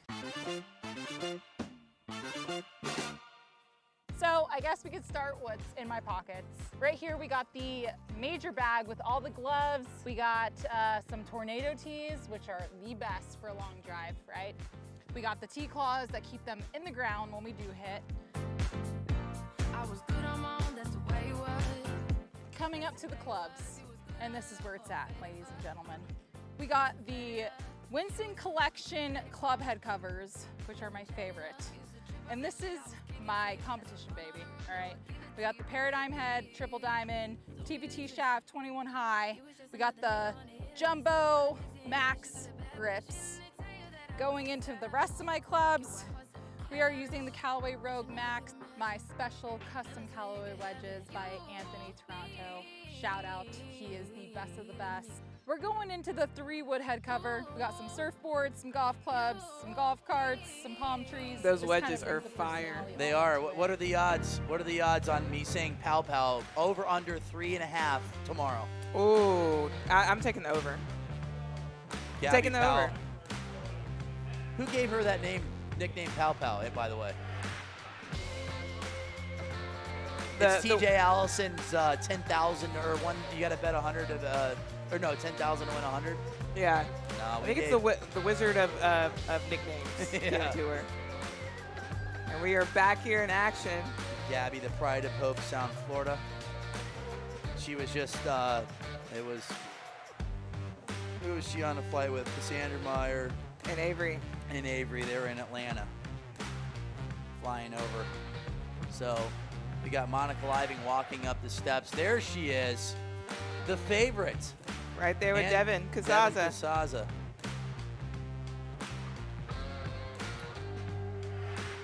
Casey Steed in slot number 4. It's got to put some balls in play here. Casey's at 425. Don't try to do too much. That's a nice smooth swing right there. It looks like it's a little bit of a block. I feel like it would be a huge advantage right now with Casey's draw in slot number 4.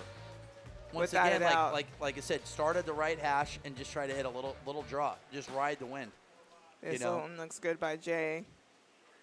202, 140. Yeah, a little cut. But yeah, Casey Steed coming into his 4th set right now. Taking his time. Yep.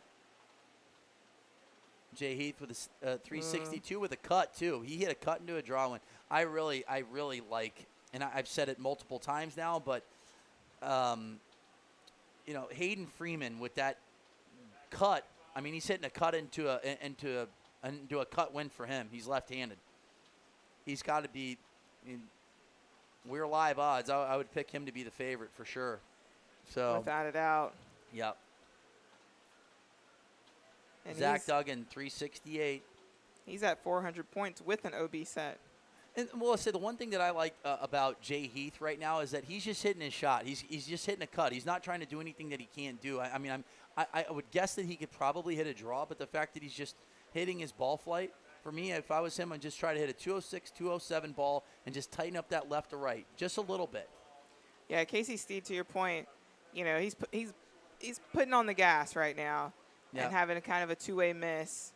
I think he needs to do what he did that last one. Yeah. Slow it down. Zach Duggan currently in the lead at 368. Cole Fittler at 324. Jay Heath 362. It looks like Zach Duggan is going to take down this set, which will put Zach at 500 points, which I would say 500 points is going to get him in. There we have it. I would say he's the first guy that's going to get in is Zach Duggan, the final 8. Yeah. Yeah, a lot of OB sets. We got 1, 2, 3, 4, 5, 6, 7, 8, 9, 10. 10 so far. And we are about to start the 4th set of this round robin. So where we're at now has painted a great story, but a lot of guys still have an opportunity. I mean, we've got kind of a log jam here at 400 right now. Jay Heath and Zach Duggan are at 500 after their 4th set. So we got a bunch of guys still to hit. We got 12 more guys to hit in the 4th set, and then we'll have a better idea once this is done. But if Hayden Freeman wins, he'll have 600 points. He'll be in. Bo Blair, Andrew Eidner, Cameron Hill. Those guys win. I feel pretty confident to say that they're going to be in. So Hayden Freeman, Bo Blair, Andrew Eidner, and Cameron Hill win. They would have 500 points or more. 3 of them would have 600.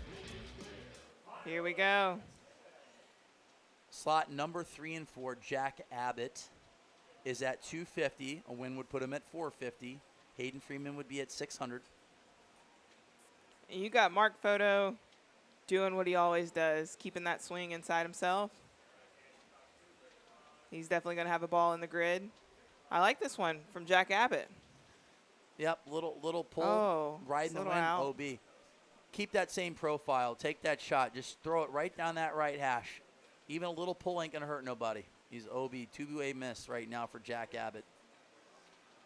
Like I said, the pressure is going to mount right now. I mean, it's they're not too many swings away from winning a world championship. They're getting a little quick at the top. It is.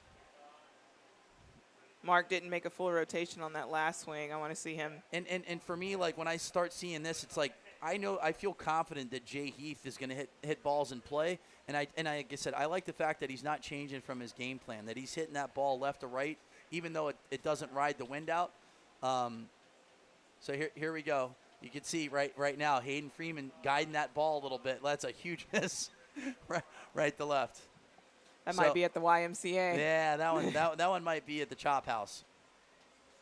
So, speaking about YMCA, they are here. We've got all the things for the kiddos. Make sure you come stop by if you're anywhere around the Tri-Cities area, because it is a blast out here. So Hayden Freeman left, right. Little Army golf there. And you said we talk about the amateur division. Either they're not fast enough or they're fast, but it's just a matter of hone that in yet. Yeah, dialing it in. Because the numbers that Hayden Freeman's putting up are open division. Like top 16 numbers. 214, 213. But right now he is hitting it, as we would say, all over the planet. He is right there with Jack Abbott. I think he's going to take an OB set. So Jack Abbott really just putting himself in a tough spot here, OB sets. Austin at 347. And we talked about Mark Photo. He might right now just get 100 points. He did 350. Ooh. Oh, did that one stay in? That's a question. It's 209 coming back. Ball. Bring him back. Bring him back. This one might stay in play from Hayden. And if it's in play, it's going to be significantly longer than 347 and 209 ball. It looks like he's okay with that set. I think that one's in play There at it is. 369. So, yeah, I mean, really, the only person that can beat Hayden right now, I say, is himself. Yeah. Really, truly. I mean, he's the longest guy. Wow. You know, Bo Blair's not too far off. Andrew Eigner is a guy that I know that's going to be able to put a lot of balls in play. And there's a reason why he's number one, and there's a reason why he has three titles this year. So without a doubt. All so right. we are going to see Hayden Freeman in the finals, final 8. I'd say Jay Heath is in, and so is Zach Duggan. Casey Steedwin OB's at 425. So Bo Blair, Andrew Eigner get a win. They would be in at 600. Cameron Hill with a win would be at 500 points. So I'd say those guys are saved. We were talking earlier outside a little bit about what if we had team events, right? I think what would be fun is you have an amateur with an open division player. Yeah. See what happens. Can you imagine Hayden with like Justin James on the same team? They'd be fast. You'd have to be like, yeah, you'd have to be really strategic, like accurate guys, with like, you know. It has to be, the swing speeds and ball speeds have to kind of flesh out there. Yeah. But I'd be here for it. I'd bet on that. Here we go. All right, Connor K, if he wins this one, He would have 450 points. Solidify his spot here.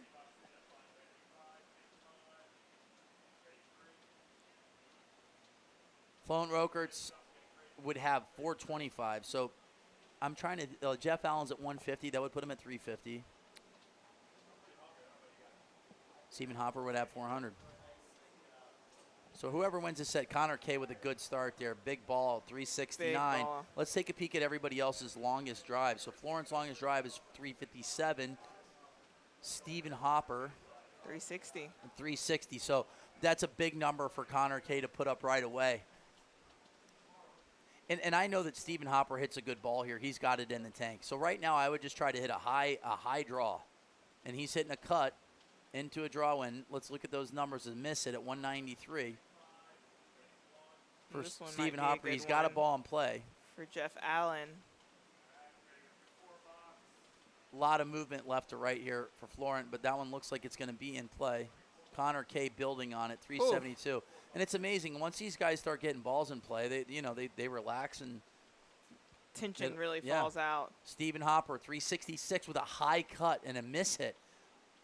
He center punches one. Right now, I feel like 380's in play right now.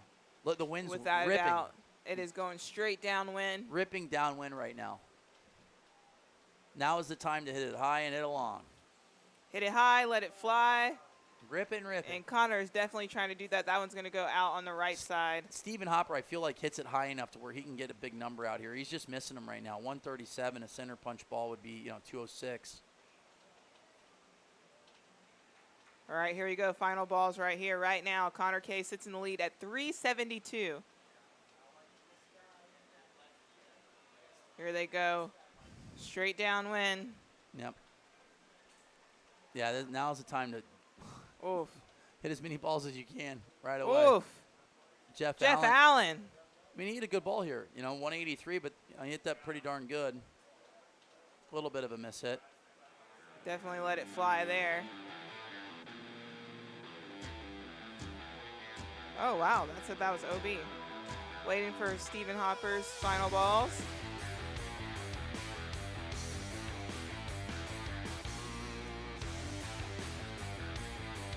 Here we go. Starting to get tight here at the top. With all these OB sets, there's definitely it's really there's gotta made be things interesting yeah. for sure. Yep. I mean, some people have 2 OB sets and still have the opportunity to make it, but we will confirm what number it is right after this.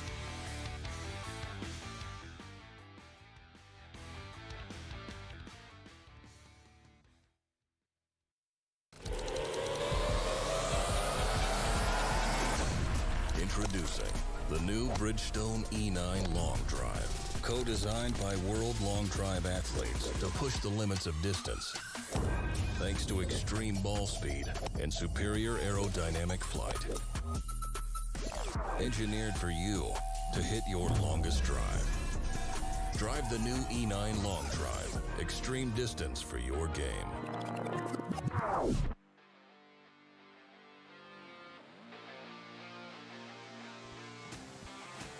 We are keying in on the pro baseball player there. Double B's, Bo Blair. What a great name. Yeah. Yep. I like his initials. Cameron Hill, Clint Oliver, Andrew Eigner. All right, Clint Oliver needs a win here to give him 300 points, so he could go win-win, or, you know, he's got a chance. But right now, putting balls in play is a premium. Andrew Eigner is at 400 points after 3 sets. Bo Blair is at 400, and Cameron Hill is at 300. It's our last set of set number 4. And then from here, we will go down to 8. Yep. 4 and 4, right? Then 2. 4 for 2. And crown a champion for our World Championship. World Amateur Championship. 32 hitters today. Andrew Eigner with a number on the board. It's a good start. So Andrew Eigner is at 370. I like seeing that right away. He's also playing into that wind. The wind has shifted now. Again, look at the flags. The flags are now going left to right instead of right to left. So the swirling out here. It has shifted a bunch today. So we did have a nice gust of wind for probably the last 8 to 10 minutes. Oof. Where, you know, I guess the question is, it's a good ball here from. That's a good one. Clint likes it right down the middle. I like that one. Look at Dennis and Ambrose, you know, legends. Standing back there. Zane Smith as well, ball calling. They got all the big guys out today, you know, calling all the shots. You got to have the best in the business. Hey, we've got the best one right here. You know, we got Elon. Look at this kid. Bo Blair, 380. I'm now, kid. Sheesh, Clint Oliver did climb on that last ball. I like 140, went almost 170. A little bit of a miss hit there, you know. Well, I saw it this year, though. Someone went 144 and then 142 ball speed. A .99 smash. That would put a hole in the top of the club. It has to. So, but Bo Blair right now in the lead at 380. With a win. Cameron Hill, I like that ball from Cameron Hill. Almost 200 ball speed right down the middle. That's spicy. Yeah. And he's on the board at 364. We're waiting to see what that last ball was, but we are heading into the final shots. So if Cameron Hill it stays where it is, he would still have 350. He would improve and still be in 8th. So Andrew Eigner would have 500, and Bo Blair will have 600 points. Over under on Cameron Hill, he had a pretty good nugget on that 5th ball. I mean, he didn't center punch it. I mean, granted he did hit it high, but that was a little bit of a miss hit. I don't know. I don't think he hit it that much farther. Do you? I say 358. 358. I like it. Maybe not.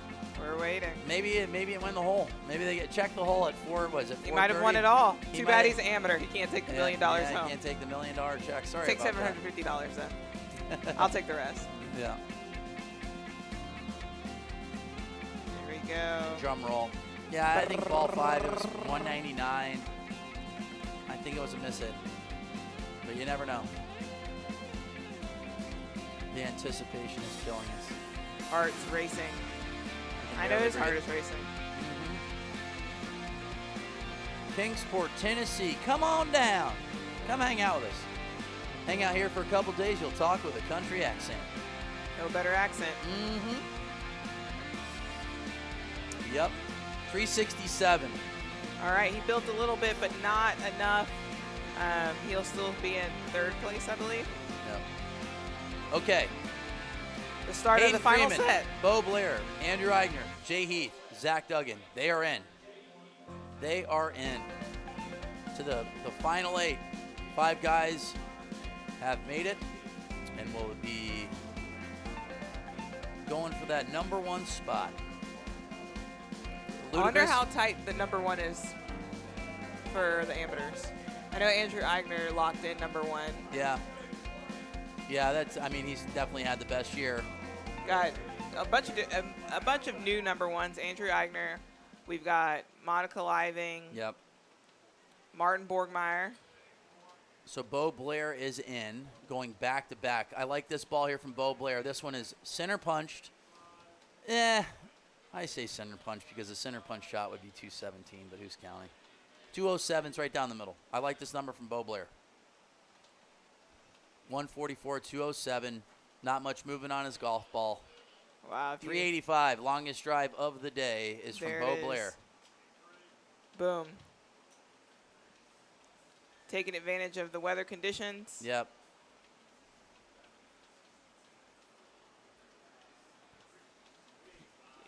So Florence, if Florent wins, Florent Rokerts, he would have 475, but his longest drive is 357. Like, you know, you hate to say it, but like, I don't think anybody's catching that 385. Yeah. Like, he won on the first ball. So Bo Blair looks like he's going to, I mean, mathematically eliminate these guys, these gentlemen. Right behind Flo, you're going to see a guy with suns out, guns out. Absolutely. Bobby Ray. Yep. But, yeah, good ball from Bo. And he's fast. I mean, the fastest club speed I saw him today was as 150 early on in the tournament.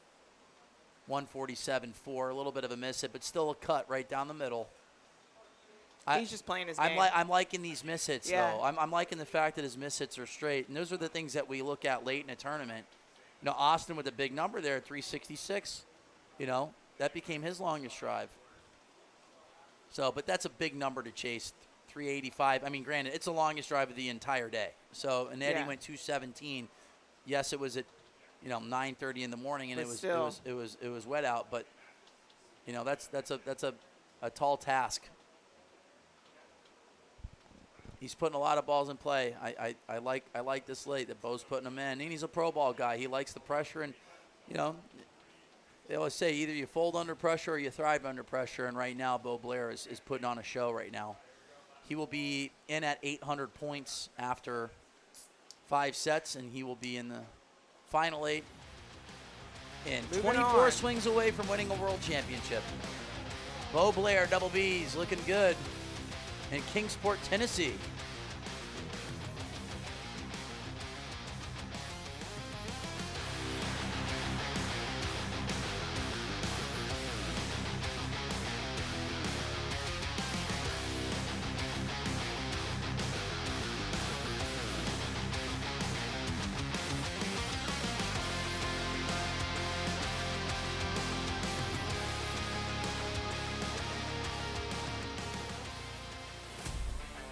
Looking to compete on the World Long Drive Tour for the largest prize purses in World Long Drive history? Pro and amateur members can compete in their respective divisions all summer long as World Long Drive kicks off their 2023 tour. Visit worldlongdrive.com to become a member and view all the registration dates for upcoming tour events.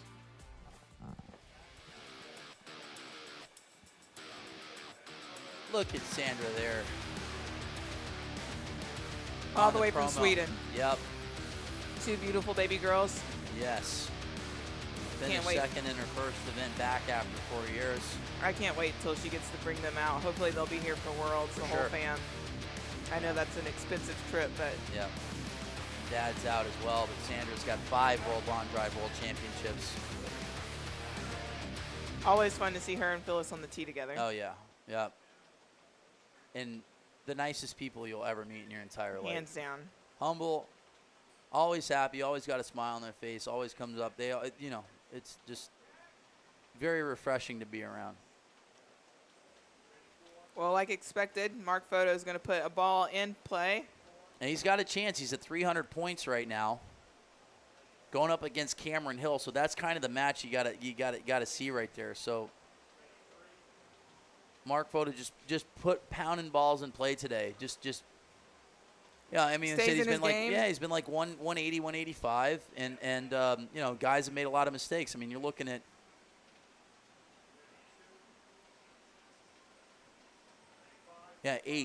8 right now that I can count, and we can't even see the 16th guy. I think there was 10, like over 10 OB sets, you know, so that helps out guys that just keep putting balls in play, and Mark Photo's been doing it. Stephen Hopper currently in the lead at 348. Stephen Hopper with a win would have 500, which would put him in. So huge set for Mr. Hopper. We might have a new nickname out here. Big Ball Bo Blair. I like it. Okay.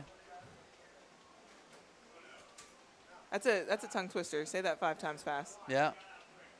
Big Ball Bo Blair.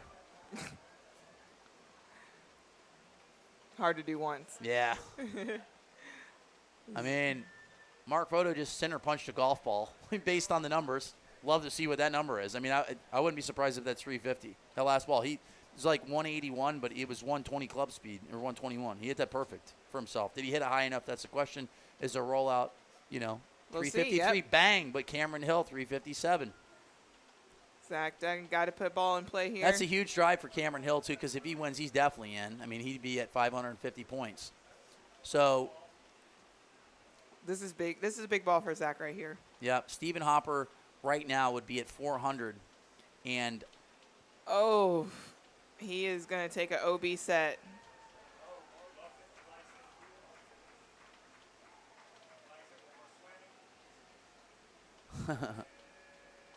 Boom. Zach Duggan win OB. He did. He's in, though. He's at 500. So if he was going to have an OB set, that was the time to do it. All right. Casey Steed takes a second or better. He'll be in. Connor K takes a third or better. He's in. Who is on the bubble? That is the question. It's going to be Casey Steed right now. Connor K. Jack Abbott wins. He would need Casey Steed to go OB or take second or third just to tie him. Wow. So Connor K just needs to hit a ball in play. That's it.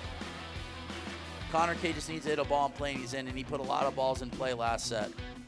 Yeah, I don't have a worry that he's not going to hit a ball in play.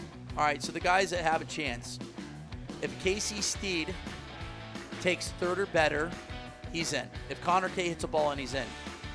If Jack Abbott wins, but Casey Steed takes, I mean, he's out. So it's going to be a bigger bubble right now. Here we go. Hayden Freeman already in. Yep. So it all comes down to the last set. Jack Abbott needs the win and would need, in order to get in, Casey Steed would have to go OB or take fourth. And they would have a heads-up match. And they're all in the last group, Yep, so this is going to be and Connor K just has dramatic, to put a ball in play. to say the least. He just needs to lay a bunt down. Here we saw go. a couple 260-yard drives today get in, so he needs to go 260. Bring out the 3-iron. Bring him out. Bring him out. All right. I just want to see Hayden get some balls in play, boost that confidence up. And this is a good 145. slot I mean, he's for him. consistently the fastest guy. He's talking now, which means Talking he's to the comfortable. fans. He's comfortable. I Who's like that. Talking to Jacob Galladay and Bobby Ray. But yeah, Hayden Freeman, 372. Said him and Bo Blair, ball players, I mean, they have looked the strongest and the fastest. And then it said even, Andrew Eigner, is looking good as well. But, like, those guys have been consistently the fastest guys, Bo Blair and Hayden Freeman. Oof. And if I'm Hayden right now, It might be. I don't know if I would really work on too much if I was him. No. Just Anything, keep just get swinging. some- Just yeah. keep swinging. Just keep swinging. Get some balls in play, swing at it. I We've already he's- got one in. He's 6'7", 250 pounds. He's strong. He could probably hit golf balls all day. So 78 golf balls is going to win a world championship for these guys. And I know that they've been preparing for it for a while now. So I think that. Man. he's going for it. He's going for it. I love it. That one as well is at the YMCA. Jeff Allen with a nice ball flight. Here he goes. Ooh, that one might be good. Hayden Freeman, look at this. 211, perfectly center punch shot. I like that one from Hayden. Could this be the longest drive of the day? I don't know. It's going to be close. 385 is the number. It looks like it's downwind, 378. Okay, so he improves a little bit. Yeah, it looked like he had a little bit of a mishit there.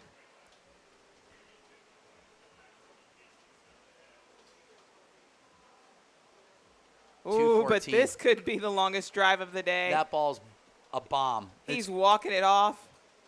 I love that ball. Yep. Yep. Pretty impressive stuff here from the 6'7" monster. Lefty. Got Randy Johnson in slot number 1. Hayden Freeman. He's got a smile on. Let's wait and see. Oh, what he's his getting number married is. in a month and a half. All right. Ah. Congratulations. Congratulations. There you go. There longest it is, drive longest of the day. one. He had 214 ball speed. Dude's a monster. Crazy. He can be in the open division all day. Without a doubt. With those numbers, 214. Somebody. You know who sits at 214, 215 all day and is, fourth in the world? Josh Koch. I know Koch can go faster than that, but, that ball does really well. He knows how to optimize that ball does really well at 214, 215. So, Hayden Freeman looking good. All right. Can he just hit it and play in crunch time? That's it. really He what hit more comes balls down in to. play this time, and he was going after it, so Yep. that makes me excited to see what's going to happen next. But this group is a really, really big group. Jack Abbott, if he takes the win. All right, and some other people have. Yeah. The worst case scenario is that if Connor K, the worst case scenario would be in a playoff with Jack Abbott if he goes OB. Connor K just needs to hit a ball in play and he's in. Casey Steed takes third or better and he's in. So here we go. These are, the best in the business in the amateur division right now. So Casey Steed yelling at that golf ball to go. A draw, miss hit, 191. Oh, Andrew Eigner. Yeah, all right, so Connor K knows that he had to hit a ball in play, got a ball in play. So he will be in. So now it's down to Casey Steed and Jack Abbott. If Jack Abbott goes OB, the field is set. I like that ball from Andrew Eigner. Connor K just needed a number on the board, so he is in. Oof, that's leaking a little bit from Jack Abbott. Not too much movement on that golf ball, just looks like a little bit of a block.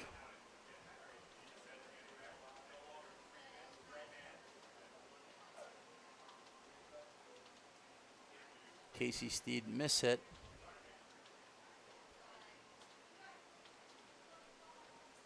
Wouldn't that be crazy, though, if you say Jack Abbott goes, Insane. takes the win and then Casey Steed goes OB? Because Steed just needs to put a ball in play right now.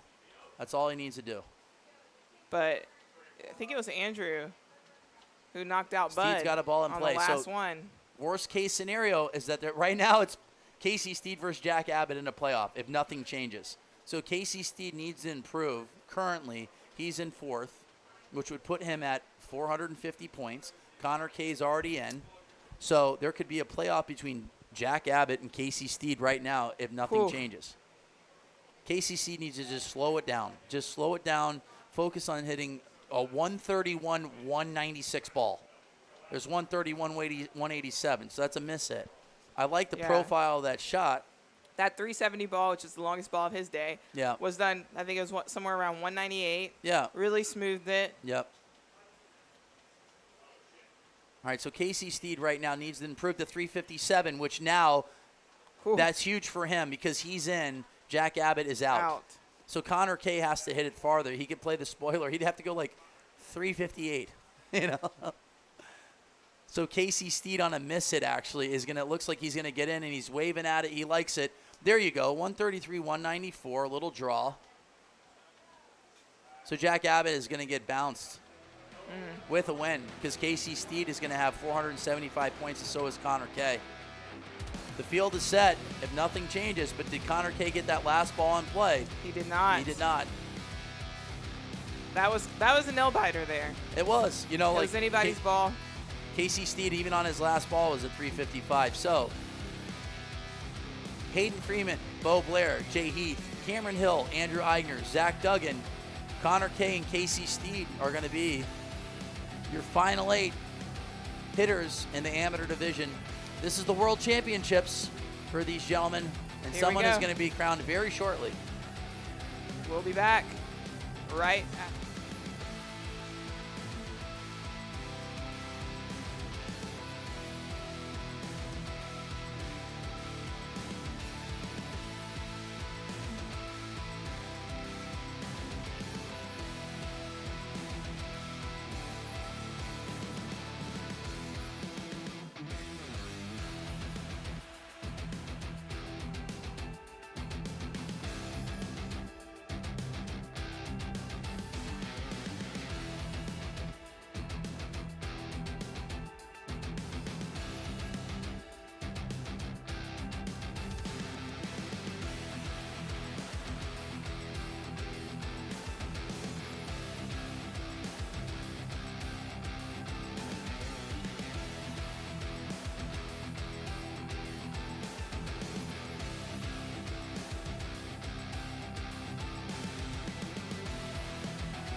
I'm Avery Dofsick, long drive athlete, and I currently live in Hobestown, Florida, and here's what's in the bag. All right, so we got two drivers that I pretty much toggle between for long drive. Both 48-inch shafts, a Patterson V10 golf shaft, super whippy, so we can get that double kick point shaft, lots of torque in there. Then we got a nice little giraffe covering one of the ZX5 Mark II heads by Srixon. And this giraffe was given to me by other long driver, Maurice Allen. We work a lot together, and since I fall over, but I'm also extremely athletic, he calls me a giraffe because I'm a little clumsy. But yeah, so we got two of the exact same drivers essentially, except one is a little lower lofted. I play anywhere from a 7.5 to a 9.5 degree. But yeah, they're almost identical, but with just a little bit different weighting. So we got a Srixon bag, which is very large. got my name on it, and then my podcast logo, Why You Suck at Golf. I started my podcast back in 2020 when I was co-hosting a show on the radio and wanted to get better practice at it. One of my first guests on the podcast was Josh Koch, Kyle Berkshire, and Eddie Fernandez. So it's kind of funny, now I'm competing with them. All right, then we got some other head covers. These are from Iliad Golf, handmade from my best friend in California. Then we got Louis Vuitton head cover. I mean, what's better than that? The wedges have donuts on them, have my nickname. We're dialed in.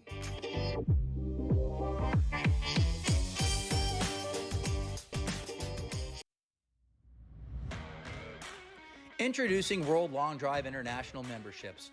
World Long Drive welcomes all of their international affiliates as part of the World Long Drive family. With an international membership, our worldwide competitors now have the ability to compete in internationally sanctioned World Long Drive events, the ability to earn world ranking points, plus all of the great community membership benefits. Sign up for an international membership today at worldlongdrive.com. All pro memberships include the ability to compete in international World Long Drive sanctioned events. Learn more at worldlongdrive.com.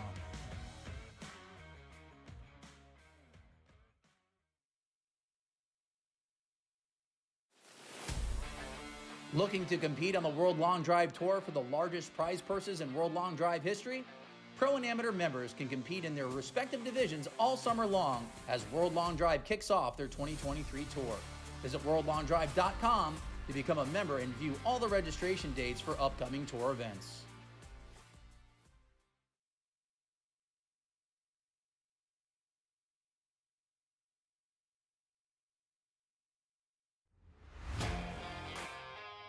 Catch every single World Long Drive Tour competition right here on the World Long Drive YouTube channel. The Amateur, Senior, Women's, and Open Division Championship will be available on the Golf Channel. To stay up to date on everything WLD, follow us on social at World Long Drive.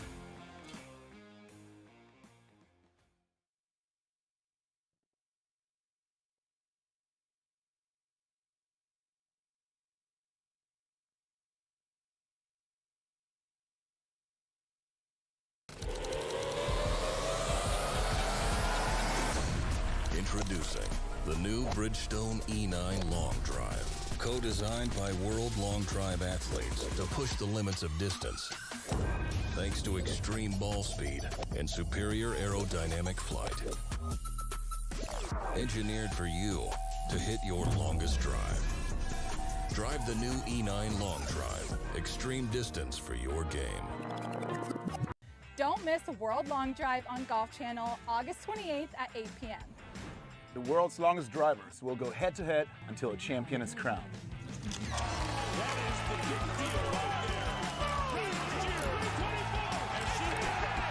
Kingsport, Tennessee is home to the first major tour event of the year. Want to see us live? Tickets are available now. We'll see you in Tennessee.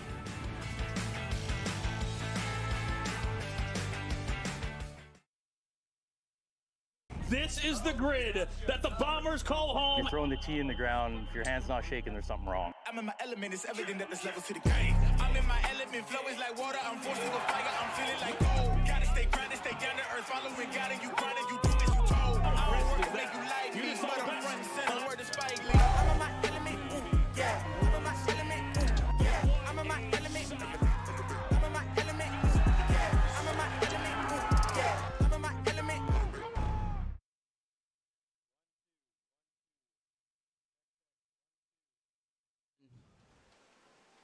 Ladies and gentlemen, we are live in Kingsport, Tennessee. 32 men have entered battle.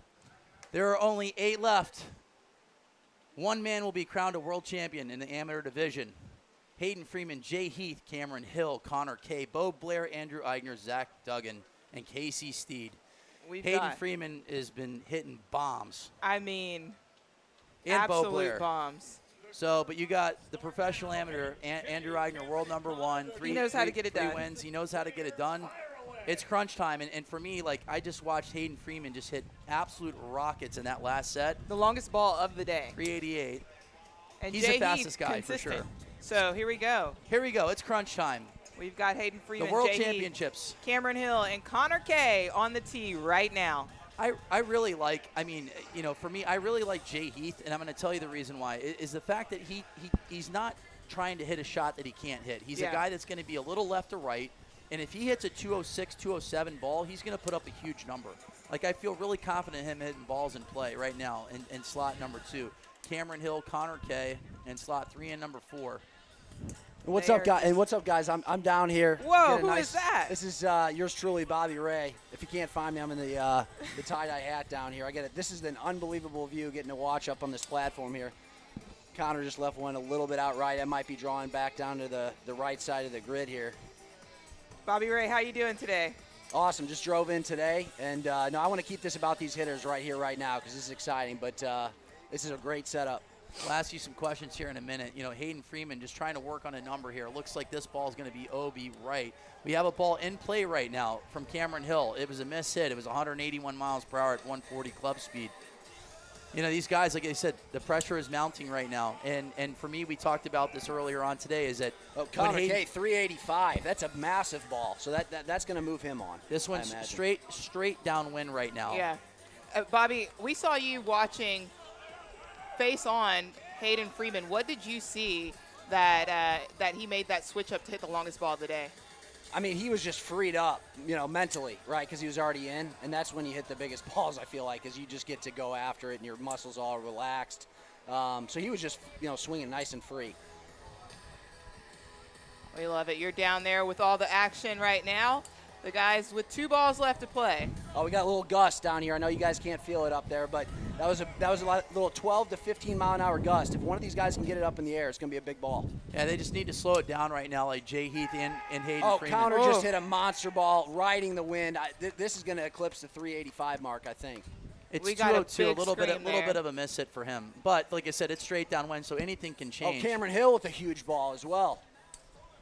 Man, it's so fun to watch down here. You get to see. Man, I didn't expect. Hayden Freeman right now gets in on that last ball. The Cameron Hill's last ball stay in play.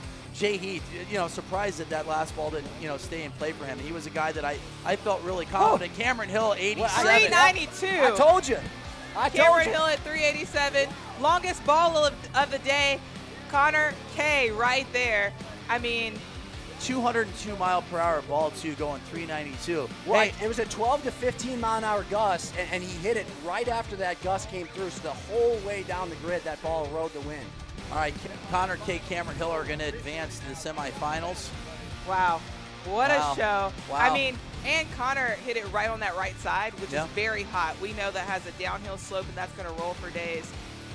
There you have it. Your final 2 for the final 4 right there. Yeah, and say Bo Blair, can he hit a ball at like 210, or even 207? Yeah. Same thing with Andrew Eigner. Can they get a ball in play? Because right now, like I like, these are really good hitters. I mean, Casey these are good Steed's amateur going to hitters. be consistent. I'm not too worried about him not missing the grid, but that makes me feel good about Casey Steed, knowing that Connor K ended up going 392 with a 202 ball. If Casey Steed can go back to what he did in the round of 32, slow it down just a bit. I like Casey Steed. But Bo Blair, just really, if you're talking about pure speed, he's going to be the fastest guy in the tee box. Him and Andrew Eigner. We're gonna throw it back down to you, Bobby, as they're about to hit off. What are you looking forward to in this set? I'm honestly, it's gusty, right? So every 30 to 40 seconds, we're getting little gusts here. So it's about who capitalizes on a gust. I'll make sure you guys know when I feel one. And if somebody can capitalize and hit the right ball at the right time, it's going to go a long way. Bo Blair in slot number 1. Looks like he's got a first ball in play. Andrew Eigner flirting down that right side at 203. Bobby, we don't have a great sight of the grid because we have a little mesh here. What is the aim point down there? It seems to me that guys are wanting to go down the right middle. There's a little bit of a hill on the left side, and balls kind of riding it in weird directions. Some of them are going OB, so right middle. Casey likes this one down. All right, so this is a decent ball for him. You look at the club speed. It's like a little under 130. This is a center punch golf ball, 2,500. I like the spin. I like the height. Shot right here. Like I said, a 375, 380 ball is going to be good right now if Bobby's talking about the wind. The one good thing that we always liked about the Flight Scope was just the guesstimates of the yardage. 360 from Steed, so he's got a number on the board. Bo Blair. So right now, just Andrew Eigner needs to find the strike zone. There's a ball in the middle of the grid, 201, little miss hit from Andrew, but it's a ball in play. What is the energy that's giving out on the tee right now? You're down there with all the action. Well, you know, it's funny because you see the guys breathing differently. It's that adrenaline breath they're getting. It's a very specific breath. It's a very specific look on their face when they got adrenaline coursing through their veins, and all of them are feeling it right now. Casey just hit a C, little tight draw down the middle. Oof, that looks good. That's a good ball from Casey, you know, 195. And then, you know, Bo Blair is currently in the lead at 376. He hit a cut down that left side. Let's see if it gets a little bit of rollout. It was a little bit faster ball speed at 204 at 362. Just needs to get the ball in the air right now. If I'm Andrew Eigner, I'm throwing it down that left side and just hitting a high draw. Yep.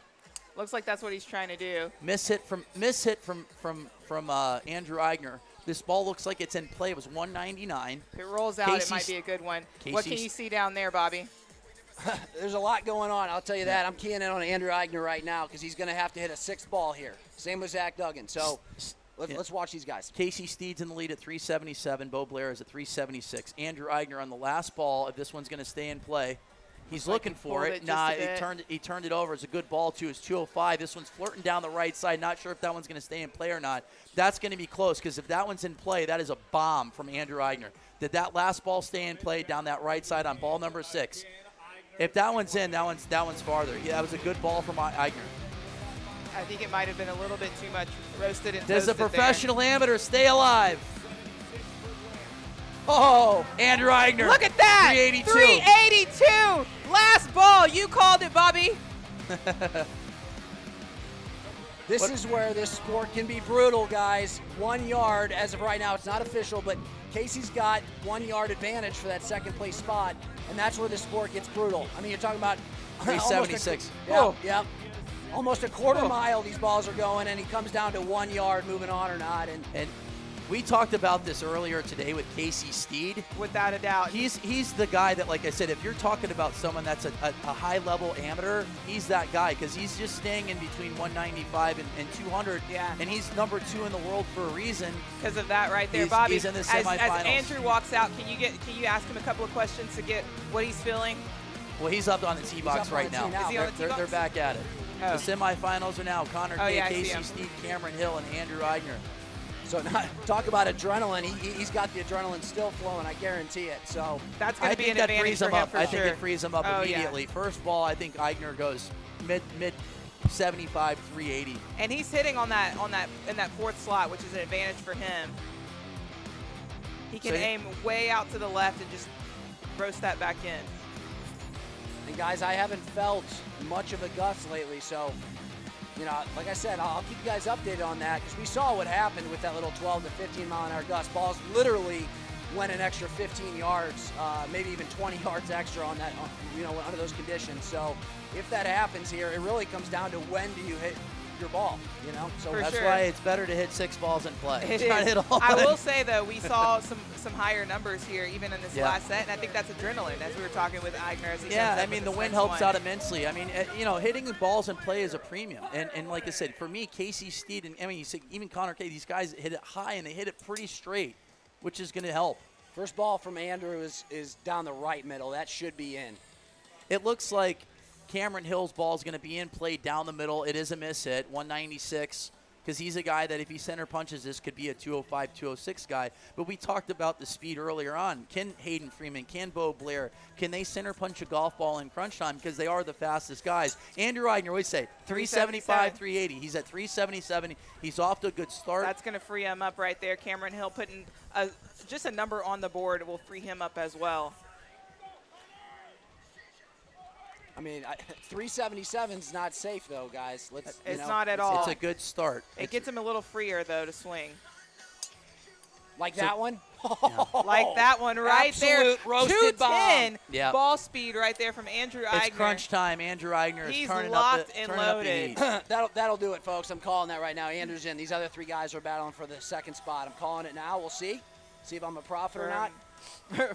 Connor Kay went three-time winner. 392. Connor Kay goes 392 with a 202 ball. So curious to see how far that one's going to go. 387 improves. Cameron Hill 374. We got the wind was when that 392 ball came about. Another big one by Andrew. Another big one He's there. locked in. Andrew Eigner, the professional I like amateur. that one from Casey. Yeah, let's key on slots 1 through 3, guys. Now Yeah, what do you see from Casey? That last ball looked really good. Did that stay in? Didn't see it. That one stayed out right. It was 198. It was center punch from Casey Steed. He hit a great ball. He's just going to need If he straightens that out, that's going to be a big number. If I'm him, I'm looking middle. You got to look middle here from Casey just because he's in slot number 2. It does look like the wind is straight downwind right now. It is. It's just not the big gust that we had earlier, but obviously Connor these guys are K, pumped up. 387. Woo! A big number there. Bobby, how much time do they have left? Plenty. 30 seconds left. So we're keying in on slot 2 and 3. Casey Steed about to take his 6th ball. Needs it right here. See what he's got. Cameron Hill has 4 out of 5 balls in play. He needs to improve by 14 yards in order to advance currently.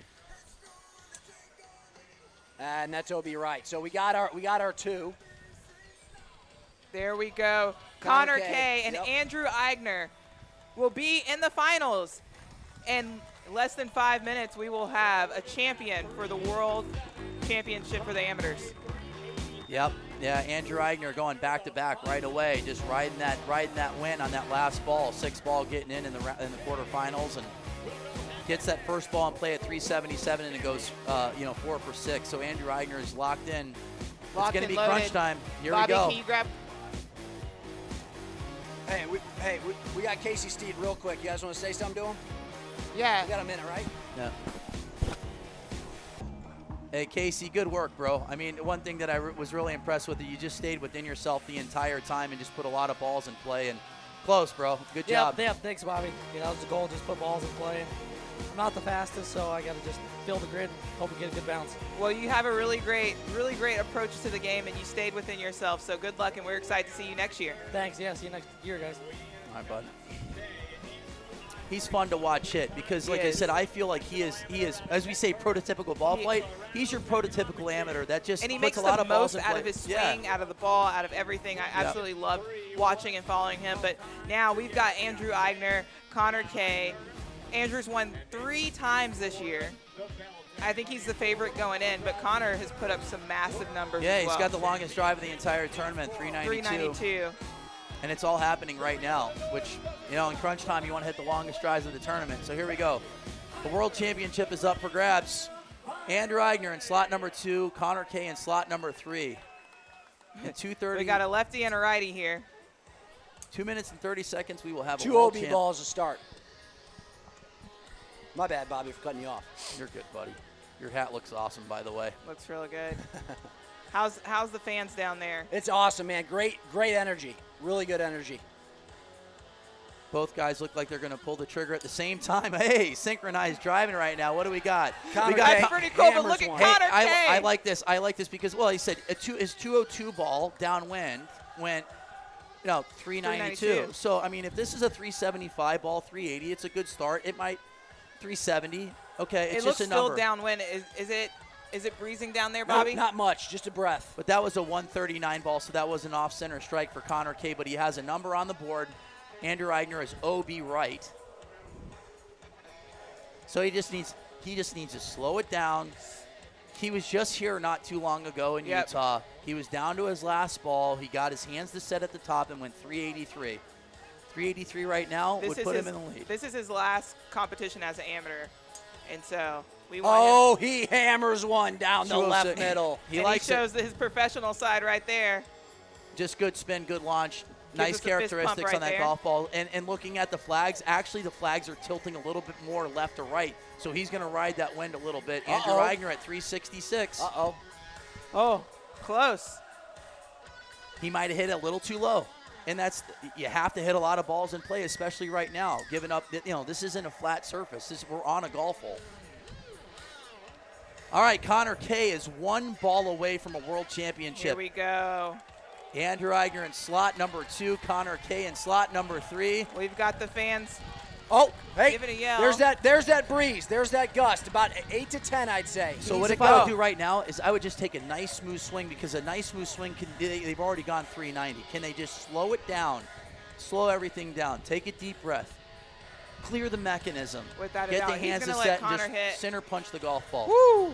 Guys, Andrew missed that gust. He's got plenty of horsepower, but he did miss a big gust. Nothing. No wind right now. Oh, baby. the crowd's going crazy. 206. He's giving a 206. The question is, did he hit it high enough? He hit it straight I don't enough. know. This is very similar. Big bounce, and it rolled out, guys. I'm going to have to guess it's over, but we're going to see it's going to be close. It's very his year. similar to the last ball. It's his year. He's got this. Andrew Eigner is world number 1. 380. What a way to end your amateur career as the world champion right here. Andrew Eigner, 4-time winner, taking home the belt. He deserves it. Without Now a doubt. He has 4 wins this year. He's world number 1. And he is the world champion. Good job, buddy. And he made it suspenseful, too, on his last Every ball time. twice. Every time. Well, now after this, he will be the amateur professional, but the professional amateur. Andrew Eigner is your winner. Big congratulations. He stayed within himself, and here he is. What a win. What an absolute win. Good win for him. Oh, that championship belt presented by Frank Lett, President, Chief Tourism Officer of Visit Kingsport. Oh, and Kingsport, what a place to crown a world champion, an amateur world champion in Andrew Eigner. Dude, congratulations, you are a world champion. What's that feel like? It feels absolutely amazing. Had some success through this year. Yeah, you did. The secret to long drive, everybody. No, here we go. Yeah, getting a little tongue-tied. Had some good results earlier in the year, and this is totally different, though. This is a world championship. The best people came out, and it's just amazing to be holding this at the end. This was your 4th title of the year. I know this one's a little different. This one's the World Championship, but it's number 4 in 2023. And the drama, it was ball 6 in the semifinals and the finals. Some people just have it in that pressure moment. How do you find it? I mean, I just go to what my coach Dylan Fay of Sweet Heat Golf and I talk about. Just getting back and focusing on the shot. I'm not caring about my other competitors. And what they're doing, and I just hit my best ball. And so that's what I did. And it seems to be a theme of the year, so I'm excited to carry it forward to the Pro Division. Yeah, you playing tomorrow? Unfortunately not, but I'm looking forward to Oceanside and Atlanta for Worlds. Absolutely. You know what? Stay right here. Let's bring, hey, Connor K, come on over here. The kid out of Utah. What an absolute battle. Is this the World Championship ball? Here you go. This is for you. That was the big one. Hey, Connor, you both have a long career ahead of you. Talk about what it's like being on this stage, making the finals for the first time this year at the World Championships. It's fun, but up on the stage, it's intense, and the emotions get to you, and definitely like the adrenaline's running through your veins, and it's super fun. The first finals this year, haven't really been practicing a whole lot, but the last 3 weeks I've really practiced hard and seen what I can do. Well, it looked like it paid off. You got all the way to the championship, my man Eigner.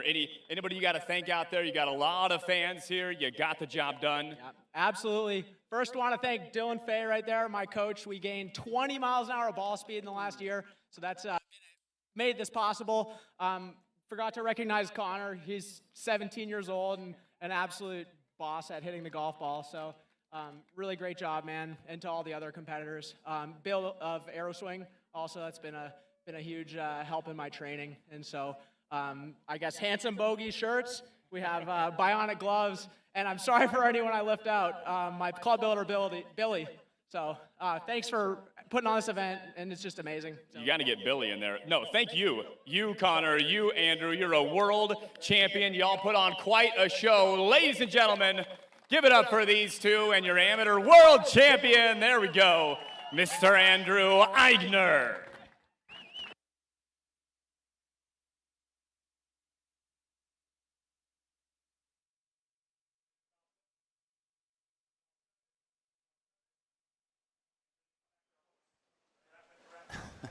He didn't thank his girlfriend. I mean, the first thing out of his mouth was, whatever. I mean, that was hilarious. And by the way, Andrew, I am 100% getting that downloaded, and that's 100% a right meme. That you're gonna get millions of views for that one. That one was really funny. Congratulations, congratulations, Andrew. You've had a phenomenal year. He deserves it. Yeah, without a doubt. And you've continued to make it very, very dramatic for us here in the booth and for the fans. But we've got a big weekend continuing on tomorrow. We're going to see the Open Division starting at 8 a.m. with Group 1. Group 2, 10 a.m. Open Division. And Group 3 and 4 will start 12:30 and 2:30. Final group of the day is the women at 4:30. Make sure you tune into that. That's going to be really Well, exciting. if someone doesn't show up, guess who's going to be hitting? This person right here. The last one to win on this grid. in the Huge women's congratulations division. again to the man, the myth, the legend, Andrew Eigner. That's awesome. Well, we'll see you guys tomorrow. As the late, great Dick Sanford always said, good night, God bless, drive home safely. Andrew Eigner, your 2023 World Long Drive Amateur World Champion.